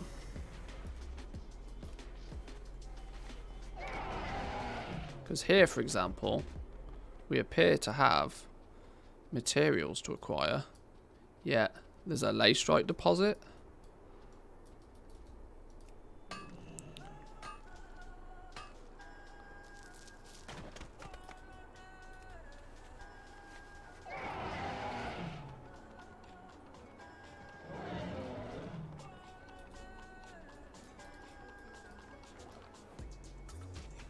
There's a death blossom around here somewhere. Here it is.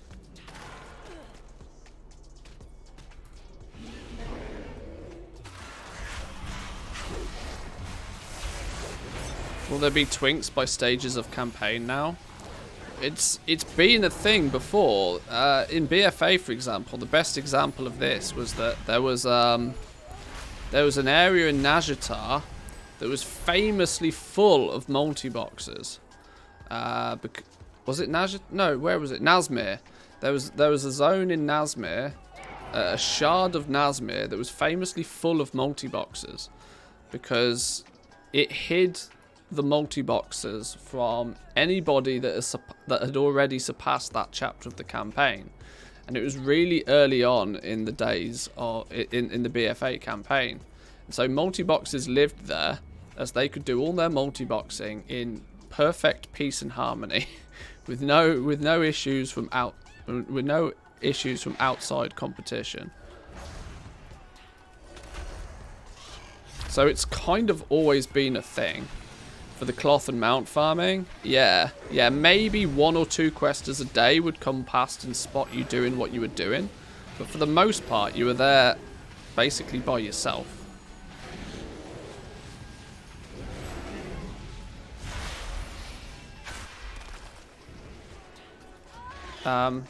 These things slap. I'm in 223 gear. They should not be hitting me that hard.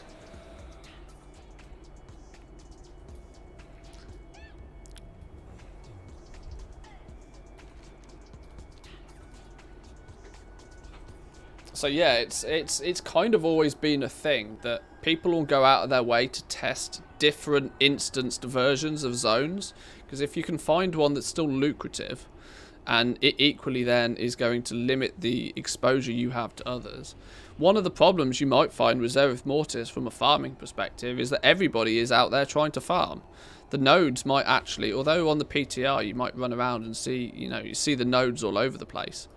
There's also the possibility, very strong possibility, that the nodes aren't anywhere near as plentiful when the game goes live, simply because there's so many people trying to, the second one spawns, somebody's gathering it. Whereas if you can get onto a version of the zone where you're kind of by yourself because it's instance off, because it's part of a campaign, you grant yourself a massive advantage real quick. Let's go Guardian though, because then we also won't get stunned. It's slower to kill things, but it also means we won't get stunned.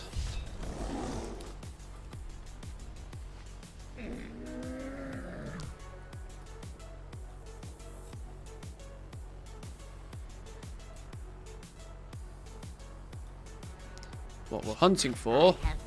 Oh, hang on. Haha, I was like, what? That's a vendor? What we're hunting for is Pog Essence.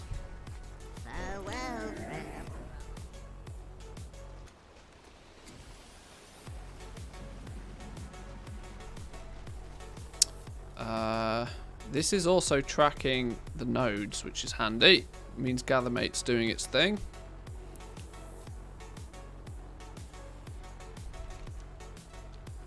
I wonder what farming's going to end up being like out here. You guys know me. I'm not a big fan of farming, generally speaking, but the fact that the entire zone is just one big ass circle really makes me think that farming is just going to be about running loops around the middle. I mean, I'm sure the min-maxers will find, more ways to go off the beaten track to do gathering, but especially if you're zooming about at super fast speed. I mean, you can go in druid form at 200, or I can mount up and zoom up at 310. If I have to go any significant difference, it becomes far better to actually use a mount.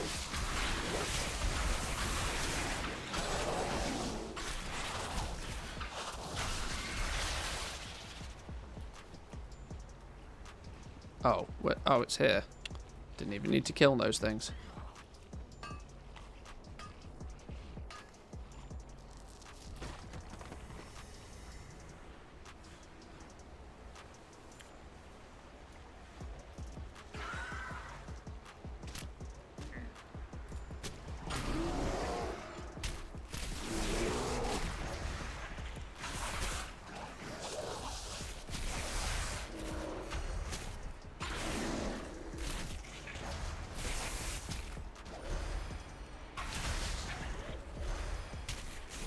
See, if I was anything like a good druid, I'd be bombing out of here with stealth and doing stuns and all sorts of crazy stuff, but I'm not, unfortunately.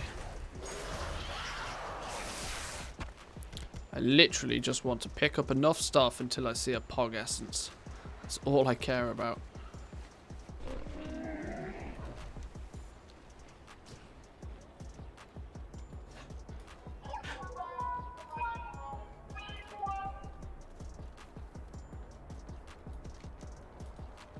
Let's go this way.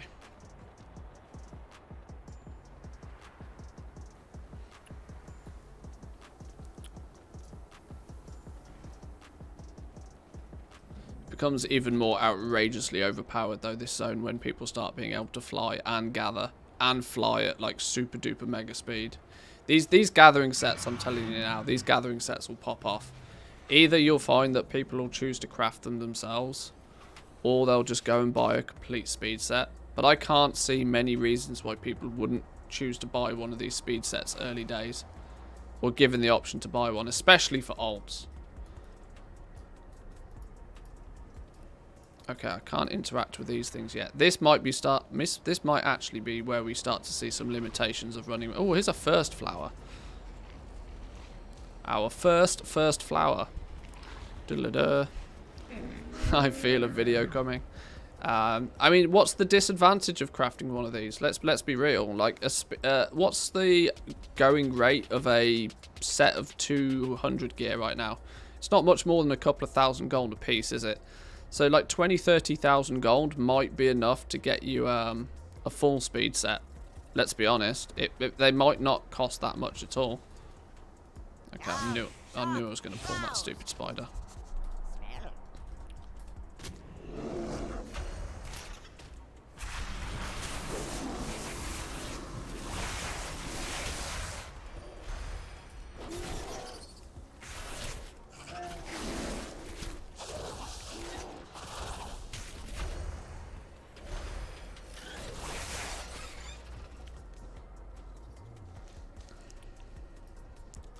What I should probably do is actually put this here, because you guys can't even see it.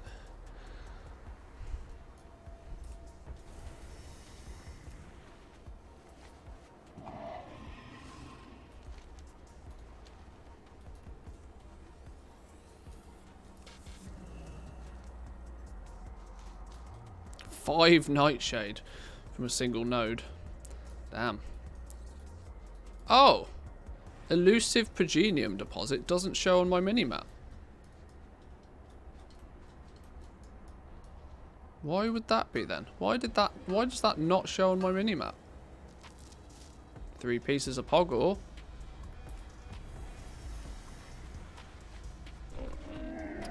Maybe because it's elusive? Maybe. I mean, that's a plot twist, right? That's a plot twist. If the elusive ones don't actually show even on the minimap, you just have to learn where they are. Hey, I like that. That's cool. I'll take that. I mean, it could equally just be a bug, but either way, I'll take that. That sounds interesting. Okay, that doesn't sound interesting. That sounds like peace the fuck out.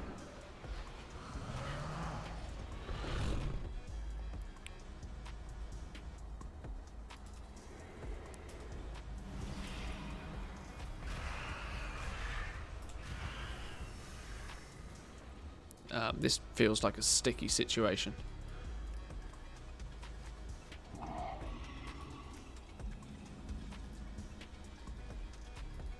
I see a rich pog ore is showing up on the map. So maybe it is just the fact it's an elusive one.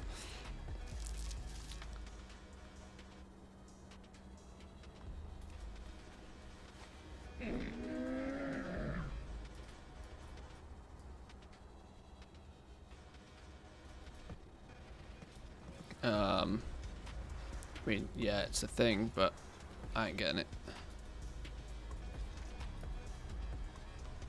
Do I have keybinds for stealth? I do.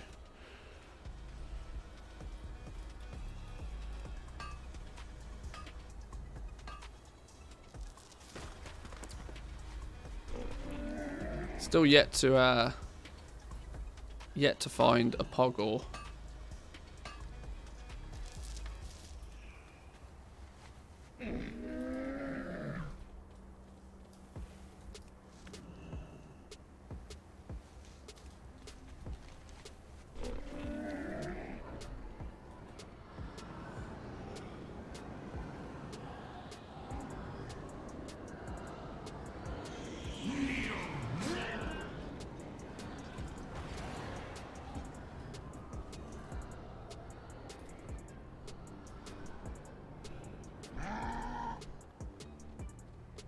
Yeah? Where's the herb gone? A lush first flower. Hidden behind the rock so I can't get to it. Probably in that building. Probably somewhere you need to learn to unlock. Tell you what, it's also going to be considerably easier to evade enemies if you're running this fast. May your feet find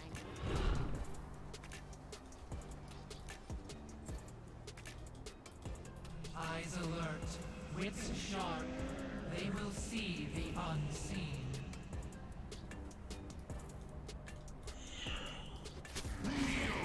Fall to dissonance. Oh no, I pulled the big dude. That's really not what we wanted.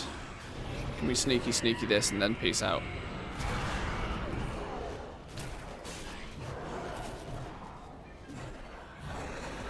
Give me the herb.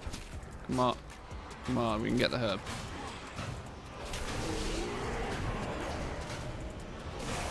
Feral affinity for even more speed. These all sound like probable words.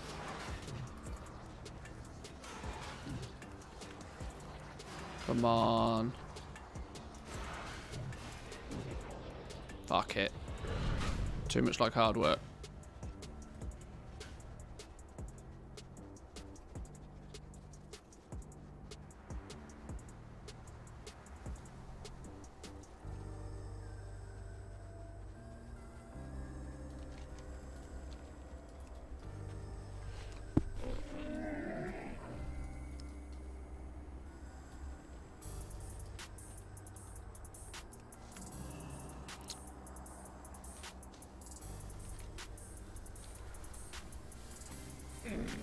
Is that the elusive one? No, it's not an elusive one.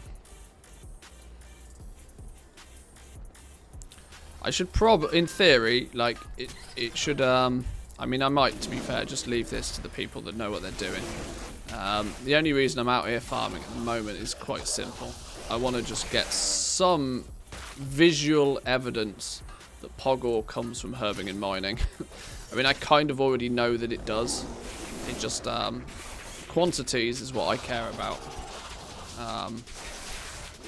And I think, you know, the farmers out there that enjoy farming and will happily break this down and work out optimal routes, I should probably be leaving that to them. But I at least want to get some indication of just how many of these Pogors are available.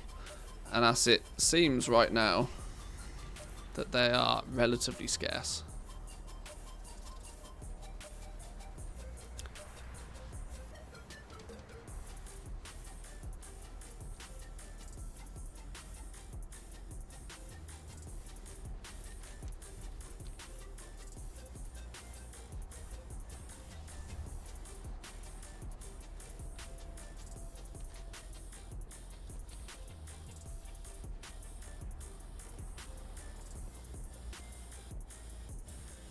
Oh, hang on, what am I doing?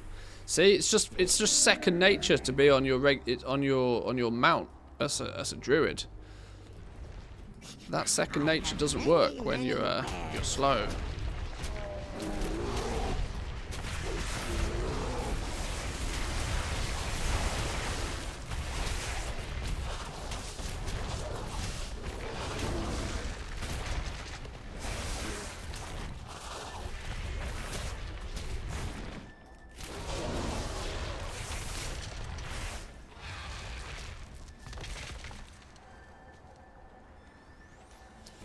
If you can only get the Pog essences from the new Progenium ore and first flowers as well, that could end up making quite a huge difference. Because you have Death Blossom out here, you have Leystrike, you have the basic stuff. Even Nightshade is here. But if you can only get the new Pog ore from the new fancy stuff, that will also make have quite an impact, I think.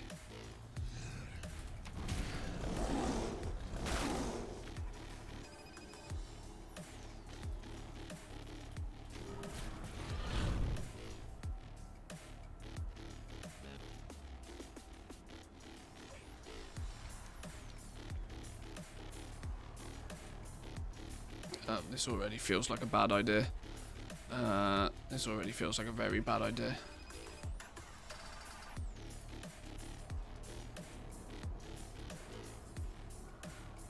Hide in a corner, he won't see me. That's how druids work, right? Apparently not. Apparently so.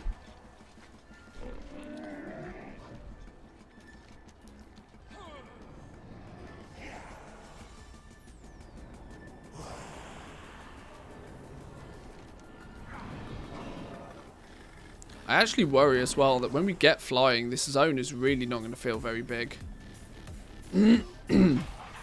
This is always a concern with flying. That it shrinks the size of a zone like super fast. There's one there. Where's the other one? There's a rich lay strike down there.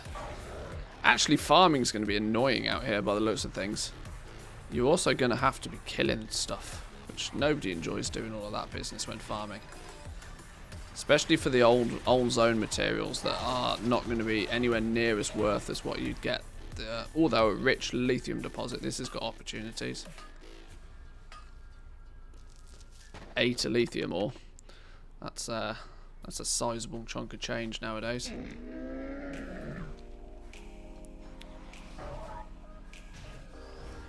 It might end up being that there's some, you know, some optimal route that some clever clogs will work out. Not me, because I won't do enough of this. But somebody will probably work out a route that you can run around where you don't aggro anything. And that's the one the bots will use. In fact, all of these grazers, you know, going the lush biome seems to be far less dangerous than the sand biome. Oh, you son of a...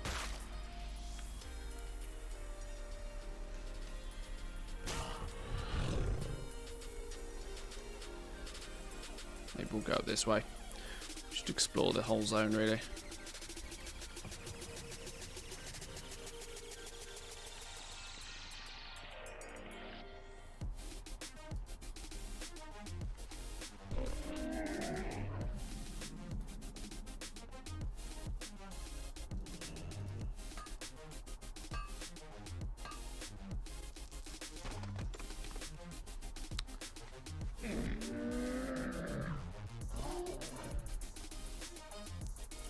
Still yet to find a Pog Essence. And for reference, we are max skill as well. It's not like I'm running around and I'm still learning the profession. I've got the skill maxed out.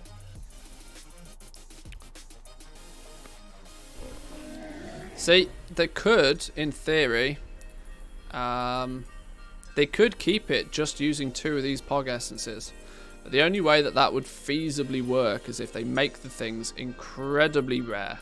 Like, you might get 1 in an hour or something of optimized farming. If they make the things super duper mega rare to acquire, then yeah, 1 or 2 per vestige is, you know, not terrible. But the problem with that being is it makes the entire market super duper volatile, because it means each Pog Essence at the beginning is going to be valued at like 10k or something ridiculous.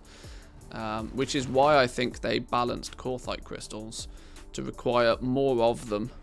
And for them to drop more frequently, because it kind of takes the volatility away from the market. You're still putting a lot of emphasis on just one single material, but at least that one single material, you need it in a quantity great enough that you get a steady supply of them. But the question is that's also assuming that Blizzard learns from their mistakes, and I don't think they do. How the hell am I meant to get that thing? That's not happening, is it? Oh, this is why I don't like farming. It's just frustrating. I feel like I've got this weird feeling inside doing farming in the first place. Kind of goes against my moral compass. Especially on a PTR. I mean, this is literally the definition of wasting time right now, but if we learn something out of it, then I guess it's kind of worth.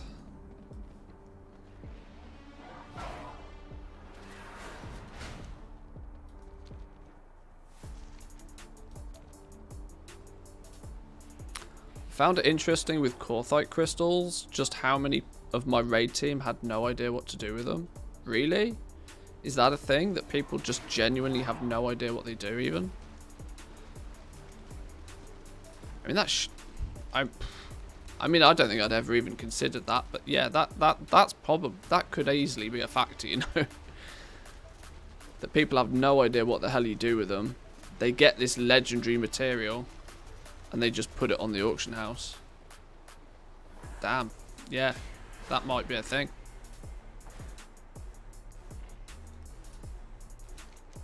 I guess that's sort of that's one of those scenarios where it's very difficult to unlearn what you already know. You know, it's kind of see, there's no real easy way to gather any of these without killing a whole bunch of mobs as well. This is going to be a gross zone for farming in. Everything aggroes you.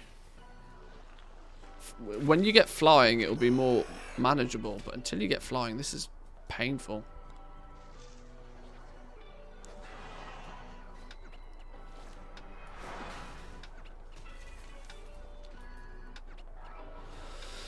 We'll also make the price of the unique crafters marks prohibitive.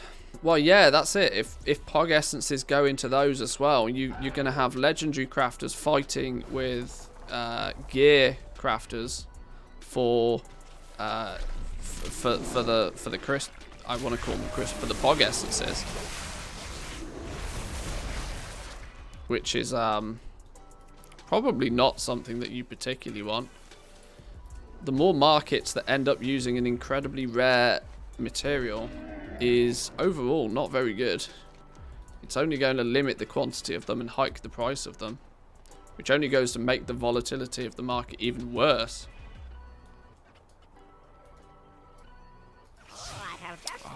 Pissing.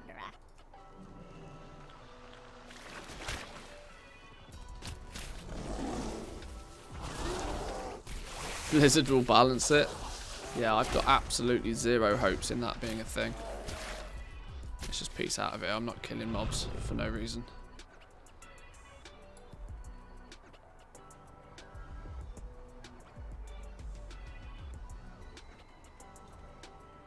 The legendary system's unnecessary. Yeah, I definitely agree.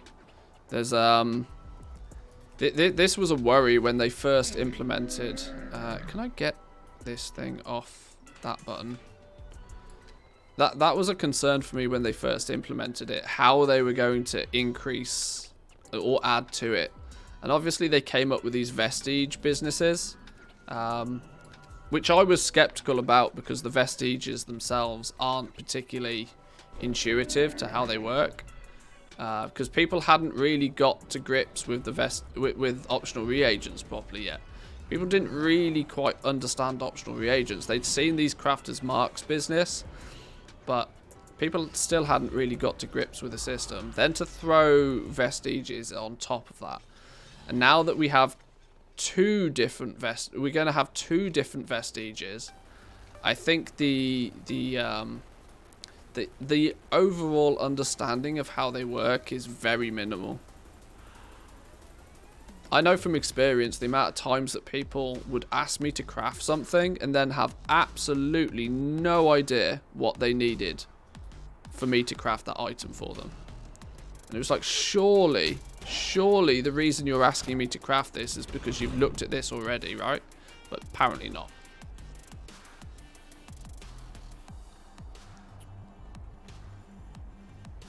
I tend not to find it complicated because I've played WoW all my life. Well, yeah. Yeah, if you've...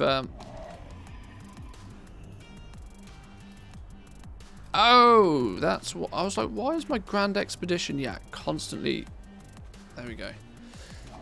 Yeah, if you're kind of new to it, though, you've got no chance of understanding what's going on. You're going to be totally lost.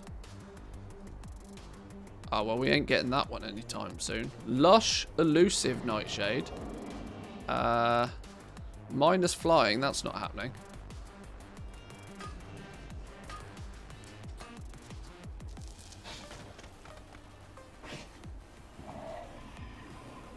Poor dog. He's got a cough.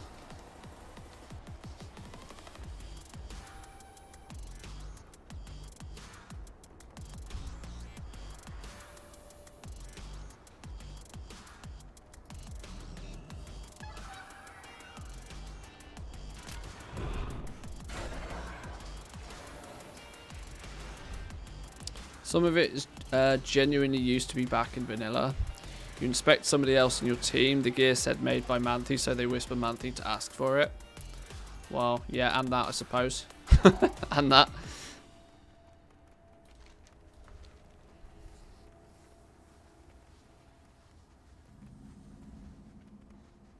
They just wait for somebody to make a YouTube vid. It's a weird one, right? Now that literally every single aspect of the game is... There's no secrets in WoW anymore, and there hasn't been for years.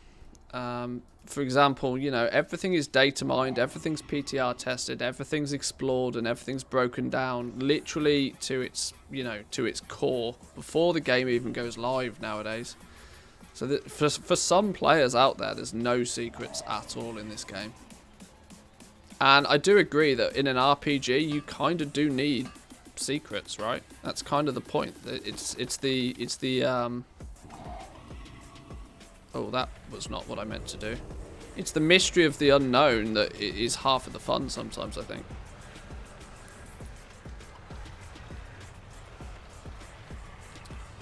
There's no mystery at all. The PTR should be private. But how would you make it such? You've got no way to restrict it. Like, if you give people access to it. I mean, I'm strongly of the belief that the PTR doesn't do anything as far as Blizzard are concerned in regarding actual testing or feed. Like, they might get some, it might spawn some community feedback on things, but I don't think from a testing perspective the PTR does anything. I've believed for years now that Blizzard are so far ahead internally with their testing that they don't give a shite what people say or think about all the bug reports that go through. I think it maybe accounts to possibly 10% of the actual overall testing of the zone. I'm almost convinced that the PTR, and equally the beta, like Shadowlands beta, I think all of those things are entirely marketing hype. It's basically just free marketing for Blizzard. Because marketing is expensive. If you've ever looked into the cost of actually marketing something, marketing is super duper expensive. A game, Call of Duty, for example, I can't remember where I read this. These numbers might not be exactly accurate. But 40% of the cost of making a new Call of Duty game is going into the marketing of that new Call of Duty game. Forget development time.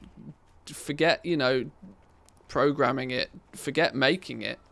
40% of the cost of launching a new Call of Duty game is in marketing that new Call of Duty game. Marketing's expensive.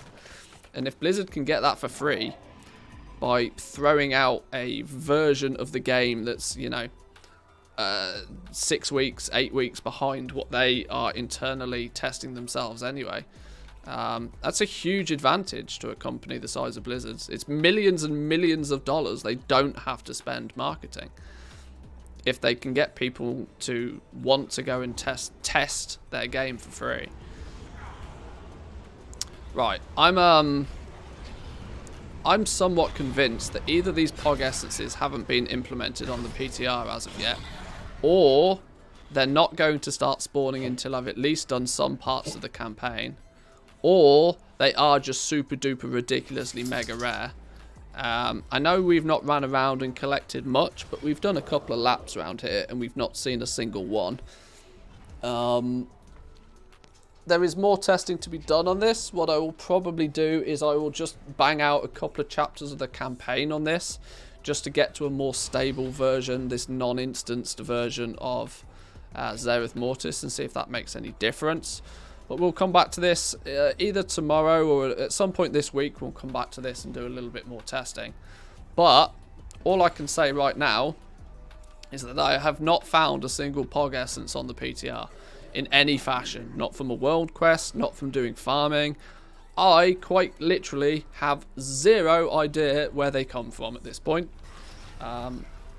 The only thing that indicates to me that they're farmable is that the cipher system has a bonus to increase the amount of them that maybe we might have to work towards. But yeah, who knows. I'm going to leave it there for today though, boys and girls. We'll be back probably tomorrow, if not Wednesday. We'll do some more testing. I I hope we start to get some more answers on this, because I do feel that the PTR is not super duper close, but there is also rumours of a big announcement from Blizzard this week, which might indicate that it might be a release date for 9.2. I would be happy if we see a release date for 9.2. NFTs, or maybe it could also be that. Who knows? But anyway, enjoy the rest of your day, boys and girls. I'm gonna go get me some food. I'll see you all in a day or two. In a bit. Peace.